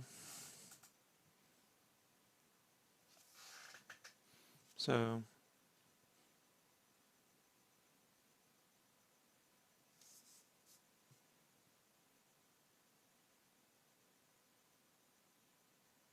it's the stuff that I'm sort of planning now with stories and books and stuff. That'll be the things that I'm probably more pleased with, you know, because I'll be able to actually put a bit, like I'll be able to put me, like who I am, down on the paper, you know, like in story and in designs and stuff. So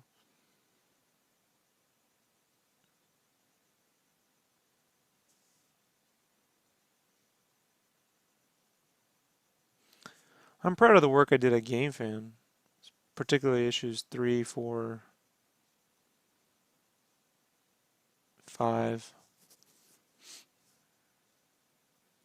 and 6, you know. But I mean, that's not because I drew. I mean, I did the cover arts and stuff, but that was so much work, you know. Like I just know how much work that took.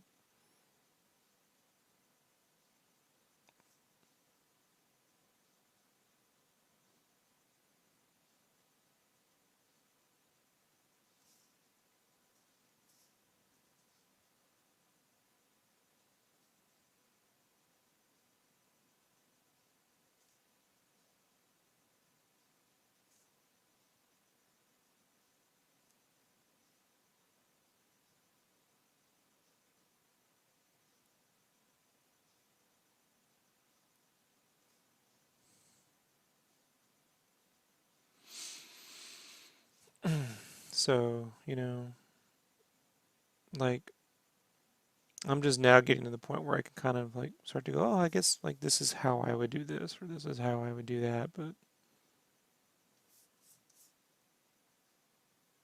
you know, I'm not really there yet, you know? Like a lot of this I'm just trying to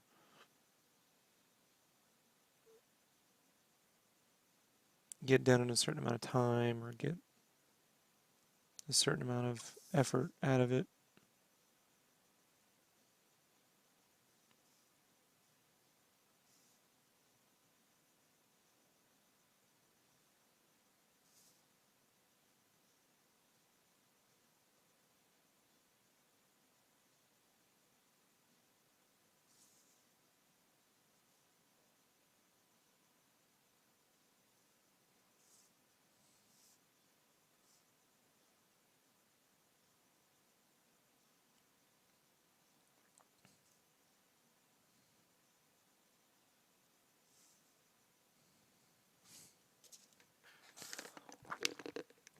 But I mean, at least with the Star Wars piece, I know that, you know, If someone's gonna knock that off, they're gonna have to try real hard.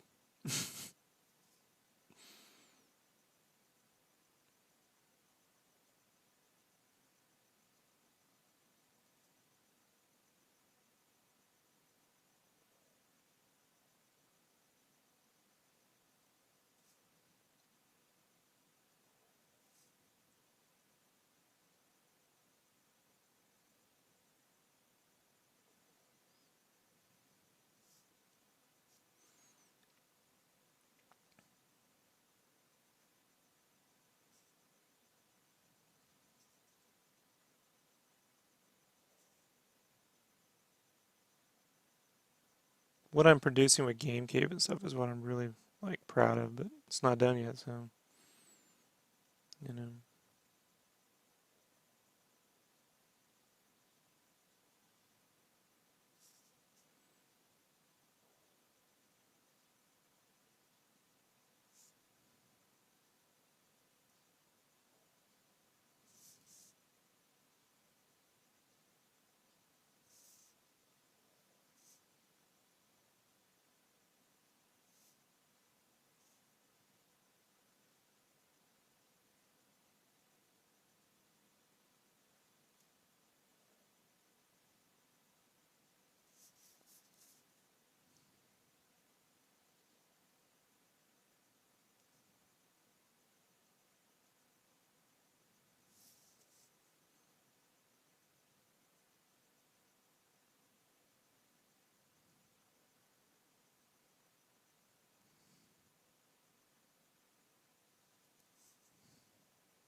I mean, I'm glad now that like these are like looking like something that I did. You know, I don't just like I don't look like a bunch of other artists. You know,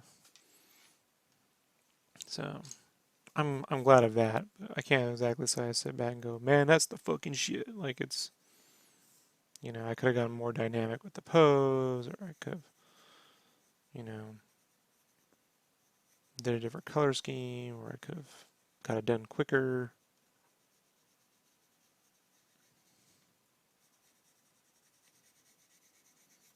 I never look at my shit and go, oh, this sucks. I'm not like that. So I'm not like self-deprecating, but I definitely do critically look at like what could have gone differently. Like with the Star Wars piece, I could have colored that better and more efficiently. But at the time, I was a little rusty, so, and a little exhausted after all the drawing, you know. So, but I'm not gonna recolor it. I'm just gonna leave it be. Then you'll just end up with people who go, "I like the other way better." You can never win.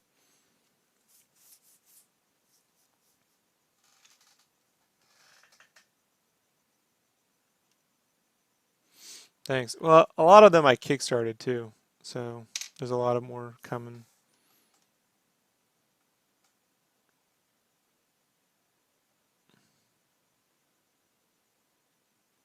Hmm.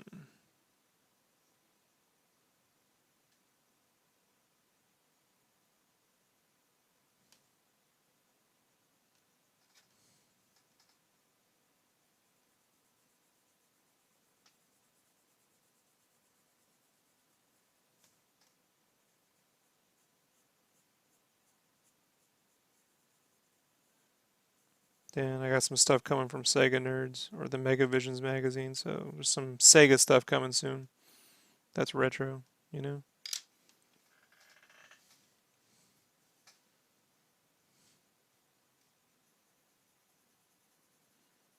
The trick isn't just to go, oh, this sucked and I could have done better. The trick is to actually address. Like find one specific thing in each piece that, this next time I'm gonna really focus on that. And one of the things that I really took on the last year or two is I've really tried to focus on my lighting. Not complex, just actually really just solid, like here's the light source, here's where it's coming from, and sticking to that as much as you can. It's still a piece of comic art. Sometimes you have to fudge it just for image clarity.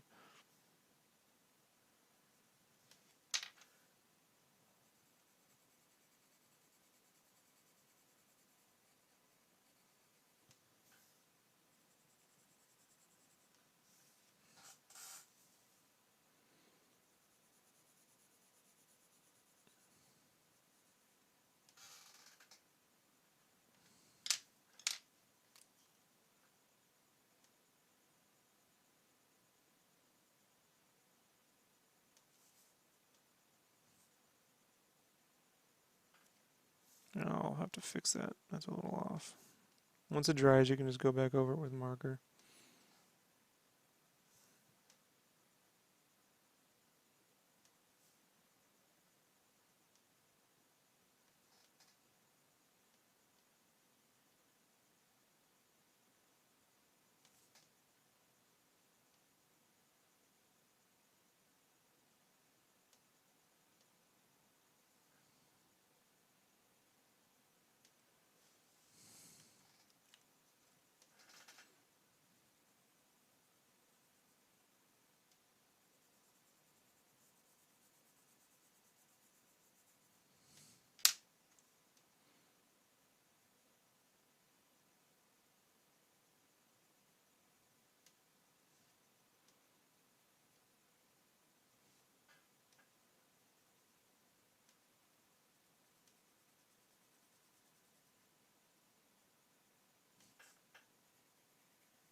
God damn it.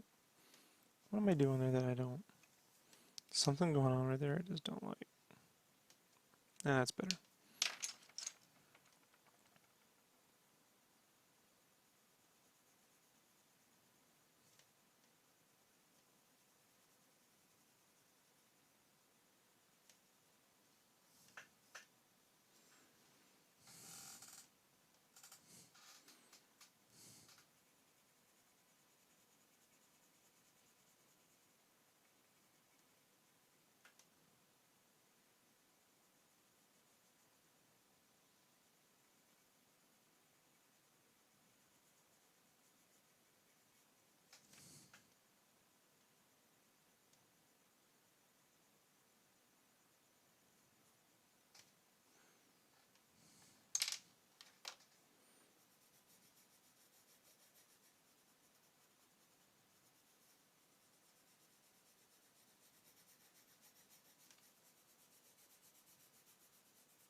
Well, I think that's that, folks.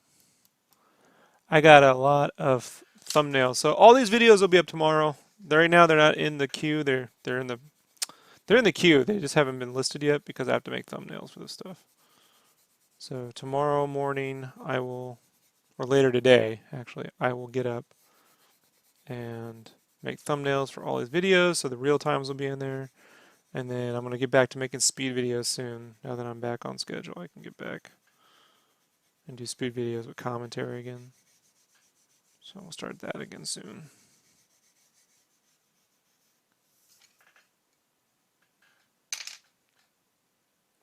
It only took 5.5 hours. Yay. All right, everybody. Let's sign this, huh?